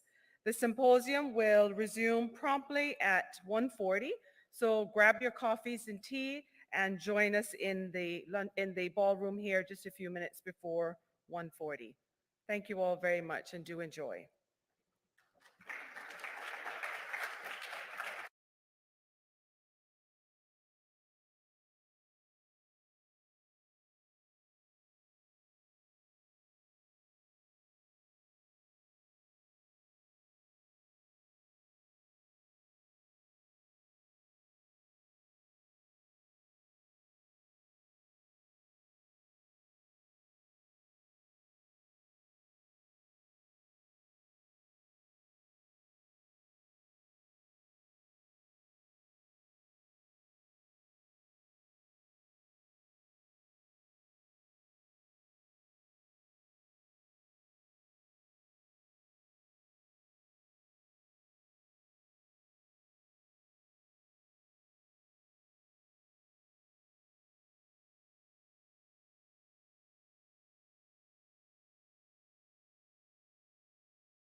I'm starting.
Oh, here he is. Okay.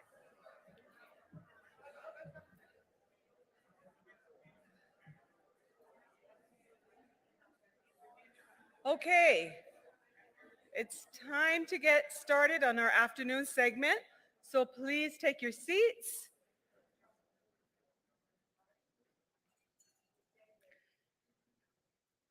Good afternoon and welcome back, both to you in the Ritz-Carlton Ballroom as well as to our online attendees.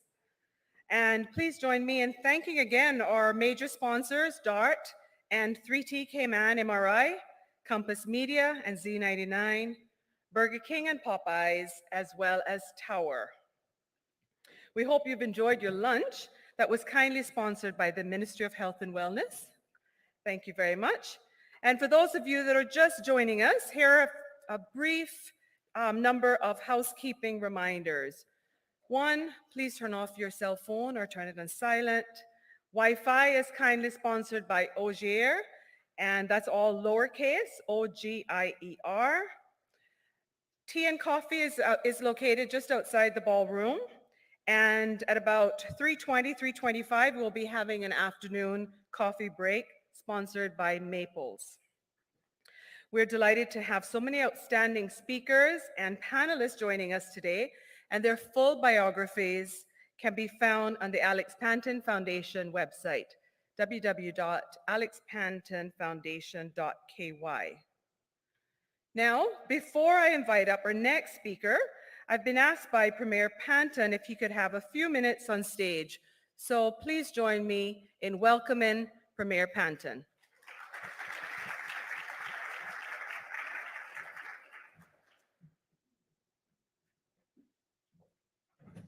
Thank you all, ladies and gentlemen.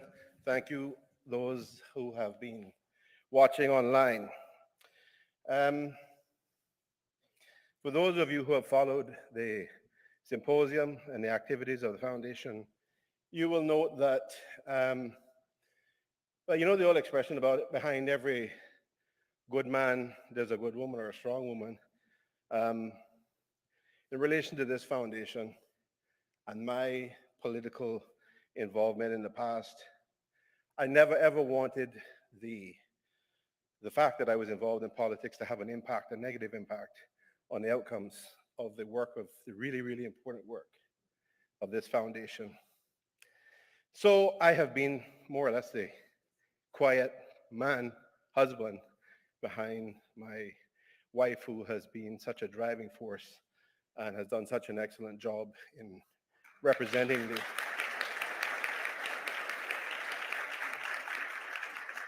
So she's probably thinking I'm just doing all of this just to thank her, which I absolutely do.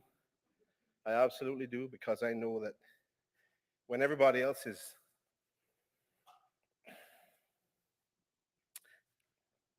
sorry, folks. When everybody else is gone and it's just the two of us, we're both crying. We're both going through the motions that every other grieving set of parents have had to go through. And we desperately want to try to make a difference and change the outcomes for the lives of so many of our incredible young people with incredible potential in this country.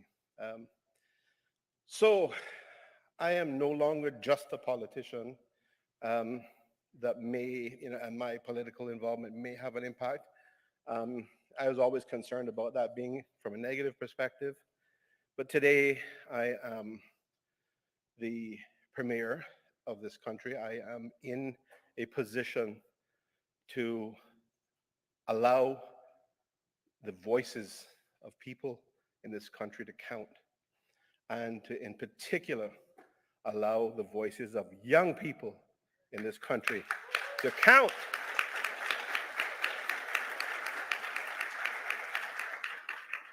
And I know we have had some incredible speakers here today, and I thank all of you. You have been amazing. You know, Deidre was speaking earlier, right after the Youth Ambassador program representatives of the foundation. She did an amazing job talking about her experience as a mother, her experience as, what did you say, 2 generations of children? So some of us have had the difficult job of trying to raise 1 generation of children. She's had 2. But the thing that, you know, amongst all of the incredible voices, the ones that I find very, very compelling and very instructive to myself and my colleagues are the young people.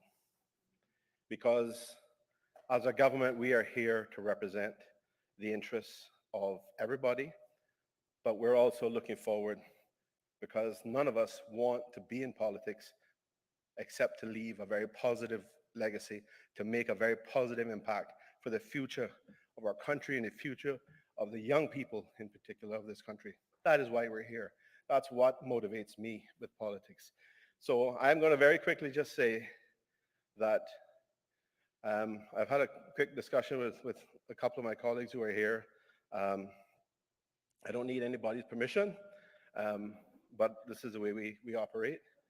And they join with me in saying that we are going to invite the members of the Youth Ambassador Program to our caucus meeting, or a caucus meeting. We will be in touch with them to schedule that because I want the policymakers of this country. And by the way, for those of you who don't understand, the caucus meeting is a meeting in which all representatives of government, all members of government, both the front bench, the ministers, and the back bench are present. And that's distinct from cabinet, where it's only the cabinet members, the elected cabinet members and other official members. So the caucus meetings are the ones in which you consider policies, policy development, and whether we take that forward through the various ministries. And we've had the Ministry of Health and Wellness represented extremely well here today by Minister Turner.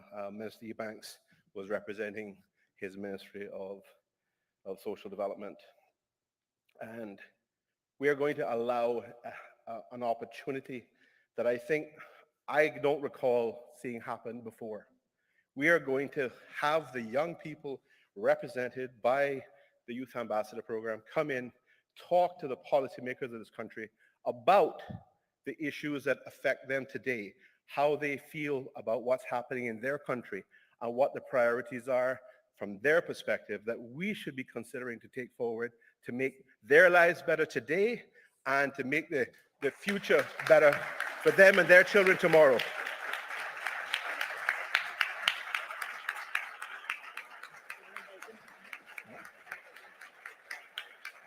I just want to invite them to come up. I want the members that are, at least those that are still here, I know there may be 1 or 2 that left, please come up here just for a moment, so that we can see everybody again. Even those who have, all the members of YAP, you're all amazing, amazing young people. And I want you to know, and I want your parents to know that we listen and we want to consider your perspectives. Your perspectives are very, very important because too often the voice of the youth is paid lip service to and the voice of the youth is not properly represented. I also want to say that before I even announced this, when I was talking to my colleague, Minister Ebanks, he had already gone and spoken to some of them and said he wants them to be involved in some of the social legislation, social development legislation that he's bringing to make a big difference. So we're all thinking about this alike. Members, we will be inviting you to a special meeting. And I want to tell you, I'll be in touch. Bill, I know you are a driving force behind this as well. So you'll have to be involved in the collaboration, but I want these young people to reflect to their views and their feelings and their goals and their aspirations and their dreams for a life in this country today and tomorrow to the policymakers of this country, because it is critically important that they do so. Danny, I don't know if you sing, my brother, but I tell you what, we got we got the next Barry Cook here, I think, if he can sing.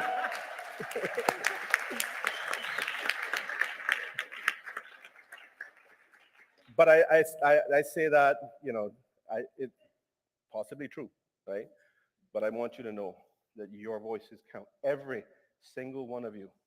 You're important to me. You're important to every member of our caucus, and you're important to the future of this country. So thank you, and we will be in touch organizing this, and I am going to be just in awe of you when you come to do your presentation, I'm sure. If you can sit here in front of hundreds of people, online and in this room, and articulate the issues of concern that you have, the way you do, with the confidence you do, you will do a phenomenal job in caucus in front of the representatives of the policymakers of this country. Thank you. Love you all. Appreciate it very much.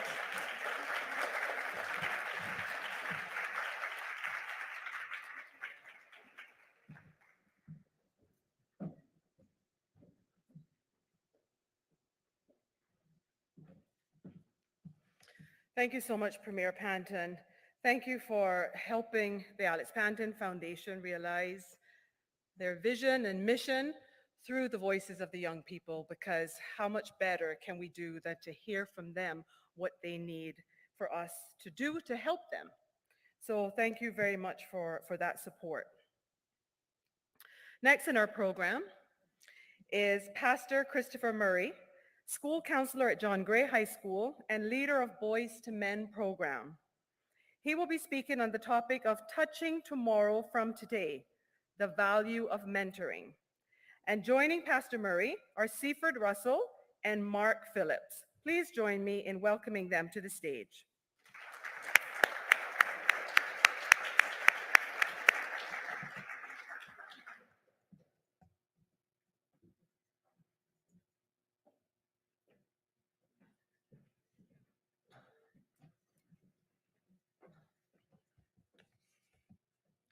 Thank you so very much, Ms. Lizette. And thank you, Honorable Premier, for such a heartfelt message just now. I think Tahani's voice makes mine sound like I'm still going through puberty. And I'd like also to thank the governor in his absence for starting my introduction when he mentioned the imposter syndrome individual. I think I'm that person. I took a while to reach the podium, but I'm finally here. And so I would like to, of course, say good afternoon to everyone and to thank the Alex Panton Foundation for this most notable opportunity to share on this platform. And I'd like to also applaud the organization for its continuity on this most necessary subject of youth and mental health. The area I'll be focusing on today is mentoring, which is very, very near and close to my heart, as I believe I am a product of several individuals who spoke positively in my life when I was growing up, who decided not to give up on me. Several individuals who decided to love me the most when I deserved it the least. And so because of that, I believe strongly that it has helped me to develop into a healthy mental state even from I was a teenage boy. And when I consider the word mentoring, several words comes to mind, such as a facilitator and such as a tour guide to guide young men along life's various challenges, along the vicissitudes of life. Someone who will be helping others to charter the way among everything that life has to offer. And so for the past 17 years, I've been a school counselor here in our beloved islands. And so I automatically became a mentor. a tour guide to several young men. I began my counseling career at Her Majesty's Prison, and while there, I was assigned to the juvenile and young offenders sections. And while I was there, I witnessed and experienced a strong flowing pipeline from the high schools straight into the prison. And I became very, very, very disheartened by it because I eventually started to develop relationships with these young men who would share their innermost desires and wishes. Some would say they wish they could get a second chance. They wish that somebody was there to help them along the way before they made the heinous mistakes that they did. So an overwhelming feeling came that I should leave the prison and start working into the high school and help create what is considered like a blockage to the pipeline from the schools into the prison. And so I was granted the opportunity to become a counselor at the middle school, then called George X, then slash, of course, John Gray High School. And we started a program there, and you'll see various slides will be running. I'll be pointing out one in particular shortly. We started a program there called Boys to Men, and this program gave me access to mentor so far a generation of boys, totaling to over 500 boys so far. Thank you. We were able to touch tomorrow from today. We started a program with only 3 boys. 3 boys began the program, and I'm very, very honored to say presently one of those 3 boys that began over 10 years ago is sitting on the platform with me this afternoon. And of course,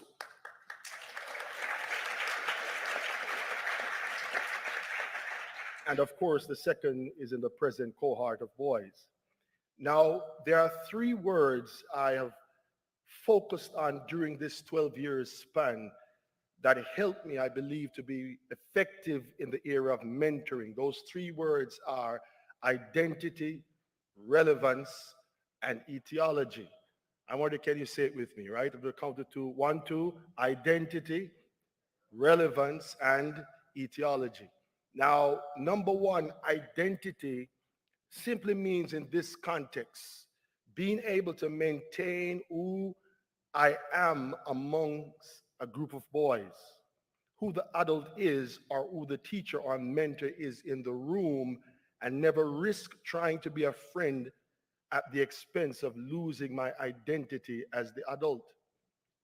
So maintaining my identity helps to preserve and protect one word. Now that's the picture I wanted to stop at. If you can just quickly look, anybody notice anybody familiar in that picture there in shorts? So that picture there was taken over 9 years ago, and why it struck me and left an indelible mark on me, that's the Honorable Premier, Mr. Wayne Panton, with a group of 4 boys. We were sharing different boats at the time, and he was teaching the boys how to fish.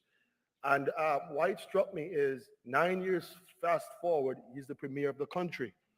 So one of those boys, or all those 500 boys, nobody knows what their future holds. I want to say amen, right? So maintaining my identity among the boys helped me to preserve and protect one word. And that one word was respect. I've found that if respect is lost, it takes sometimes a lifetime to be regained. The next word is relevance. And I particularly like this one because I found that remaining relevant helps to create a solid relationship with young men. Relevance is important. What I mean by relevance is being able to maintain a bridge between oneself and young people, which might require something that makes others feel uncomfortable, and that word is disclosure, which is being able to simply say, I have been there too, and I surely understand. Whenever I'm presenting to a group of boys, and once I say, when I was at your age, my first challenges where immediately all eyes become, glued on me, what I have to say. Because the error many persons make is to alienate the young person by making them feel that what they're going through is completely foreign. And if I may quickly say, and many times, many of us either did equally to what they're doing or even sometimes worse. So self-disclosure wrapped in wisdom is vitally important. The program Boys to Men, I believe, has been successful because we ensured bridges were built to maintain relationships. Being able to relate. So I have done several presentations throughout the years, and once I say this is the first time I got into trouble, etc., all eyes are glued. Then here comes a young man speaking to me and saying privately, I want to talk with you. And then he says to me, sir, Mr. Murray, I am in trouble. And I said, what are you saying? Sir, I'm smoking 24/7s. I'm having this problem, serious problems. And so it then becomes my task not to alienate him or to immediately sometimes put him in a punitive position, but to become that listening ear to say, you know what? I understand what's going on. Let's see how we can work this out. And throughout my time so far, I've been so blessed to see boys who have gone through the program who came and said the same thing, that they have problems. I've watched them.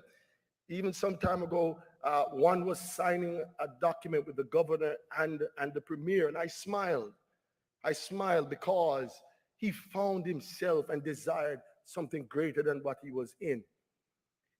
And so the third word is called etiology. I discovered this word when I was a young man, in my teenage years. And the meaning of the word etiology simply means it's the study of the causes. The etiologist does not stop at the situations, but the etiologist will seek to discover what the causes are. Which simply means that someone is accosted and incarcerated and everybody is beating over the situation. And if the cause is never addressed, when he leaves the incarcerated state, he's perhaps going to go back on those situations again. So whenever a boy does something in school, it becomes my task, preferably in the Boys to Men program, to seek, to unravel what's the underlying cause. What is it that's causing him to get into these particular situations? And once the cause has been found, the situations can thoroughly and effectively be solved. I guarantee you. I'm going to close soon because my two gentlemen here, they're going to be sharing shortly. But I'd like to share with you a method or an approach I've used throughout the years. I call it an iron fist in a velvet glove. An iron fist in a velvet glove, which simply means the first touch a young man should feel, that velvet glove, is the touch of care.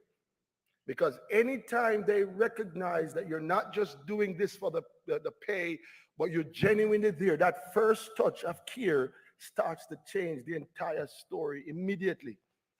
And of course, the iron fist are the principles and the standards that we uphold. Now, today I'd like to just focus on the velvet effect and allow both Seaford and Mark to come. There was one particular boy that was at the school, and while he was at school, he was giving no ends of trouble, just problems after problems. And he was in a state mentally defensive and aggressive, etc., etc. And I thought it wise to spend some time with this young man. I said, you know what? We're going to do something different with you. I said to him, we're going to carry you to Turtle Farm, and I did. We're going to do etc., etc., and we did. And the young man turned around to me and he said to me, Mr. Murray, if you keep on treating me this good, I have to change. When he said that to me, immediately, I'm a pastor, so he immediately got me thinking on the word of the Lord. The Bible says it is the goodness of the Lord that leadeth men to repentance, not the judgment, the punitive, or the wrath, but the goodness. And that young man started to evolve. And I really believe goodness, care, and love brings lasting change. Now, there was another young man, and this young man, he was like a mini hurricane. A mini hurricane. When I would be in my office, in the main office, I would hear him coming from outside loud and coming, and the EOs had a challenge with him. And I recall one particular day that when he was coming in, You know what they call the Tasmanian, yeah, right? He was coming, and I jumped up and I locked the door. I said, not today, Bobo. I locked the door. And I watched that little guy came up to my door, held on to the knob, and started riding the knob saying, Mr. Murray, Mr. Murray, Mr. Murray, Mr. Murray, Mr. Murray, Mr. Murray, Mr. Murray, Mr. Murray. And I'm there in there looking at him saying, until I heard that iron knob broke. And he stepped in like Superboy in my office, say, I am here. And you know, it struck me that if he was fighting so hard to come to me, I should spend some time with him. I said to him, you know what we're going to do? We're going to go fishing one day. And I took him fishing. And when I brought him fishing, he then at that, he was catching some little small fish, but he felt like a hero. We were throwing them back in the water, but he was catching them. And I was there with him. And he said something to me that went deep into his heart. He told me what we could do to help him. And fast forward 11 years now behind me, that young man that was giving no ends of problems is now sitting on this podium with me as well.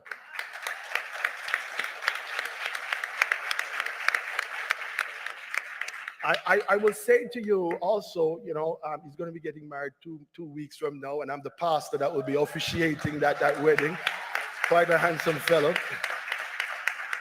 So my time is going. So two quick pointers and I'm through. I like going to the supermarkets. You know, years ago when I arrived here, I just enjoyed going to the supermarkets. I won't say which one in particular, right? But I just enjoyed going there. And why I enjoyed going there, I would say to the workers there, where is the milk? And the guys would say, go down row 3 on the lower end, or where is the chicken? They'll say, go on the 5th row, etc., etc. I just love how they can identify where things are. But on one given day, I asked a gentleman, and the gentleman didn't point where the item that I wanted was. You know what the gentleman did? He said, come with me. He took me to my destination. And there's a call right now, especially in these difficult times, for individuals to help guide persons along the way, even if it might cost you your time or cause your discomfort. My final point before Mr. Russell speaks, my son, I have 2 sons and we adopted 2 daughters, and I've watched them. My first son, it took a while before he started walking, going to 2 years almost, and he wasn't walking. And I said, my wife was in the hall with us, and I said, Chris J., look at me. I went down on the ground with him. I went on the dirt with him, and I said, Chris J., look at what I'm doing right now. And I struggled, and I stood up, and I took 1 step forward, then another step forward. And would you believe me that my little boy at almost 2 years old looked at his father and did the exact thing and never went back to the ground? If we can ever help somebody by setting some examples, by reaching out. Children spell the word love as T-I-M-E. Thank you so very much for your time. Mr. Russell will now share.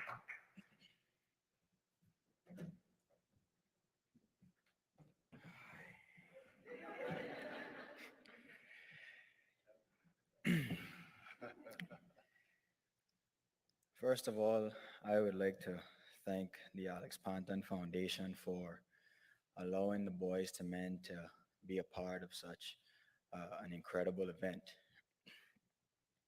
I didn't prepare a speech, but I spoke to Mr. Murray this morning and I told him that I would just speak from my heart. And this imposter syndrome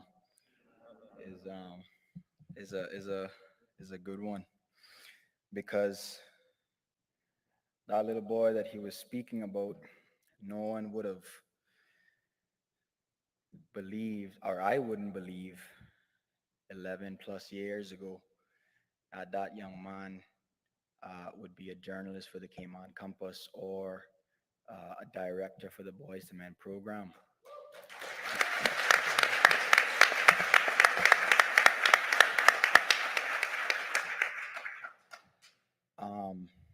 But I'll give you a little bit of insight of who that young man was and why it's important for Country Builds community. That was the slogan that the premier had during his campaign. And country builds community is very, is community builds country. Apologies. Uh, the community plays a massive part in helping one individual life get better. Not just the Boys to Men program, and of course I would love to promote the program here, but it's a cohesive effort. Everybody is involved in trying to change someone's life, and I'll again get a little bit into my life story.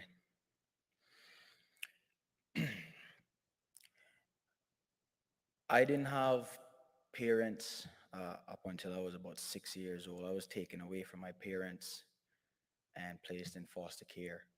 My mother was a teenager when she had me. Um, we lived in cars where the gas was low. I had to turn down the windows. Mosquitoes would come in and bite us.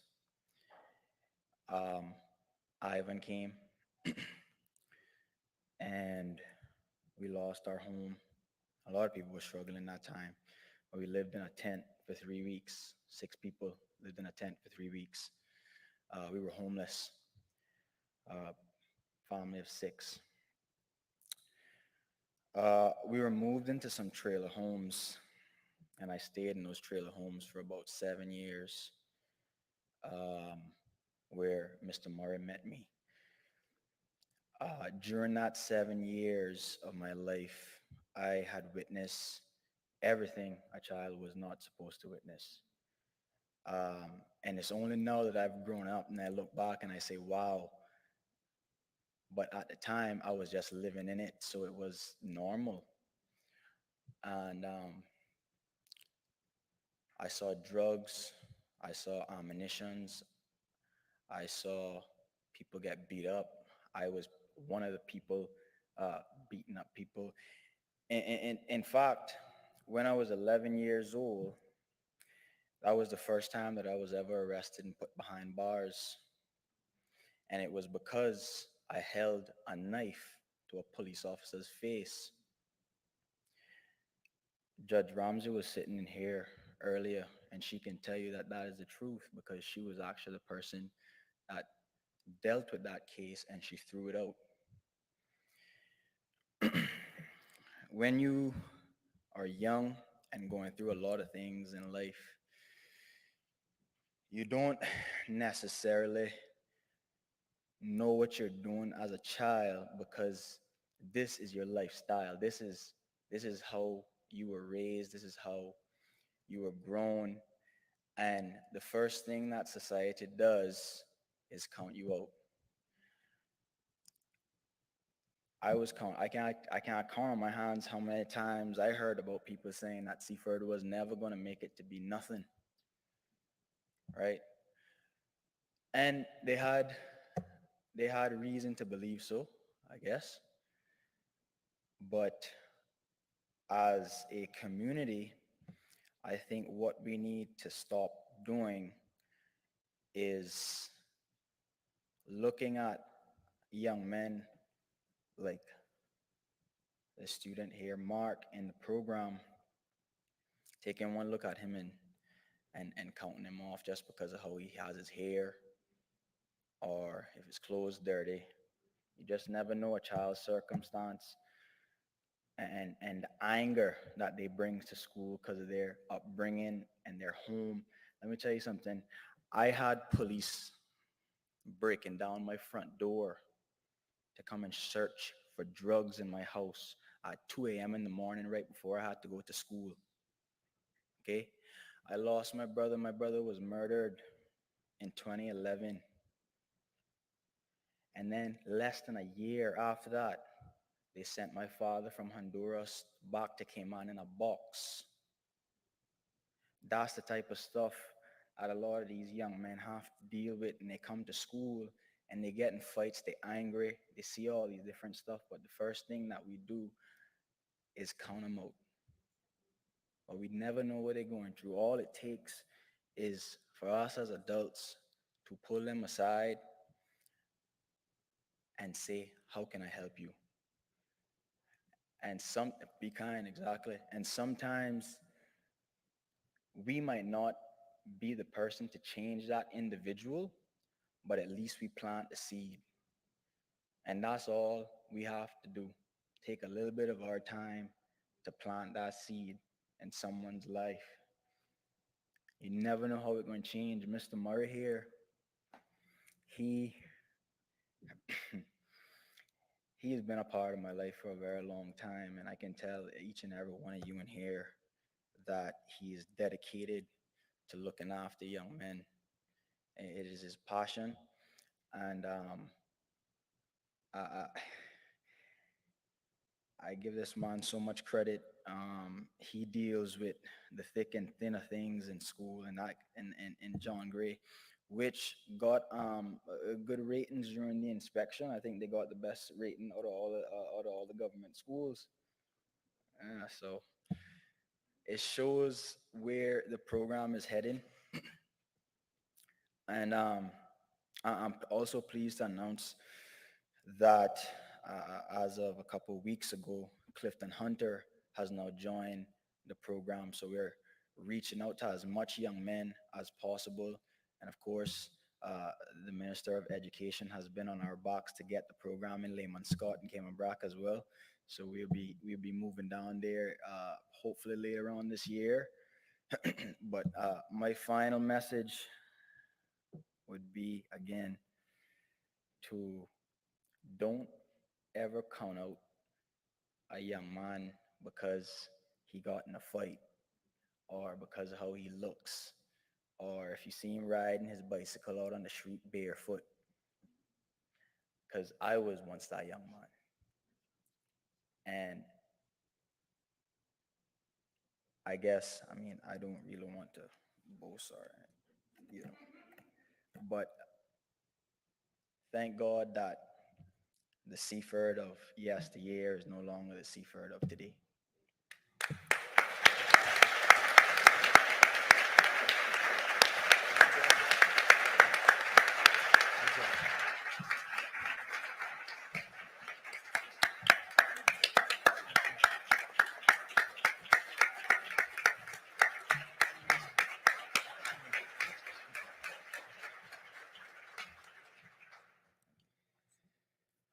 Good afternoon, ladies and gents.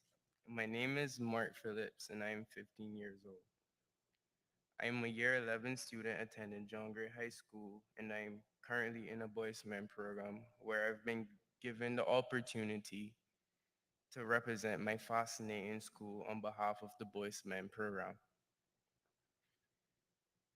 Boys to Men is briefly a program that teaches young men compulsory training they will need to survive on their own in the near future. For example, etiquette training, which we went to Ritz-Carlton Hotel with the Clifton Hunters Boys to Men. Before joining Boys to Men program, I've had a difficult time making the right choices and hung around the wrong group of friends, which has led me to getting in trouble more than once. Shortly after joining Boys to Men, I started to bring my personal problems to the surface, which helped me grow as a person in many ways, more than one. I was always told that I needed to change, but no one told me how to change. Mr. Murray and Mr. Seaford has been a big part of me changing as a young man, and I'm forever grateful for their encouraging words and caring actions towards me. As I continue to hear motivating words from Mr. Murray and Mr. Seaford, I will strive to be the best man I can be. Thank you for listening to my story.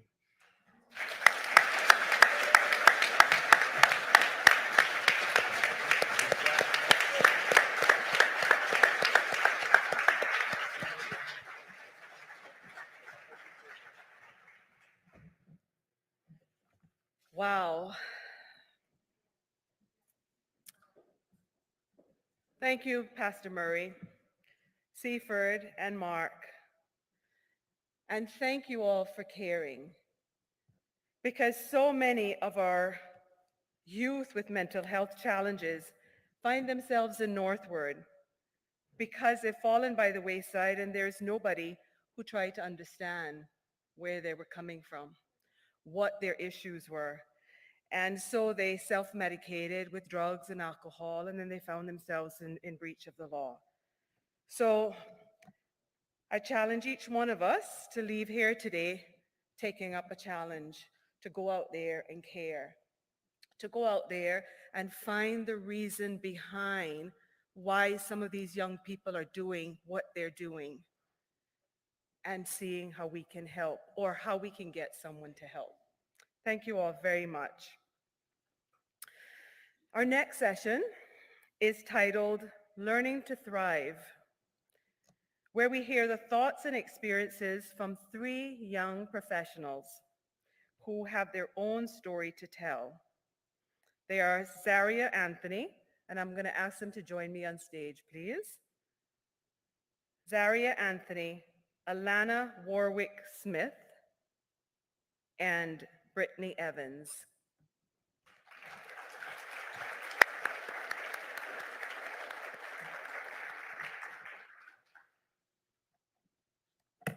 First on is Zaria. And Zaria is going to speak from the podium, from the... You guys can hear me, right? Okay. Hi, guys. I'm like really nervous, but so if I was to ask you guys what anxiety looked like to you, I guarantee you a majority of you would tell me it's like nail biting, it's shaking, it's a dry mouth, it's trembling. And if I was to tell you what it meant to me, it's the most terrifying feeling you could ever experience, because you don't even know who you are anymore. It's like you're a passenger in your own car, and you could full on get in the driver's seat and drive and control your life, but you're too afraid to get in the driver's seat, of course. So before lockdown, like I was really excited to stay home. I got paid to play video games and sleep in and take naps when I wanted to. And of course, after a while, it dawned on me that we really were in a global pandemic and that people across the world were dying. We didn't know what this thing was. We didn't know what it did. And eventually that began to eat away at me. So as I began stressing more and more about the lockdown, how I couldn't see my friends anymore, I couldn't go to school, I couldn't work, that impacted me physically, and I couldn't sleep anymore. I couldn't eat anymore. Like if I tried to eat, I would throw it back up. If I went to sleep, I would sleep for 2 to 3 hours a night, and then I would wake up and I wouldn't be able to fall back asleep until like the very next night. So like a week, I probably got 16 to 17 hours of rest if I was lucky. So you guys have heard of the mind-body connection, right? Whereas like your mental state is reflected through your physical being. So for me, as I continued stressing about quarantine and the lockdown, that affected me physically. So like I said, I couldn't eat, I couldn't sleep, I had insomnia, all sorts of stuff. So I remember this one day I just tried to switch up my routine and I practiced makeup more. It's something I really got into during quarantine. And sorry, I remember this one distinctive day where I was just on the floor doing my makeup and my arm started hurting. And it could have been a muscle pain, it could have been a gas pain. I wasn't sure like what it was, but I went to Dr. Google. I was like, hey, Google, like, why is my arm hurting? And Google's like, oh, well, you have 10 minutes to live. You're gonna have a heart attack. And you know, there's that logical part of me that was like, you know, it's just the internet. Like, who listens to anything on the internet? And it was on like Wikipedia, which is even worse. But you know, that unstable part of me that was literally breaking down during quarantine was like, you know, maybe Dr. Google's onto something. So I went to my mom's room and I should have just asked her, like, does anybody in our family have like heart problems? Like, do you think of a blocked artery? And she's like, why are you even asking me these kinds of questions? Like, you're not gonna die or anything. Like, I promise you you're okay. But I didn't listen to her, of course, because Google knows best. And I made it a habit to go to the ER like once or twice every 2 weeks. So I was constantly familiarized with the same nurses and the same treatment. And they would do like an ECG scan on me where they hook up a bunch of like chest patches onto you and they monitor your heart rate. And they would explain my abnormal heart rate is due to anxiety-induced palpitations where my heart would beat irregularly. And they're like, you know what, you're not dying, your adrenaline's high, and you're okay. Like, you're just panicking, and that's why your heart's beating irregularly. I'm like, well, Google said I have heart problems, so I'm not gonna listen to you. And this became a habit for like the next 2 to 3 months. And then one day I met a nurse that I've never seen before. Like I said, I was familiarized with all the staff there.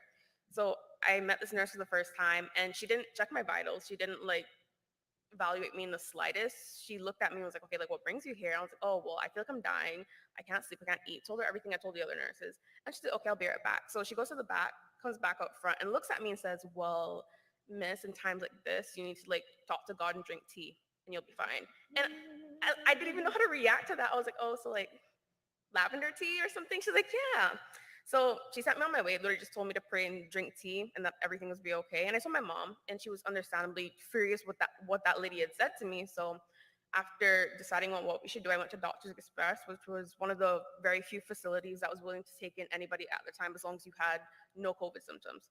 So I went in there and I was checked in within like the first 3 minutes of being there. I spoke to a nurse and she didn't hit me with the, oh, well, times are hard. You should exercise. So you should drink more water. You should take deep breaths. She told me, you know what? I know exactly what you're going through. I had anxiety when I was pregnant. And this is how it went for me. And this is how I dealt with it. And this is how I'm doing now. And that was the most intimate conversation I've had with anybody in regards to my health at all. And just talking to her, I felt human again because, like I'm not crazy. It's just times are hard and this is just my new reality.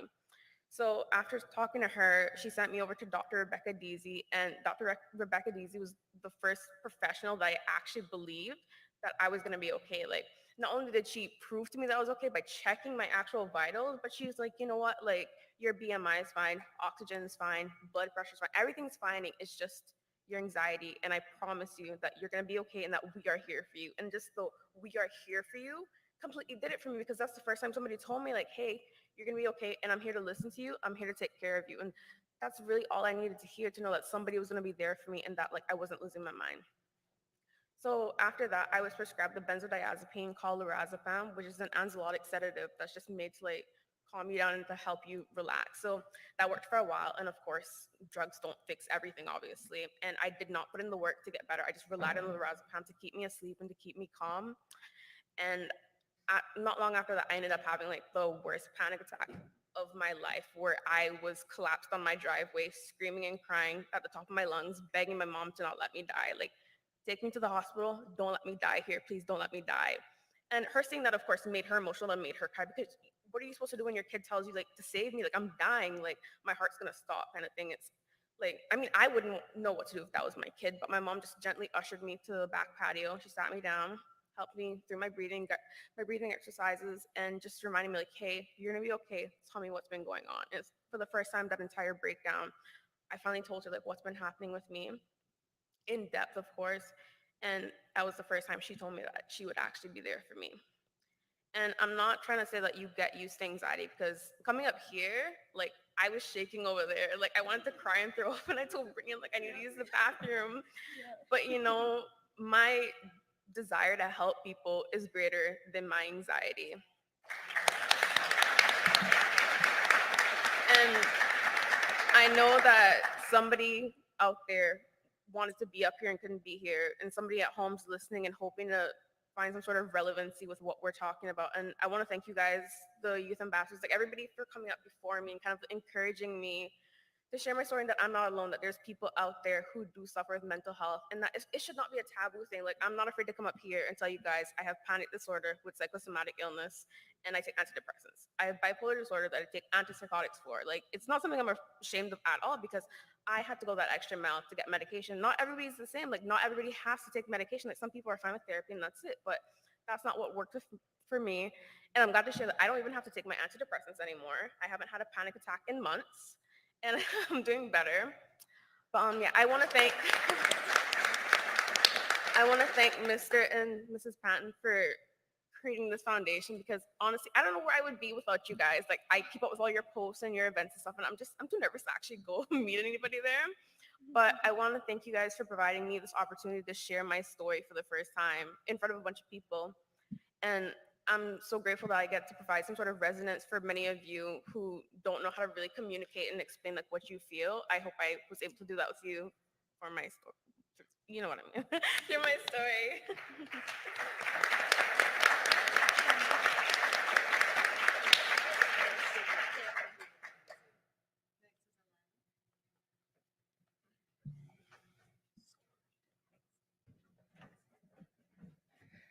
Good afternoon, everyone. Can we clap for Zaria one more time? That was amazing. I'm a tall lady, so I have to adjust. Good afternoon. I would like to start with a question. Who here has ever planted a seed? If you could just raise your hand for me if you've ever planted a seed. Okay, a few hands. And for those of you at home, if you could comment or react also if you have ever planted a seed. The day you plant the seed is not the day you eat the fruit. Can you guys say that with me? And those at home too, there is no shame in the talking to yourself game. The day I plant the seed is not the day I eat the fruit. Thank you so much. My name is Alana Warwick-Smith, and I am still alive because of the seeds that I have planted over my 14-year relationship with depression. I was diagnosed with depression when I was 12 years old. I thought a lot about what I wanted to say today, what my 12, 16, 19, and even 22-year-old self would want me to say, what she would need to hear. And I settled on being honest. Sometimes life really sucks. And that's the best word I can give it. I think we skirt around that a lot as adults, but I remember what it was like. I remember what it was like, and I think about it every day. But I put myself forward to talk to you all today, because if I can give you 3 tangible takeaways or seeds, and I promise I didn't consult with Boys to Men, it just happens we're all given seeds today, from my experiences that have helped me with my journey of learning to thrive, maybe, just maybe, things will suck a little bit less. Most of you would have notepads in front of you or access to the notepad on your phone. For your first seed, I'd like you to pull up either of them or get ready to write. I want you to write down 3 things that make you excited about life. And I'll give you a second to do this. And for those of you at home, if you could maybe share those in the comment section, if you are comfortable. 3 things that make you the opposite of sad. My 3, I love to play Wordle in the morning. I love to go to Mambo Italiano at Tilly's on a Saturday night. And I love driving around and listening to my favorite soca songs. This list can be as small as smiling at a stranger, or it can be as big as taking a flight. This list can and should be filled out every time you experience small or big moments of joy, so that you can always go back to them. This list should be non-exhaustive and full of things that can make you happy when you are sad. This is your emergency kit. If your mental health is anything like my mental health, you have a second job. Just trying to keep up with your obligations when your mind gets the best of you. Some days you are full of energy and every dish in the sink gets washed. And maybe for those who are a little bit younger, you have the energy to study for 6 hours, or you can take a walk around the block. Other days can be worse. Those are the days when it hurts to get out of bed and you can't remember the last time that you washed your hair. I know that we've all had some of those days. We cannot change the hand that we have been dealt, but we can win this game. Your second seed involves another list. I'm really sorry. For your second seed, I want you to divide your daily tasks into high energy and low energy. And to explain that, this is super personal to each person. Your list will look different than my list. As an example, my low energy task that is accomplishable even on my very worst of days is that I can spread my bed. I can do that one task for myself to set myself up for success. I can plant a positive seed to start my day. We live in a constant productivity culture where every day needs to be productive in order to be seen as successful. And that is simply not true. If the most you did today was turn on your laptop to attend this symposium, I am proud of you. I want you to maximize your high energy days and be kind to yourself on the days that you don't have it in you. You're going to create your high energy and your low energy activity list to work with what you've got. The third and final seed that I have to share is get it off your chest. I actually wanted to say, get that bleep off your chest, but I don't think Miss Lizette would let me do that, so that's what I wanted to say. And all jokes aside, the worst days of my life were the days that I suffered in silence. You do not have to do this alone, and you are not alone. Can you guys say that with me, please? You are not alone. Mental health care can be expensive, and I really wanted to be inclusive in this speech. I feel very privileged that I have been adulting for the past 6 years and I can afford mental health care now, but I remember when I couldn't. For those with financial limitations, my recommendations would be the Counseling Center. If you could write this down, please. Their website is dcs.gov.ky, and they offer free support to residents of the Cayman Islands. Also, a new form of assistance, which I was so excited to hear about, was the financial aid through the Alex Panton Foundation, whose website is alexpantonfoundation.ky. And you know, each journey is personal, and my journey is not your journey. And if you are not ready for counseling yet, some of the things that I have found solace in have been poetry, journaling, vlogging, and literally recording talking to myself just to get it off of my chest, and attending support groups such as Breaking Barriers. You need to get these thoughts out of your head. And it doesn't matter how it happens, but please prioritize getting them out of your head and off of your chest. The day you plant the seed is not the day that you eat the fruit. The 3 seeds that I've provided here today will only work if you let them. They will only work if you water them and allow them the chance to grow. To recap, they were creating your emergency kit. This is the list of actions and activities that you can do to combat the days when you are the saddest. Starting a high energy and low energy list as a low-cost way to manage the day-to-day expectations of life. And 3, getting those feelings off of your chest via counseling, journaling, vlogging, or support groups. And I would like to leave you with a final thought. Whenever things are dark and you cannot find your way, please remember, from the girl whose last day was supposed to be the 18th of July, 2011, you are not buried, you are planted.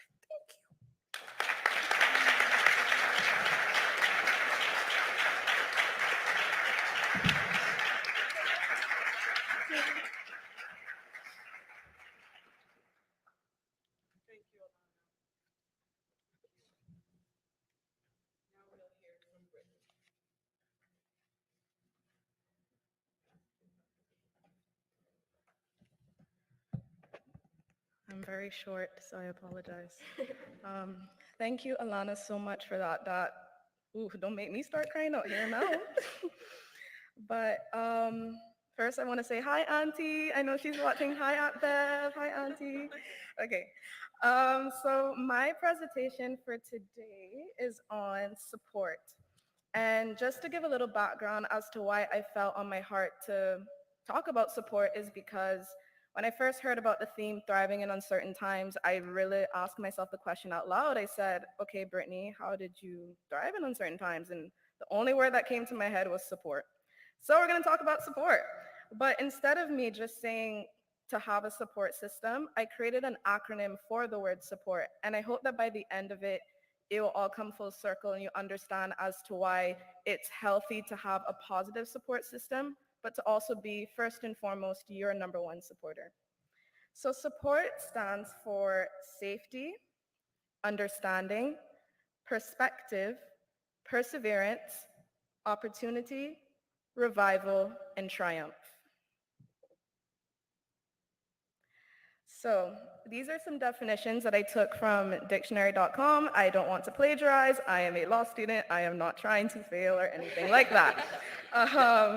So these are the definitions that I found. But the one that stood out to me the most was the last one, which says to undergo or endure, especially with patience or submission, to tolerate. The reason why this one stood out to me was because if you really dissect the words of the sentence, I'm like taking y'all to English literature now.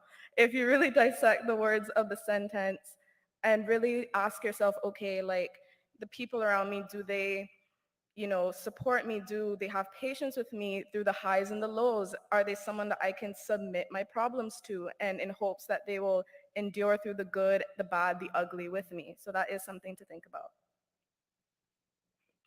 So I invite you to ask yourself these 3 questions.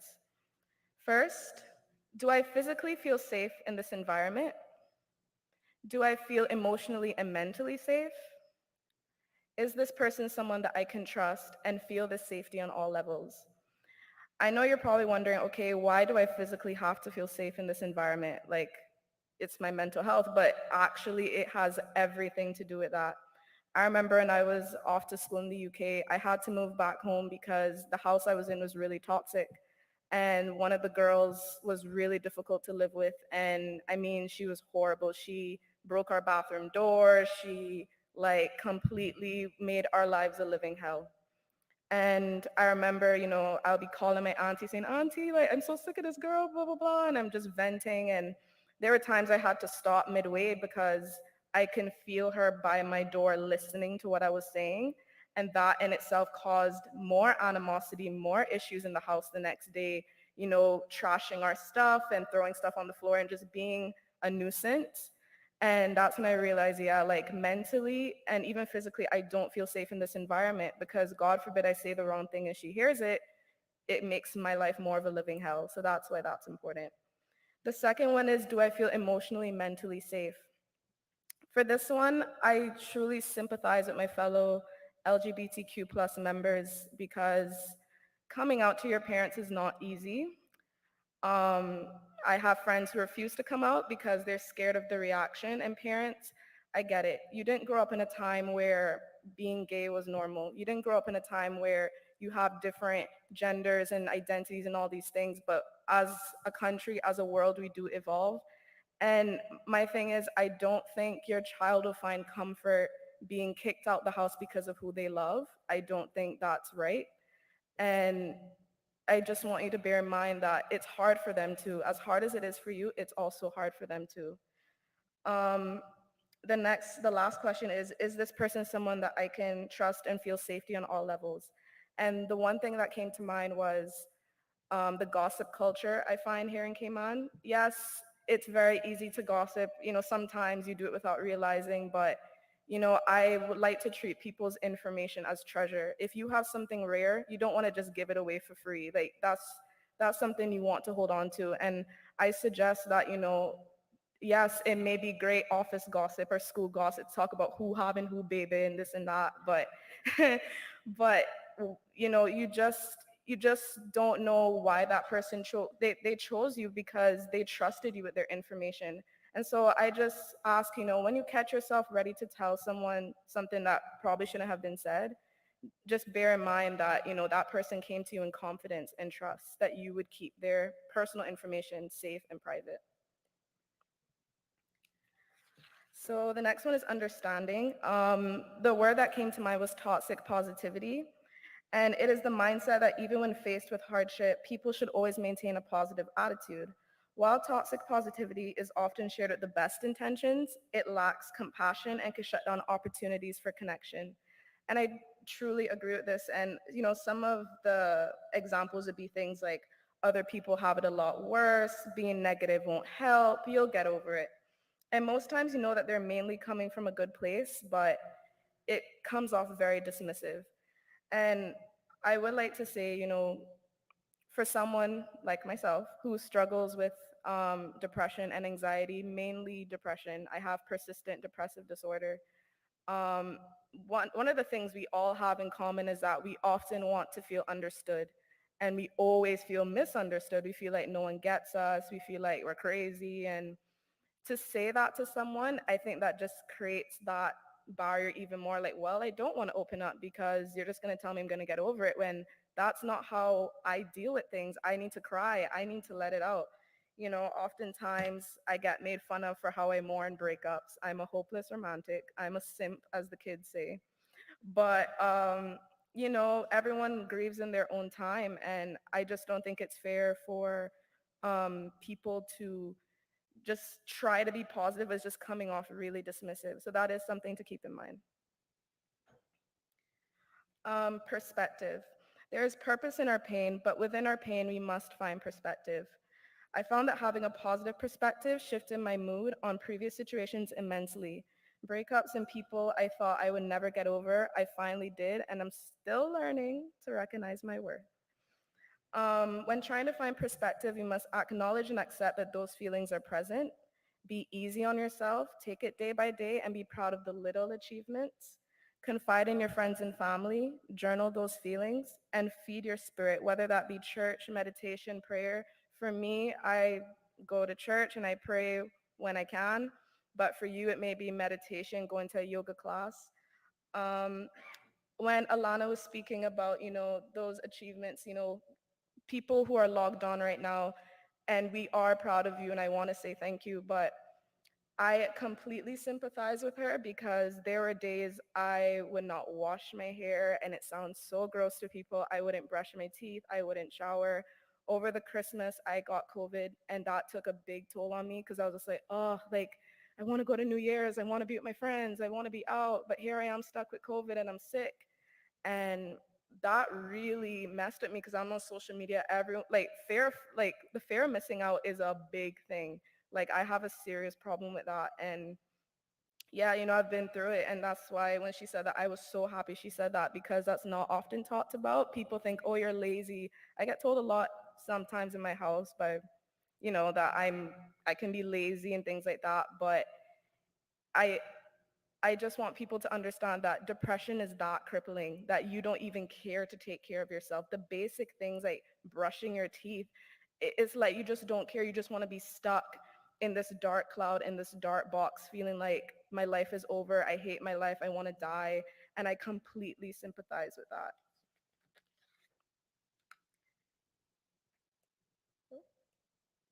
There we go. So perseverance. Earlier on the slides for support, one of the meanings that was there was to sustain or withstand without giving way, to serve as a prop. And to me, perseverance is very important because, it really helps you to remind yourself, okay, life is going to throw you so many hurdles. That's just life. But reflect on a time where you got through a really hard time and you actually survived. Like for me, I am terrible at math, hence why I chose law. I will never be an accountant. Don't ask me to count your money. I'm terrible at math, and I failed it probably 3 times. And I kept trying and trying until I finally got it. And, as simple as that is, you can apply that to any part of your life. I know some days you don't want to get out of bed, some days you don't want to go to the gym, some days you don't want to go to work, but what is the goal at the end of the day? Do you want to get better? Do you want to have a better life, a happier life? And that's why perseverance is such a big deal. Opportunity. So that all of this turns into opportunity, and a perfect example is me standing here today. A year ago, I was sitting in the audience and never thought that I would be a speaker because I was like, well, okay, it just wasn't a thought. And then after going through such a tough year last year, I realized, no, like I have something to say. I hope this can touch someone, even if it's one person. But I never thought that I would be up here standing in front of people talking about mental health. I don't know. So I mean, all the stuff that I went through, God has a purpose for our pain. And all the stuff that I went through is why I'm here today. So I am a living testimony, I guess you could say. And everyone else in here who has talked about their experiences, they're all living testimonies. They're still here today. They're still telling you that it's okay, you're not alone, you're gonna get through it. It may take a while, but you're gonna get there. And I'm just happy to have the opportunity to say that. Revival, almost there. Revival, it's the best feeling in the world. You just feel so alive. You feel like your old self again, if not better. You just, you really feel as if, okay, yes, pain and problems is still going to be there, but it's starting to lift off of your shoulders. You start to smile again. You start to do the things that you used to love doing. For me, I love watching TV with my family, and that was something that I was the only child for 11 years. And I loved watching TV with my family, Wheel of Fortune, Jeopardy, all that stuff. And it's now I'm kind of easing my way back into just doing things like that with them. I just think with when you have friends and positive people around you that help you get through those dark times, it really revives you. Yes, you're gonna have to probably do certain things that you may not be comfortable with to get to that place. You might have to quit that job. You might have to drop out of school and start your business. I mean, I don't know. Please, don't go home and tell your parents I told you to drop out of school. But I mean, like, whatever that may be, you have to take uncomfortable steps in order to excel and get to where you need to be. And the last one, triumph. You made it. You got to the other side. Everything is aligned for you. You have all the tools that you can use in order to, get through those hard times. And I just honestly want to thank my friends and my family for being there for me during very difficult times, crying with me on the phone, you know, comforting me. I know my aunt gets on me to take my meds and go to therapy and all that stuff. And I just really appreciate them more than anything. And I just want you to consider all these different parts of support that, you need to have those within yourself, but you also need the people around you to emulate those kind of characteristics. So, I've had friend groups where I see them now and I feel bad for them because they weren't a good influence on me, and I realize I have different priorities. I want to finish law school, hopefully become a lawyer, or maybe do compliance. I have more for myself, and they want to be out partying, which I'm not judging them for it. But what I will say is that there's a difference in my support group now. I can't go to them and talk to them about these things because they'll say, oh, well, let's go smoke, let's go drink together. And it's like, yeah, but that doesn't help. So that's why I find it so important to have a positive support system that can help you get through hard times, because birds of a feather flock together and bad company corrupts good character, so that's just really why support is absolutely important. And to show you, this is my support system. My friends are gonna kill me. But yes, thank you. Yes, thank you, thank you. Sorry, look at my stuff.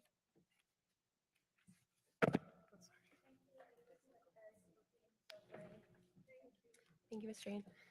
Ladies and gentlemen, join me in thanking these phenomenal three young ladies, Zaria Anthony, Alana Warwick-Smith,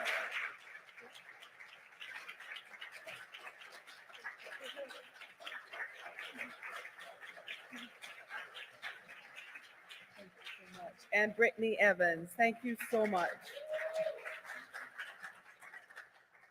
Ladies, thank you for sharing your heartfelt journeys and giving us a sneak peek into what your emergency toolkit looks like, because I'm sure there's many in the audience and those that are listening online that have been where you've been, or maybe are going through some of those dark moments right now and can gain strength from your advice and your stories. Thank you so much.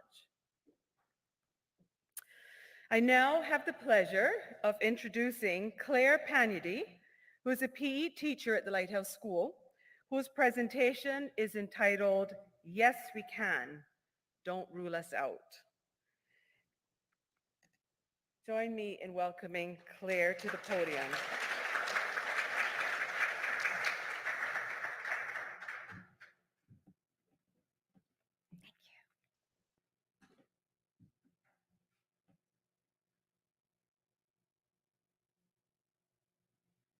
Hi, my name is Claire, or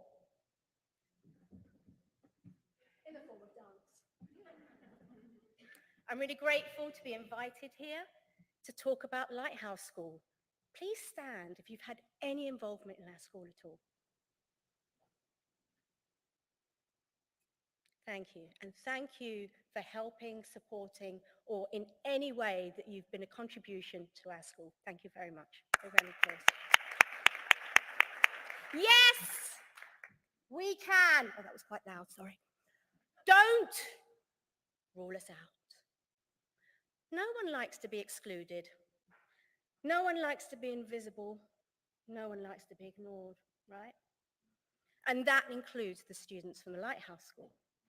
A good school, according to the last 2 inspections, I don't agree. I would say we're excellent in all areas, but don't tell the inspectors. Thank you. They might not be happy about that. So, let's see how this works. This is the Lighthouse School. It's based in Red Bay, and it's a thriving school. There is never a dull moment. I'm not going to sugarcoat it. It can be a challenge.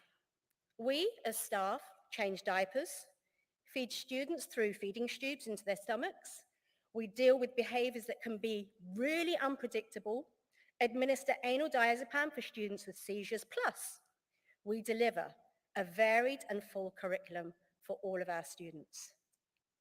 All that aside, we have the sweetest, most caring, most tactile students you will meet. And it's really difficult during these COVID times because all they want to do is give you a hug. They really do. They're very tactile. They want to hold your hand. And our staff, as you can see here, this was one of our insets, are caring, committed, motivated, hardworking, and fun. Some of our inset days have been really inspirational. They've been on the beach. We've played games whilst doing sort of brainstorms about how we can improve the school. So, the nature of our school. We have 69 students in the primary sector. That's 9 classes. We also have a secondary section, and there are 51 students. We have 55 dedicated staff. That's teachers, support staff, and aides. And this guy is quite an important guy to me. We have a huge cohort of special needs. So we have children with PMLD, that's profound multiple learning difficulties. They could be in wheelchairs, have cerebral palsy, non-verbal, or all of the above. We have a huge population, and even more so this year with new classes arriving, of children on the ASD spectrum. That's the autism spectrum, and they range from primary all the way to secondary. We have SLD students, which are severe learning difficulties, and we have MLD, which are the mild learning difficulties. And our hope actually at Lighthouse School is these students progress so much that they can be integrated into mainstream. And this was a massive delight for us last year. We had 11 students actually that went forward to mainstream. There's a class at John Gray. There are 10 students there that are taking part in the curriculum and doing absolutely fantastically. So we're really, yeah, please. We're really, really proud of our students.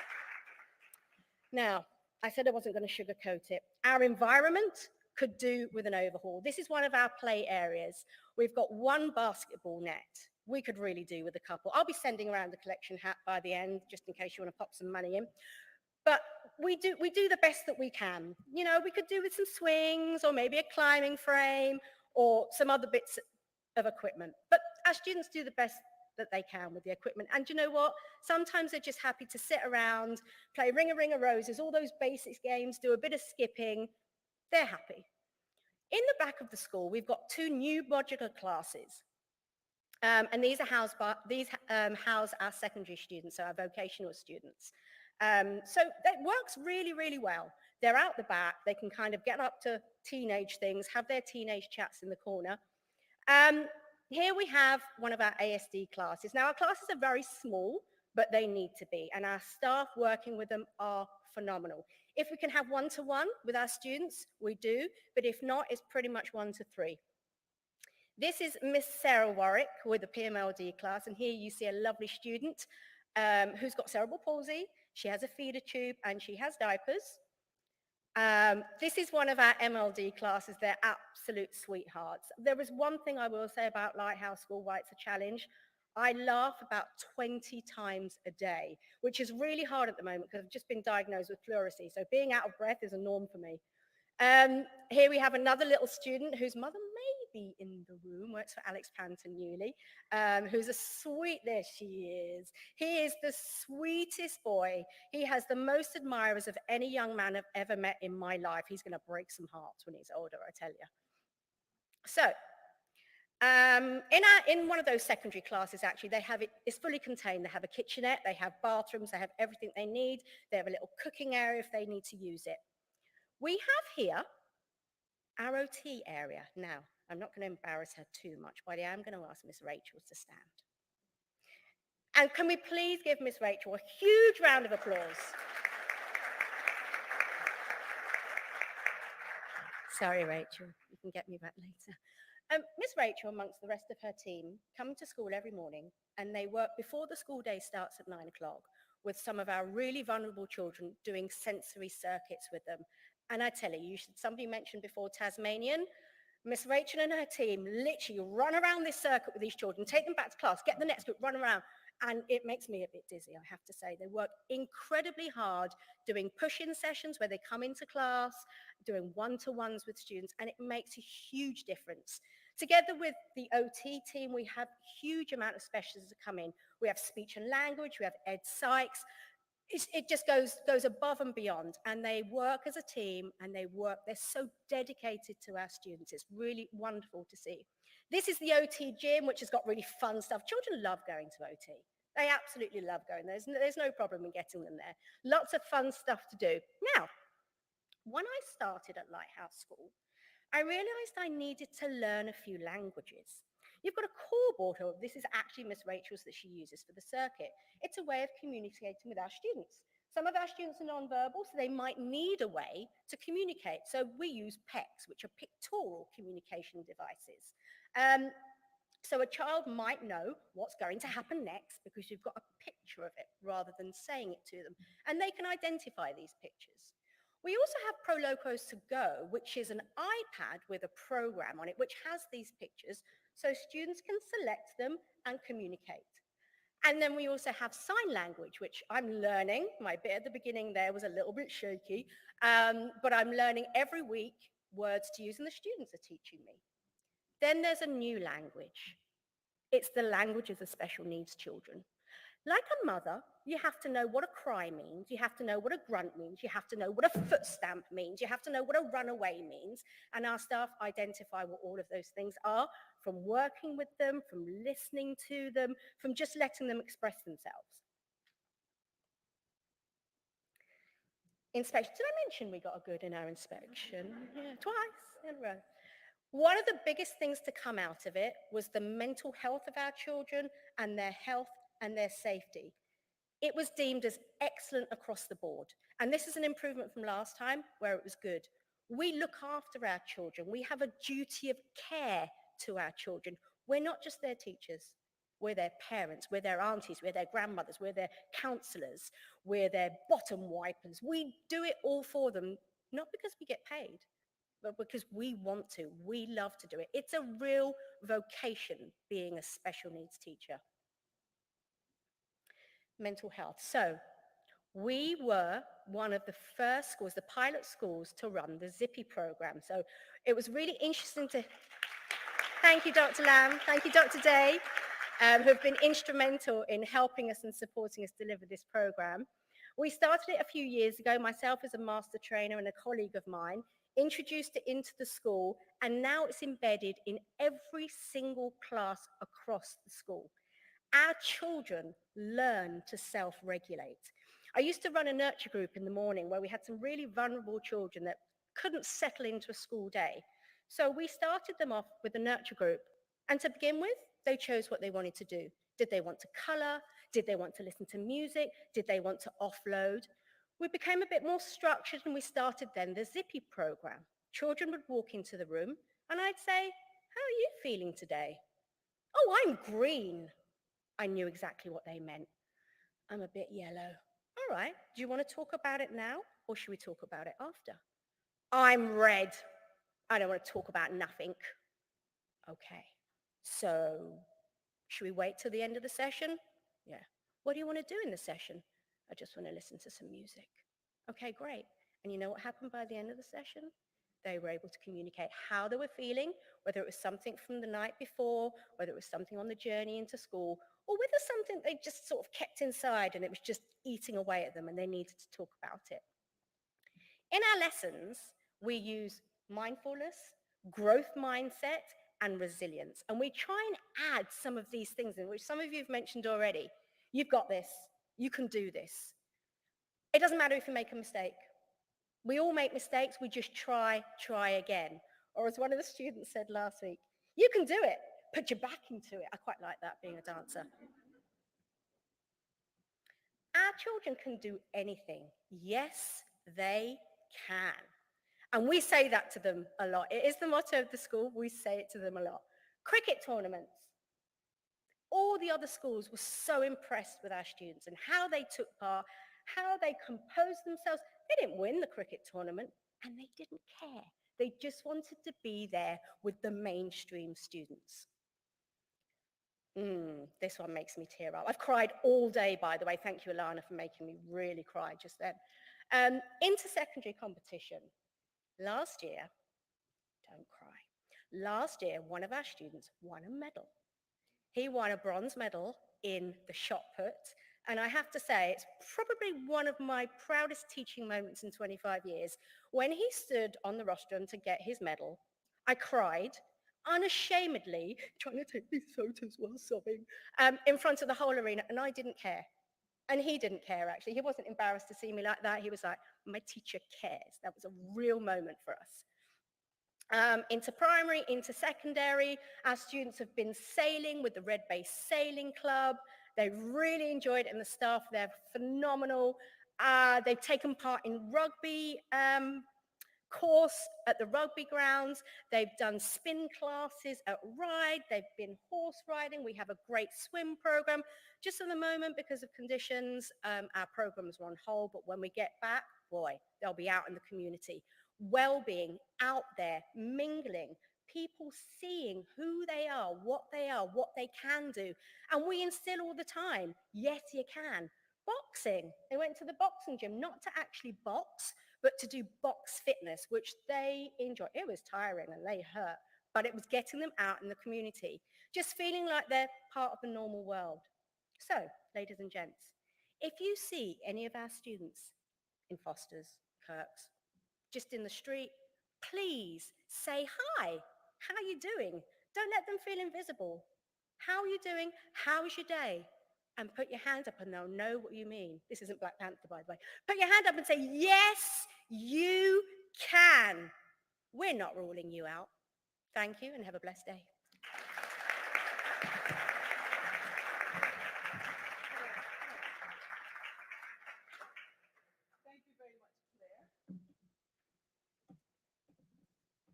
We were going to invite anybody in the audience who had any questions for Claire, but she did a tremendous job. Thank you so much.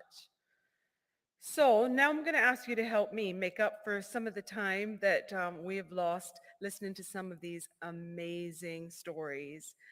And instead of taking a 10-minute coffee break, I'm going to ask you to take 2 to 3 minutes, maximum 5 minutes. Go grab your coffee, grab your tea and come back in here. And we're going to start at 3:55, okay? And the coffee is in the foyer and we will be back here at 3:55 and I'm sorry?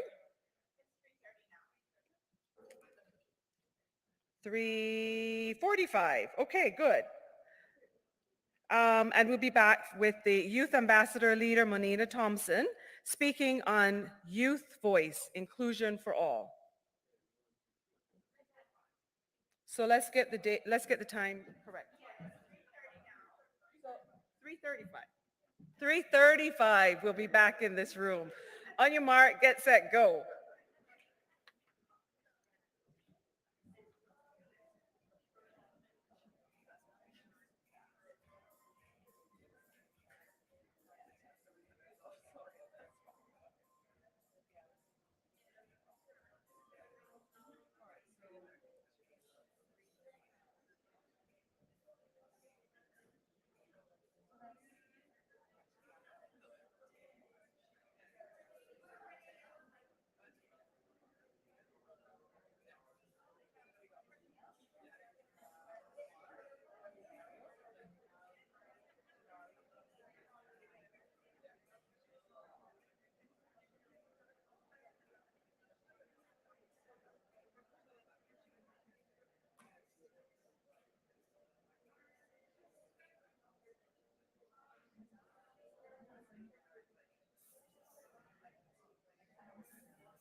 Okay, can I invite you all to start taking your seats, please?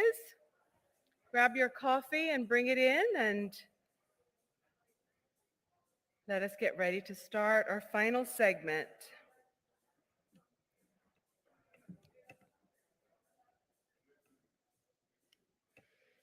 Okay, welcome back. I'd like to take a moment to thank more of our sponsors, Logic, the Wellness Center, C3, and Ironshore Pharma. We're truly thankful for all of your support. Next to the stage is Manina Thompson, our Youth Ambassador leader, who is presenting on Youth Voice, Inclusion for All. Join me in welcoming our own Manina.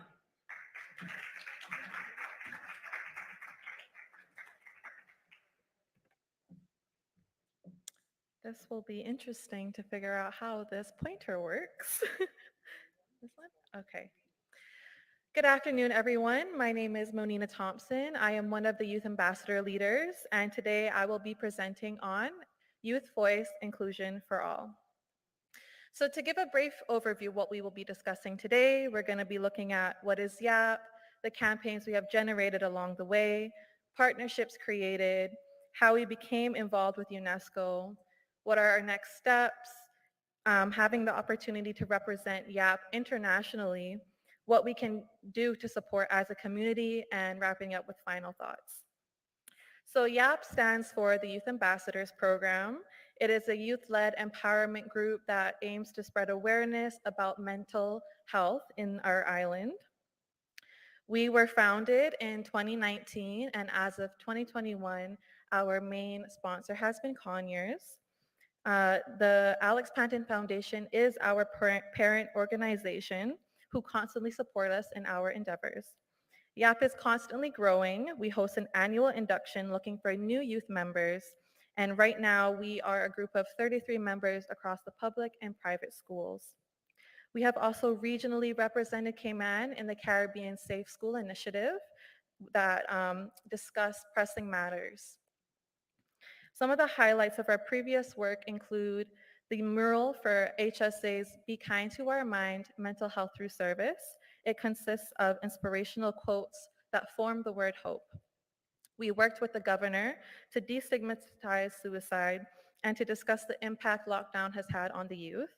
We have also hosted a virtual art competition during lockdown. The theme was Mind in Isolation.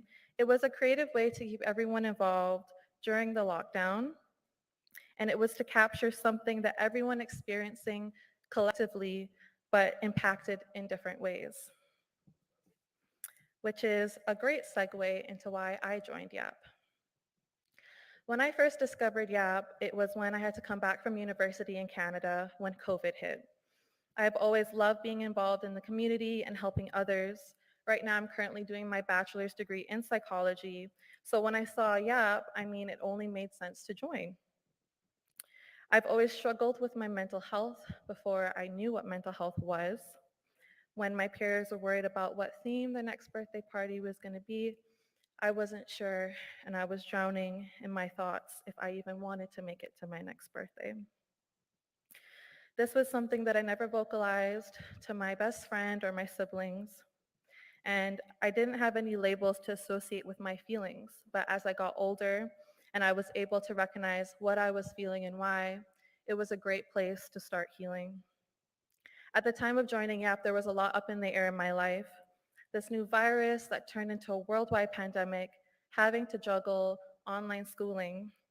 And around that same time, my mother was diagnosed with stage 4 cancer after being clear of cancer 5 years since her first diagnosis. After my mom put up her final fight with cancer, I went into fix-it mode. I put my focus into taking care of my family, bills, and all the legal stuff. I also put my energy into YAP, excited to help others, but also not realizing that it was to avoid facing what was happening in my personal life. YAP gave me joy and purpose in pursuing my passion with psychology and advocating for my fellow peers. YAP is a welcoming community filled with amazing people with different life stories and backgrounds, but all coming together for the same goal, to stand up and take control of our lives, to help rebuild the community in our vision.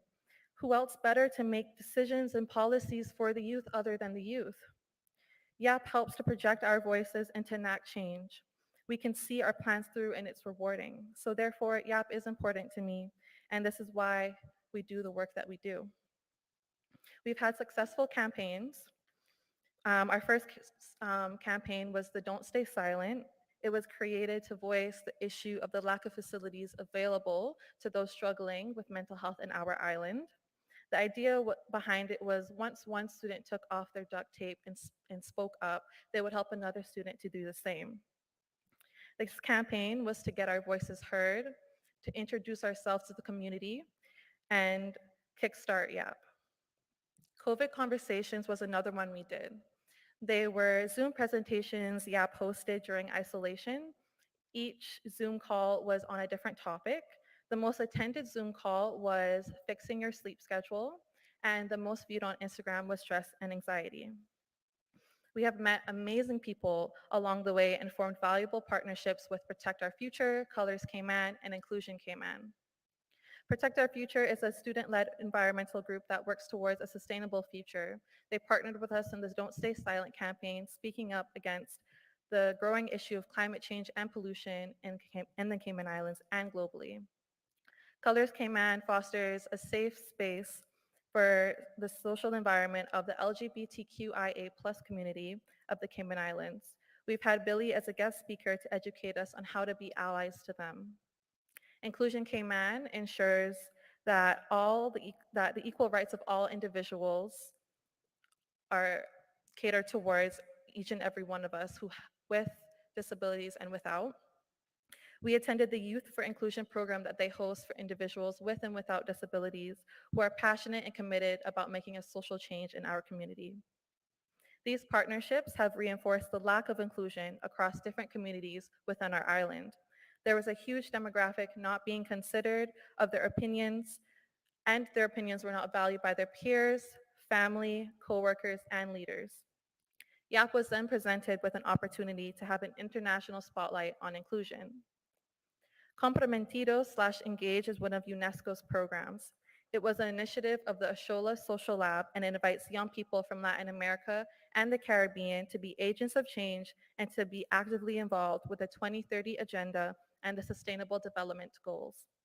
We were able to strengthen alliances, exchange experiences, and enrich ourselves with collective knowledge. Upon successful completion of the program, the selected projects will obtain $1,000 US to kickstart their project. Along our journey, week one, we were welcomed into the program, went into training sessions, discussed business strategies, did a practice run, and then made our final pitch. Our pitch was entitled Inclusion for All. You can see the logo up there that I made for our project. And what we identified was there was a huge stigma surrounding those persons living with disabilities. And we decided to target 3 major barriers that are existing in our community. The first one was that only government buildings in Cayman are mandated to be accessible. So we will work with government officials to build accessible and inclusive structures in the high traffic areas other than government buildings.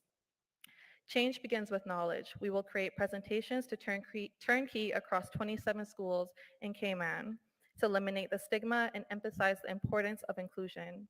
We plan to launch a diagnostic survey to access the needs of students with disabilities, and then based off this assessment, we will deliver advocacy workshops on how to make schools more inclusive to deliver quality education for all.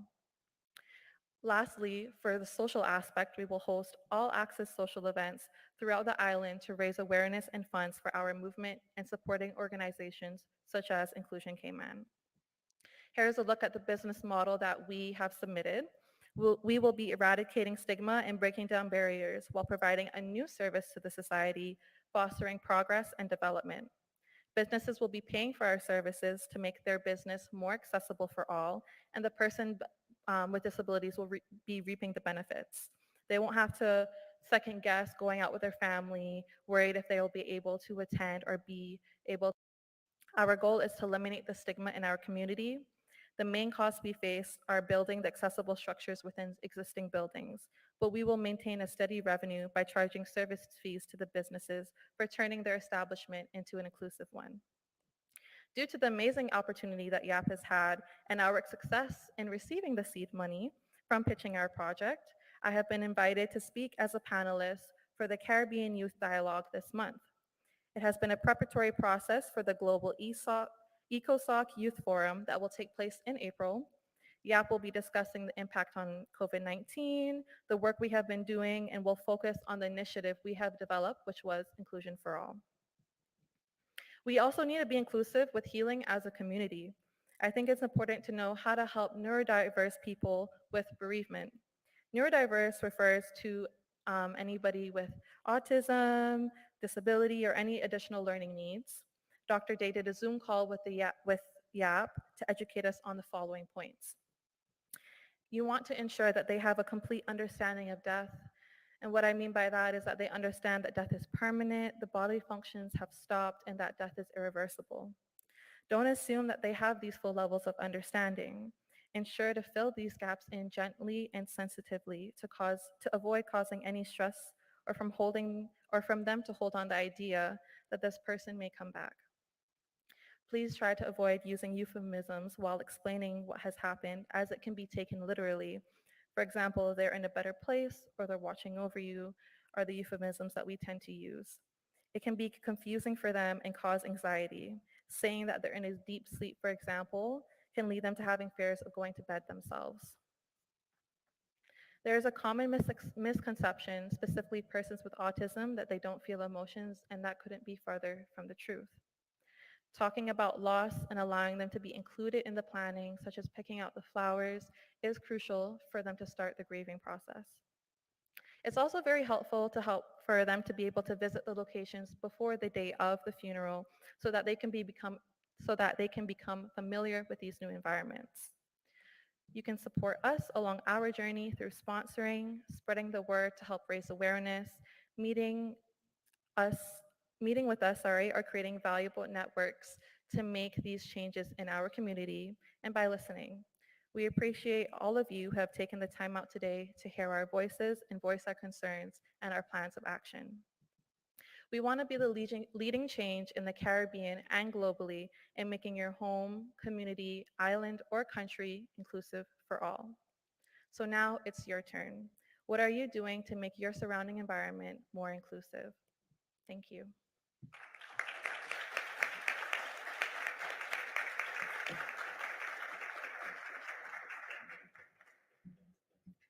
Thank you so much, Manina. You are truly a great testimony for our Alex Panton Foundation Youth Ambassador Program, otherwise known as YAP. You know, just sitting and hearing you all talk, it brings back lots of memories from the first strategic planning session when our phenomenal chairwoman, Jane Panton, sat and expounded on her vision for the Alex Panton Foundation. And the Youth Ambassador Program was one of those dreams. And I'm really so proud today of the amazing job that Bill and Dr. Lamb and the youth ambassadors have done. Because truly, what they have accomplished and what they're going to accomplish far exceeds the expectations that we had at the time.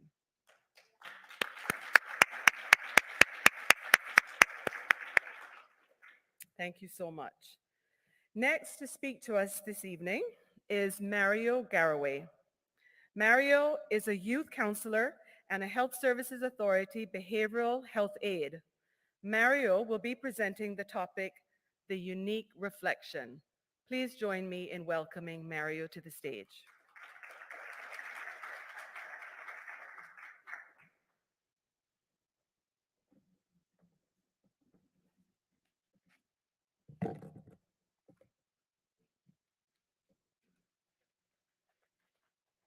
Hello, good afternoon. Thank you, Miss Lizette Yearwood. Actually, Miss Lizette Yearwood is my CEO, so I am very honored to be welcomed by her. Today I want to talk to you. I'm here to speak to you about something that is very passionate to me. and that is our youths. While I do not have a slide up, during the preparation of my slide, trying to get things pieced together, tragedy struck in the community. And I'm saying to myself, okay, I am preparing this thing here, but how do I deal with this? Because this is a youth that is very known to me. It's very known to an organization that I work for apart from the HSA.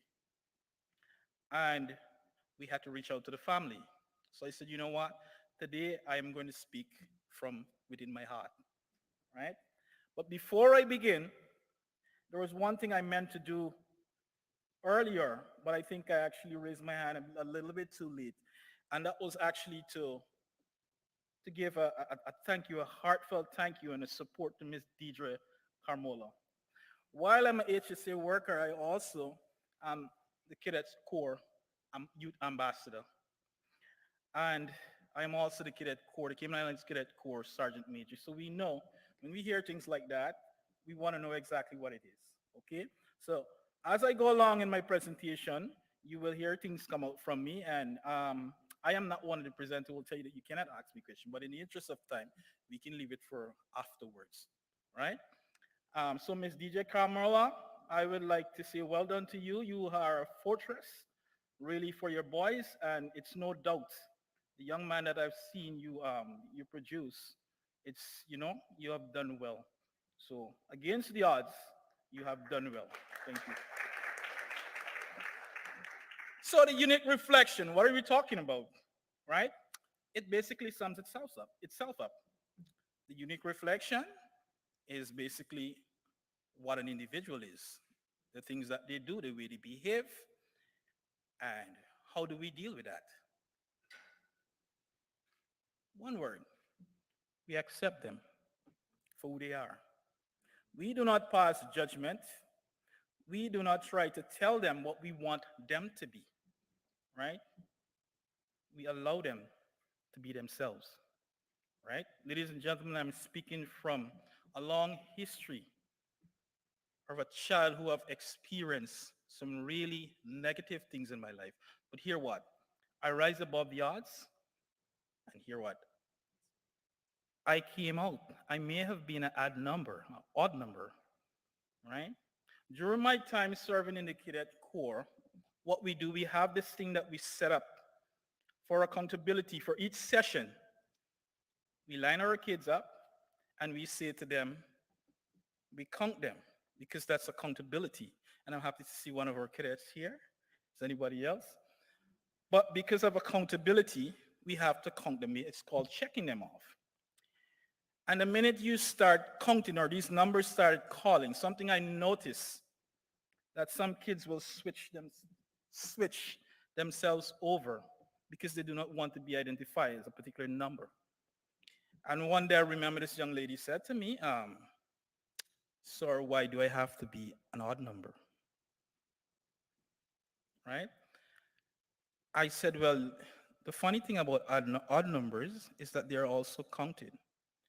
And if we're counting from 1 to 10, we cannot count and jump 5 and get to 10.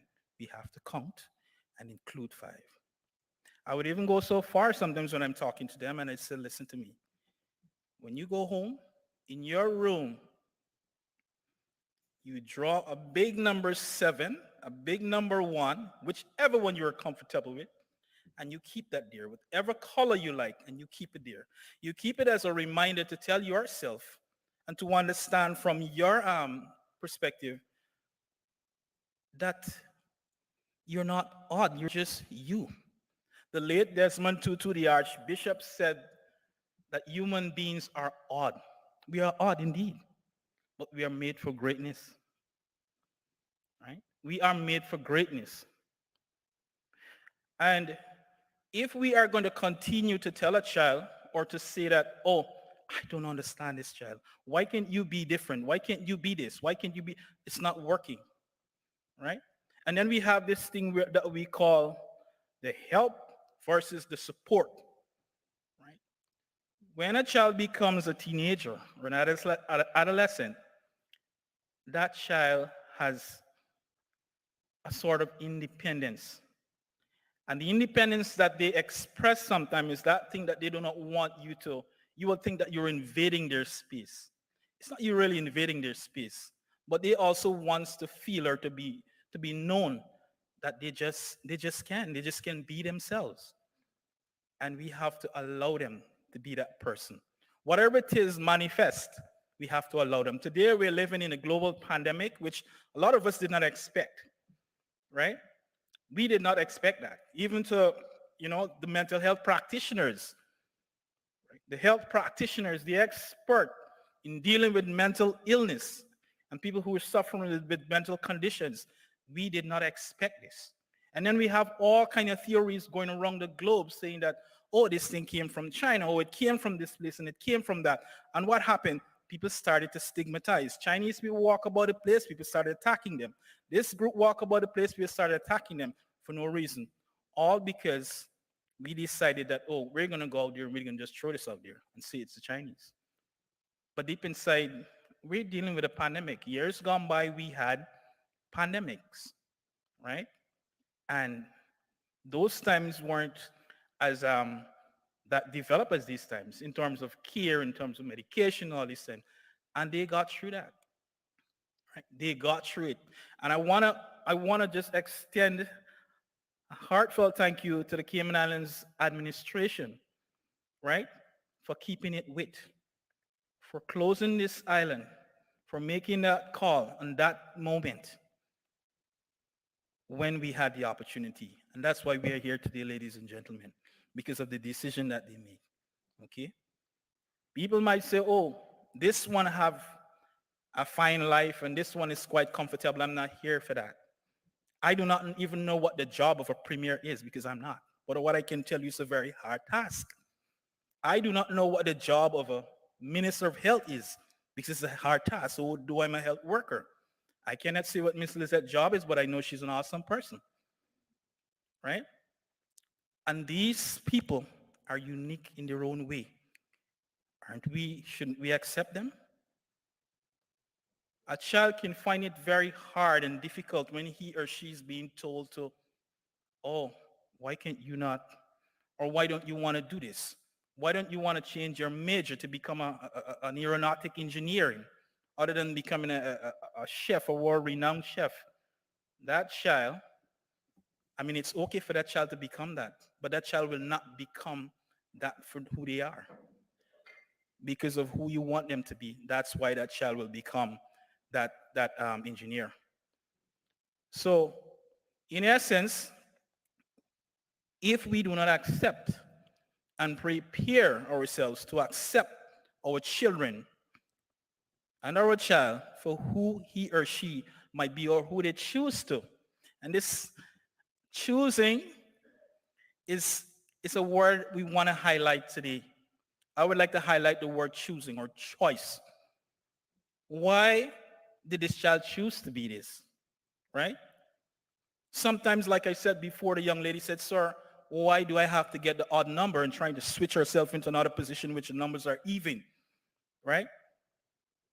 There and then you know that that child might have been encountered some form of negativity where somebody said to them, and it happens. Several times we have children coming up to Miss Gary, somebody told me this. And I said, okay, we will get through this, okay? They're just saying that to you because they don't know how. They don't have another way to approach you and to address you. So they're saying that.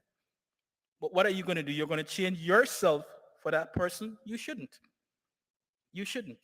I grew up in South America, just on the Amazon basin, and I grew up in a tribal system, right? Where if I say something and it was out of that tribal practices or out of the tribal acceptance, then I'm having problems. They might take me down in the back of the bushes to sleep there for the next week. But hear what? I still endeavor to be the person that I want to be. Because I knew right there and then, we had economical crisis, and I want to see another side of the world. I want to see what it is. So I had to break, even if it has to take me to break tribal practices and tribal customs, I will do it. In my life, I work from organizations such as UNICEF, right? Going just about a lot of places, some places that I just can't recall. What was mainly to support, because UNICEF, UNICEF primarily task is to help children or helping our young people to have a better life, to have choices, right? Which some of them are being denied because of cultural practices or because of cultural norms, right? Ladies and gentlemen, today some of us are still living in those cultural norms where we think that children do not have the right to say or they don't have the choice to say. They should be seen and not heard. We have to move away from that. We are living in a global pandemic right now. What is going to happen when your child comes home a day and said, oh, mom, something is wrong, or I have decided to do X, Y, and Z? What are you going to do? They are suffering just as we are. And this has nothing to do with how professional you are and how, expert you are, because the global pandemic actually hit all of us. You know, the great Ernest Hemingway, he said that the world has broken us all. You ever heard that? And each and every one of us inside here, we can relate to that. He said the world have broken us all. But in afterwards, we are stronger in those broken places. We are going to be strong. We are going to rise above the occasion.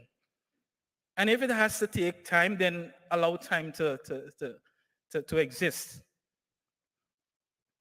I remember in one of my missions with with UNICEF, I actually was placed on the Brazilian border where there was a group of orphans who were orphaned by the Catholic faith. But then there was also a faction of guerrilla who were on the other side that uses these kids as pawns to negotiate between the government and negotiate between other players who probably might have had money to fund their organization. And I was placed as a young missionary, and that's where probably UNICEF realized on they scout out my ability to do certain things. So what I did, I used that position. I used the position of being a young missionary, and I went to work with the people in the churches. Some of these kids, they were abused, physical abuse. Some of them lost their parents by violence. Some of them parents were placed in front of them and shot or done away with, as they may say. But at night, I, that young missionary boy, used to go out and take women and children and sneak them across the border to grant them their freedom. I mean, some people might have asked, why did I do that? Because I grew up in a system where people's freedom was constricted. You weren't allowed to be yourself. Can you imagine if I had accepted staying back in a tribe and saying, okay, well, whatever it is? No. So one morning, my grandmother woke up and she didn't saw me because I went. I was able to go to school because going to school for tribal people wasn't really a necessity. They didn't see any importance in that.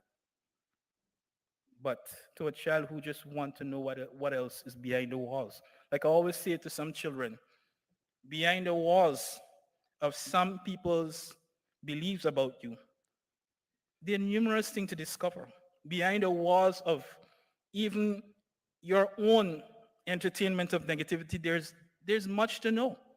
A lot of positive things you can actually do to be yourself. And forget about those who do not accept you. Because when you do positive things, it shatters the stereotype that people brings before you, that they carries to you. If they want to call you names, that is fine. I know that some people in this world, some people came in the world unequipped to handle certain things that comes their way. And we understand that.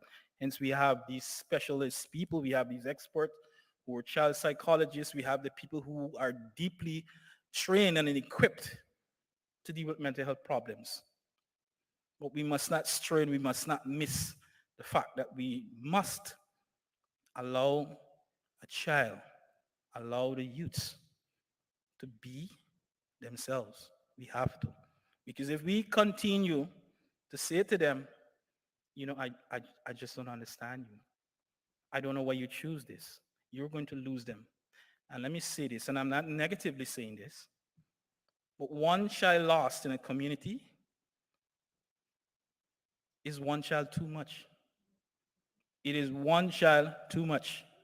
We should not, or no parents should have the right to be going and lay their child or pass the last rites over their child's body.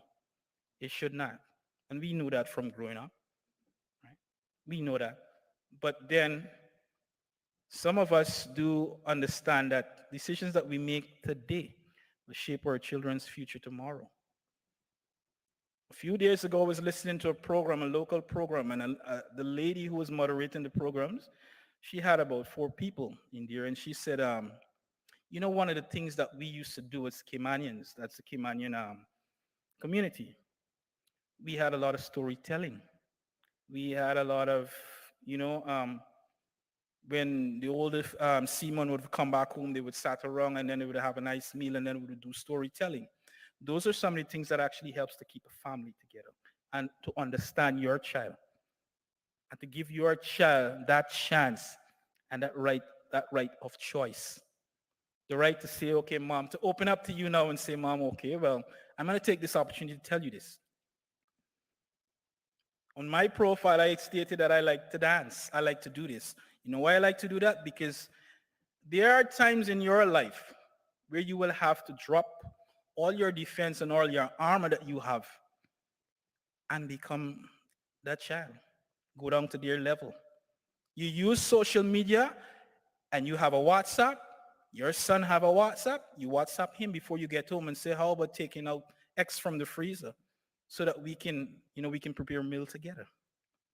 And those are some of the things that help. It breaks the stereotype and it allows a child to open up to you. Many times I will talk to young people and they're so, Mr. Garrett, they just don't understand me. And they say they help him, but that's not helping.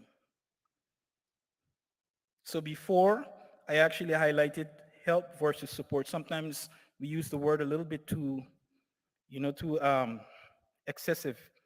Helping. It's a good thing. But we have to start using things like supporting a child, other than just saying to the child, oh, let me help you, let me help. Because can you imagine a child set out to do a project and you're putting in all the little dots and filling in all the little detail. You're actually diminishing that child's ability. You're diminishing the child's power to complete or to do what he or she has to do. Then eventually you find that they start locking away in the room because you're not really listening. You're not paying attention. You just want to get it over with. So you say, let me help you. But that's not the approach. So in some cases, what I'm trying to say, children do not need our help. They need our support. Support is more of a word that you're behind them. That resounding statement where you say, you know what? I'm going to be behind you no matter what you choose. I'm going to be with you no matter what path you set on. I am going to be with you because it is my job. It is my duty. Needless to say this, I have a son who is autistic. And Miss Shannon can tell you the kind of father I was. I mean, I'm not here to toot my horn. When my son insurance, because, and thank you for those young people who highlighted things like mental health insurance. Honorable Minister, Health Minister, and I know that you're totally in agreement with it because I see yes, that is something that we really, really need to understand that it is much needed. One day, Ms. Shannon office called me and said, Mr. Gary, the insurance company stopped your son's insurance. I said, okay. But I went over to the office and I said, what happened? She said, I don't know. So I went down to the insurance company and the lady came out and she said, Mr. Garvey, you know, it appears like we're not covering that. And then I said, what? What do you mean that? This is a child we're talking about here. A child who has a condition that he requires help. And the only way he can get help, because it's very pricey and costly, is by that insurance. So now you're telling me that, oh, I'm not saying that, but maybe you want to check. I said, no. What I want is for my son to be given care.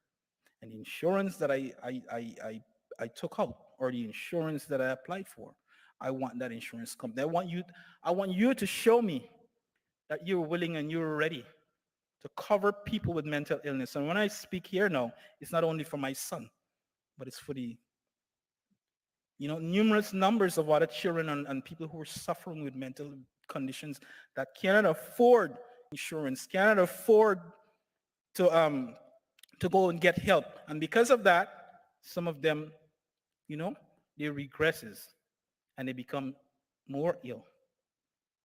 All because of the decision not to cover a mental health person because of the mental condition. So we have to move away from those kind of things. Those are stigmas.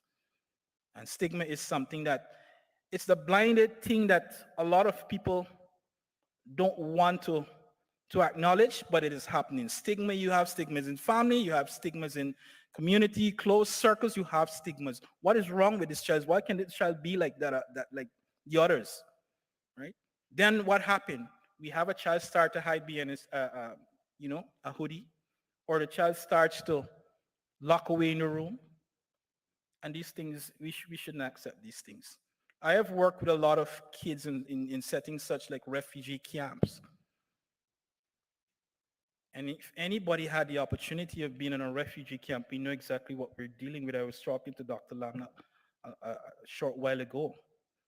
And like I said, as a young man, I've seen quite a bit of stuff, but I did not take it negatively. I used that, and I am going to continue using it to fight for this cause, to fight for a cause that people are blinded by or they refuse to acknowledge that we're having a situation in our hands that we need to take care of it. Women would show up with their child and say, this had happened to this child yesterday, that happened to this child.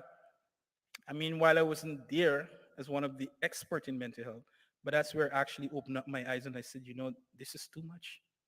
This is way too much. So ladies and gentlemen,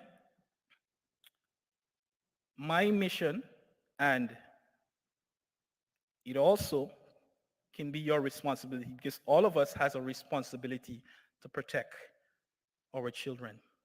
UNICEF have their team and they have their mission statement, and it all have to do with protecting a child, protecting the rights of a child, protecting the image of a child, protecting child protection. Basically, that's what it is.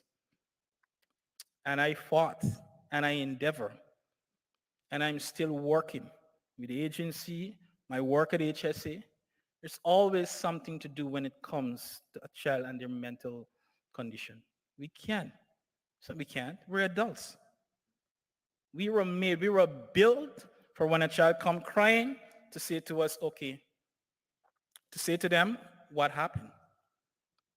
Not only are we there to question, sometimes we question too much. A child come and, what's going on with him again? Or we don't have time. We come in a little bit too late. But here what?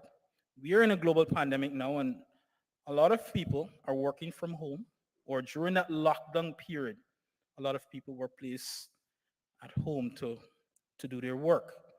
I am not saying that you should leave your work and put every time in that child because you're a professional person you have, but then that was an opportunity. It is still an opportunity, a window of opportunity where we can relate to our children, where we can have more time with them as parents.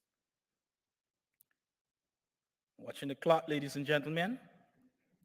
Just before I leave here, I want to echo and charge every resident, because I know people are watching us on live stream, to make an effort, to make that effort. It's either you advocate, either you work, you represent, maybe through your office or your profession, you have that clout, you have that ability.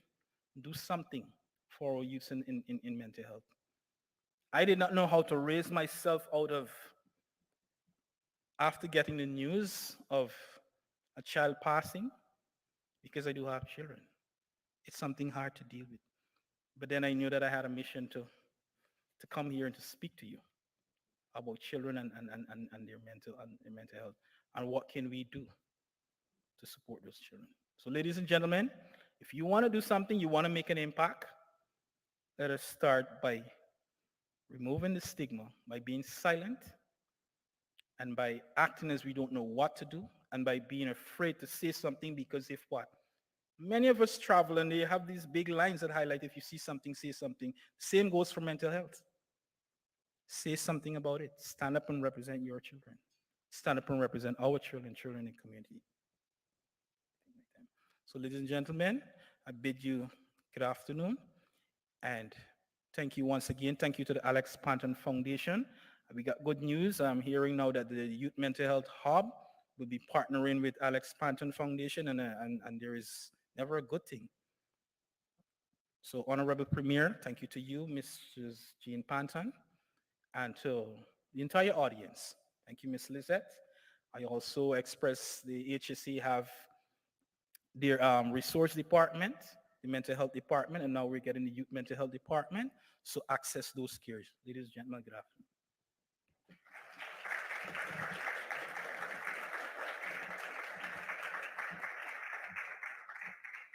Thank you, Mario, for sharing those thoughts. Indeed, we are all unique and we all just yearn that acceptance and respect and the opportunity. And we can, show what we're capable of. Now, ladies and gentlemen, I'd like to introduce Isaiah Pasquale and again back to our stage, our Janari Lumley, who will be giving LGBTQ research data presentation. While they're coming to the stage, I want to acknowledge Cavell Cahong DeFos of the Alex Panton Foundation's Clinical and Education Committee. Can you just give us a little wave? Hi, Cavell. Thank you very much. Cavell was responsible for the research that was put in to this presentation. So thank you very much, Cavell. And join me now in welcoming Isaiah and Jadari.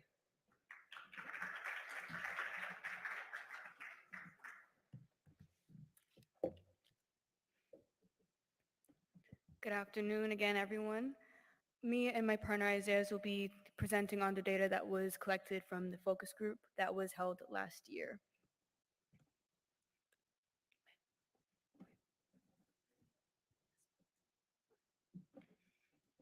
This research and focus group was facilitated by APF's LGBTQ+ community outreach clinical lead, clinical psychologist, Ms. Kaval Hai Hong De Fos.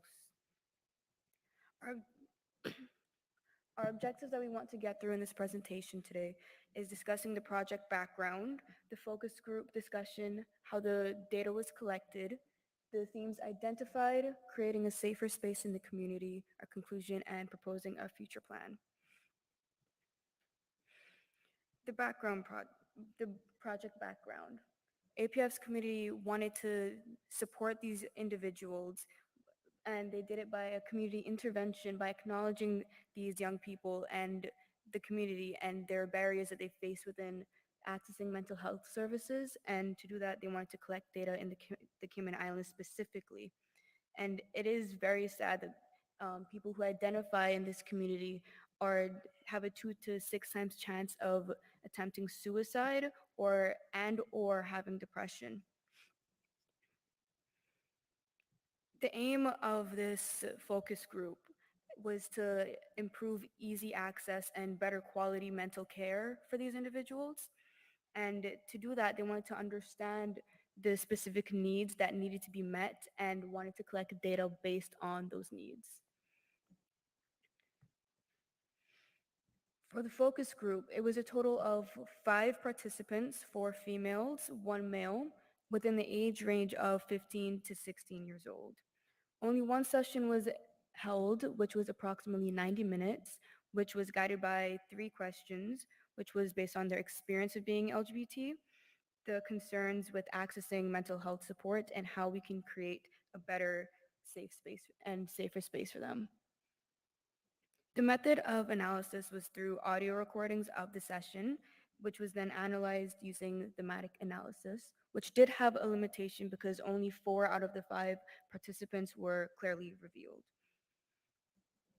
Processing and analyzing of data was through transcribing, coding, generating, defining, and identifying themes, and of the 6 themes were uncertainty of identity in the LGBT community, stereotyping and discrimination in the Cayman Islands, misinformation in the media, perceived support, distrust of authority figures, and barriers and challenges and perceived support.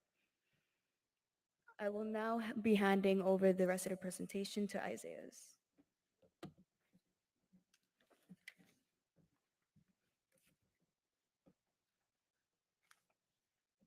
Hi everyone, my name is Isaiah Pascual, and I'll be talking about the themes identified during the focus group, how we can create a safe space for people of the LGBTQ community, the conclusions we drew from the focus group, and the proposed plan to assist these people from the LGBTQ community.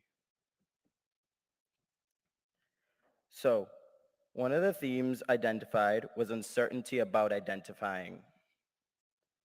Participants had difficulty with identifying whether they are in or are on the fringe of the LGBTQIA+ community. One participant was able to disclose fully that they are LGBTQIA+ and continue to struggle with issues to do with acceptance and or family reaction. Great discussion was surrounding identity issues, both about themselves and within the community itself.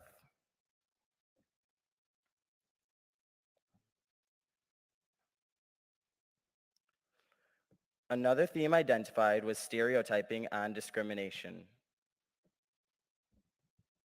Participants identified triggers that they describe as offensive.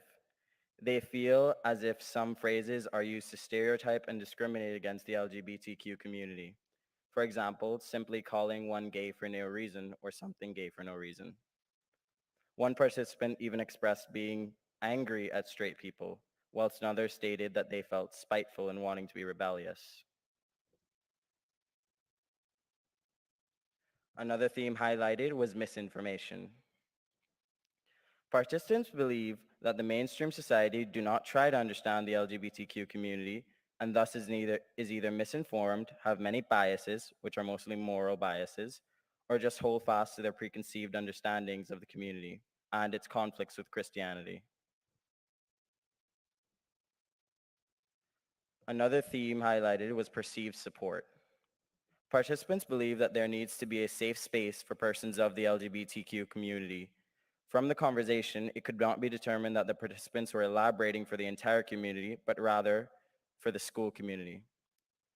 Sentiments were expressed that groups already exist in the high school for support to students who are LGBTQ, and there are some teachers who are seen as supportive. From the discussion, it also seems that the topic of LGBTQIA+ forms a part of a both formal and informal discussion or setting at the school among both teachers and students. Another theme highlighted was distrust of experts or professionals. Participants believe that within the school setting, counselors do not provide much help because of their religious backgrounds, particularly Christians or pastors or church-oriented individuals. This is due to their belief systems and the beliefs that they hold on LGBTQ, which prevents them from sympathizing, empathizing, or otherwise assisting with students who are of the LGBTQ community. They have reported that in-school counseling was simply not working. It can be concluded that they are fearful to share about that sexuality with Christians and are looking for people they can trust. They express that they feel safer with agnostics. The reason for this is that an agnostic is an individual who does not really believe in anything, or they're not sure what to believe in. Therefore, they're not oriented with any religion.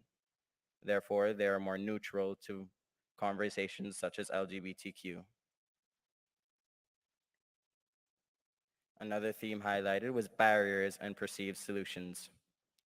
The perceived concerns or barriers to accessing mental health services such as counseling or other forms of therapy are hypervigilance, which is the constant state of being aware or being hypersensitive to threats in one's environment. So as it relates to the LGBTQ community, always having to look over your shoulder, having to act a certain way or fit into a certain social standard. Now, this leads into the fear and feeling that they would be discriminated against for their behavior or their actions, the way they look, the people they choose to hang around with. But at the same time, there's pressure from the community itself to come out. Coming out is the process by which someone of the community accepts, acknowledges, and eventually reveals their sexuality without fear. But this is a difficult process. It happens for everyone at their own time. It should happen for everyone at their own time, and no one should be forced to do it immediately. However, this does create some pressure when approaching family or friends or even parents about their sexuality, for fear about being discriminated against or simply not being loved anymore. How do we create a safe space for people of this community? We can do this by providing a list of therapists or specialists who are willing to open to help persons who are of the LGBTQ community. To address the issue of crisis with gender identity, provide guidelines or protocols for counseling and other professionals on how to respond respectfully in helping students and other persons in the community. APF can help support, probably virtually, a group to help members of the community be more knowledgeable of issues pertaining to the LGBTQIA and how to effectively respond to society, especially those who are opposed to the community. In conclusion, conflict between being a part of the LGBTQIA+ community and seeking help from a therapist or otherwise any other specialist does exist. There's a substantive element of the discussion seems to focus on defining or justifying being LGBTQ. We concluded that the focus group was helpful in pointing out the uncertainty with which the participants view the issue of LGBTQ in the Cayman Islands and served to highlight the role of the misinformation, fear, anger, distrust, and other negative emotions in participants' perceptions. Some possible options for creating a safe space for LGBTQ and making mental health services accessible were suggested. These were: more data needs to be collected primarily. More data needs to be gathered from young persons by conducting more focus groups like the one that we held. More information from the older population through stakeholders is also needed. More data on mental health issues experienced by the LGBTQ community is also needed. Additionally, using inclusion platforms to educate and create safe spaces for young allies. An ally is someone who is not of the community themselves, but still supports the community. Support groups in schools led by young persons to assist with the dissemination of data need to be held. Virtual platforms, including social media, to advertise, educate, and provide support groups for young people, which are relatable and confidential, were suggested. Finally, campaigns focused on sensitizing parents and professionals. Parallel work involving parents and other care providers, such as teachers, school counselors, or therapists, can be targeted at providing workshops to schools, PTAs, and public places to help inform the population. That is all, everyone. Thank you so much for listening and have a good day.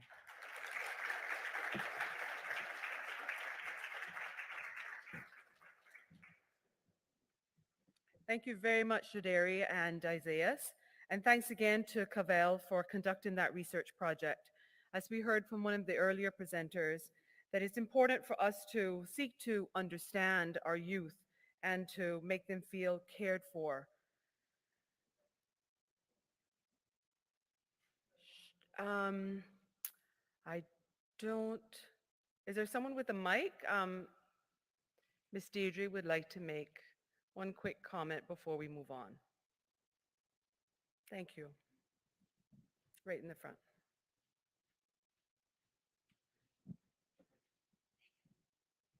Thanks. My older brother is gay and he left 31 years ago because the tolerance then, there was no tolerance. I shouldn't say the tolerance then because there was no tolerance.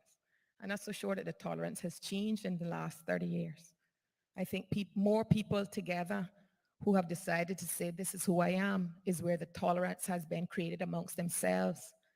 And then I'm concerned because if we are to love as God says to love, why would children want to be afraid of those who are Christians?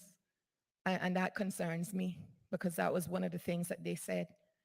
And I hope that today when I ran that last piece that says God loves us and that we are not alone, that they understand that God truly loves us and that they will reach out, and to know that I would never discriminate, even as a Christian, against a child who feels that they have something that's different.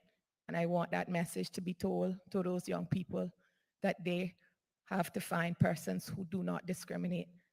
And Ms. Deidre is here to help you do that, because it's very, very difficult to grow up not feeling loved in a community that should love and accept you for who you are. Absolutely. Thank you very much for that comment. Yes, it's incredibly important for them to feel loved and not judged. Thank you so much for those comments.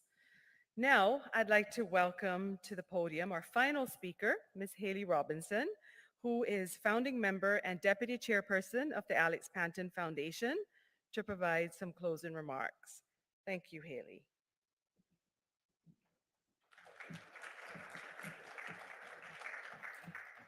Good afternoon. Thank you, Lizette, for introducing me. And thank you to all of our incredible speakers and panelists. Your vulnerability and insight is invaluable to our mission, and we appreciate your willingness to educate our community. I would like to conclude today by sharing the resources the Alex Panton Foundation currently provides, and to update you all on the initiatives we are actively working to deliver in the near future.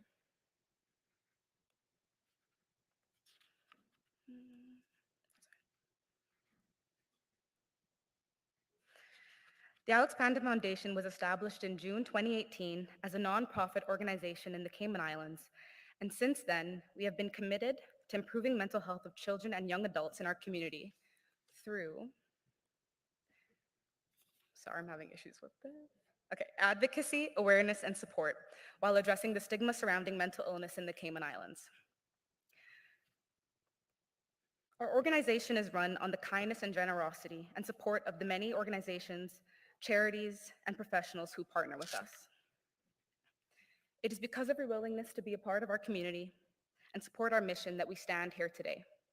We want to especially thank the Cayman Islands Crisis Center, the Family Resource Center, Inclusion Cayman, Loud Silent Voices, the National Drug Council of the Cayman Islands, and the YMCA for working so closely with the Alex Panton Foundation to develop our initiatives and resources. At the core of our foundation is a clinical model for making the changes necessary to carry out our mission. Before beginning any project, our clinical and education committee collects, inputs, and analyzes data to determine the best means to support the mental health needs of our youth population. Last year, we presented the news of our new LGBTQ+ focus group discussion.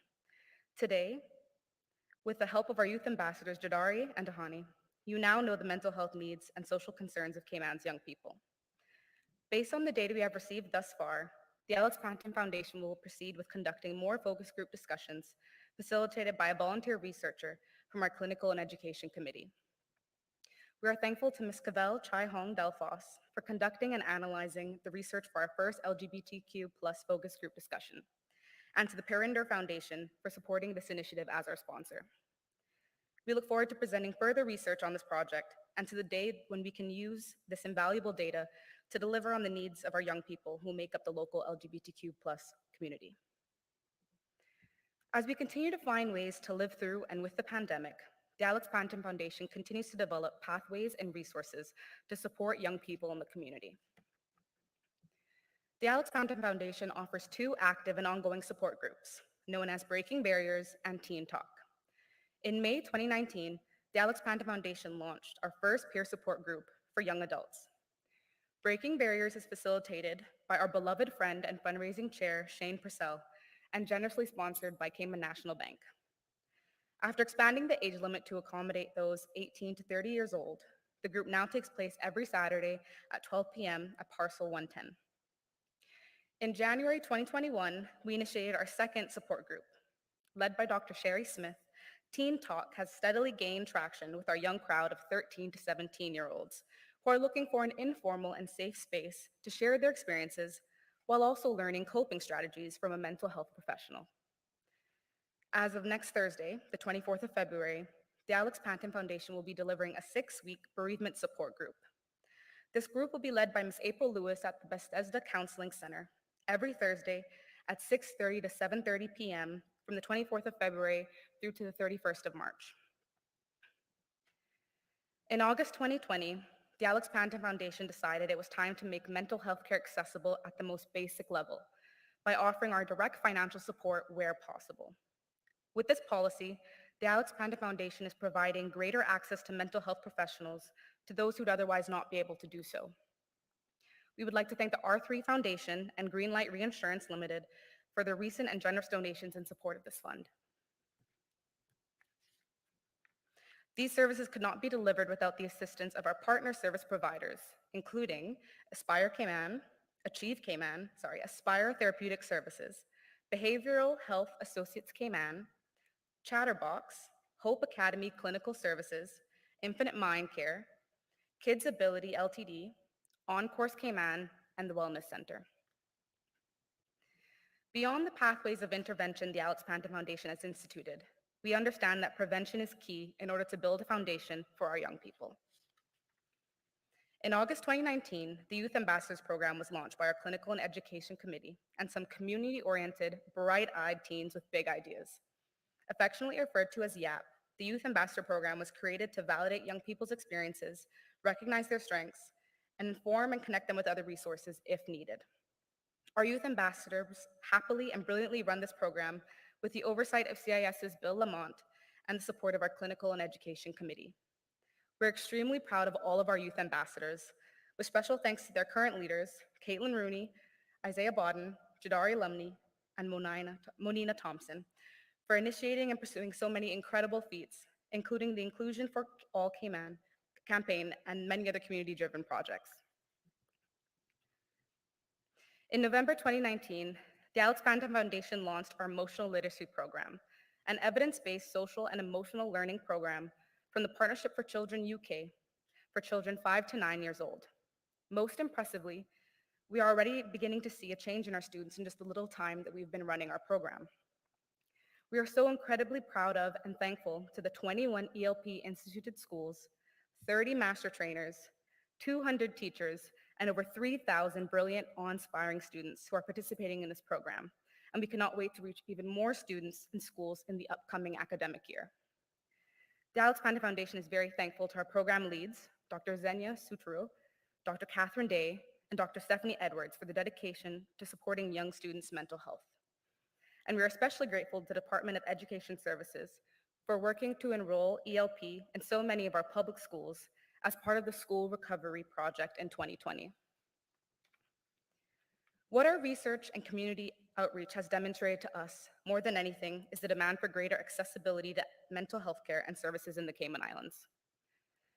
At our last symposium, we presented to you our new initiative, the Alex Panton Foundation Adolescent Emergency Mental Health Hub. The hub is being established in collaboration with the Cayman Islands Health Services Authority and Mental Health Commission. The hub was proposed to not only be an age-appropriate environment for our young people to seek help, but as a central, accessible location of immediate care for those in times of crisis. In the summer of 2021, we were grateful to receive the support of the Maples Group, who have since provided the funds for the hub's mobile unit vehicle. Although the hub saw further delays last year due to the pandemic, we are honored to inform you that we expect completion of the hub by the end of this year's first quarter. You may recall from last year's symposium that we presented our collaboration with the Cayman Islands Crisis Center to design a 24-hour kids helpline, inclusive of a chat line, text line, as well as a virtual psychoeducational platform. This website will provide accessible materials for young people's mental health and will be catered to readers of all ages, including children, teenagers, parents, carers, and educators. Additionally, the Kids Helpline text line will connect young people in crisis with a support agent to talk them through their concerns. This means that we can increase young people's access to free services for immediate and preventative mental health care and reduce the risk associated with this vulnerable population. We would like to thank Wheaton Precious Metals for their recent and generous donation in support of this project, which we hope will be live in the coming months. Today, we invited you to consider what it means to thrive through uncertainty. At times like this, the Alex Panton Foundation is mindful of why we do what we do for for young people in our community. To all the young people sitting in our audience and watching from home, you are not alone. Even in times of uncertainty, in times of doubt and hurt and loss, there is help and there is hope. To all of you listening with someone else in mind, someone you care for, someone who needs help, you are not alone in this either. We are here for you too. It is our great purpose as a charity for young people's mental health to help connect you and your loved ones with the services, guidance, and support that you need when facing uncertain times. As we continue to grow, we are hopeful in seeing our mission through and to equip more and more young people in the Cayman Islands with the means to thrive in life and to ask for help when they need it. Thank you all for joining us today. Thank you for your time and for your compassion. We are eager and hopeful to watch the ways in which you will thrive through uncertainty alongside us, and we look forward to seeing you again next year. Also, as a reminder, our in-person attendees will be emailed an event survey on Monday. We ask you to please take the time to complete this and provide us with your valuable feedback on how we can improve our annual symposium. For those that require CME certificates, these will be available for download off of the Alex Panton Foundation website next week. There are also a few leftover lunches on the table in the foyer, so please feel free to take one as you leave. Thank you all for attending.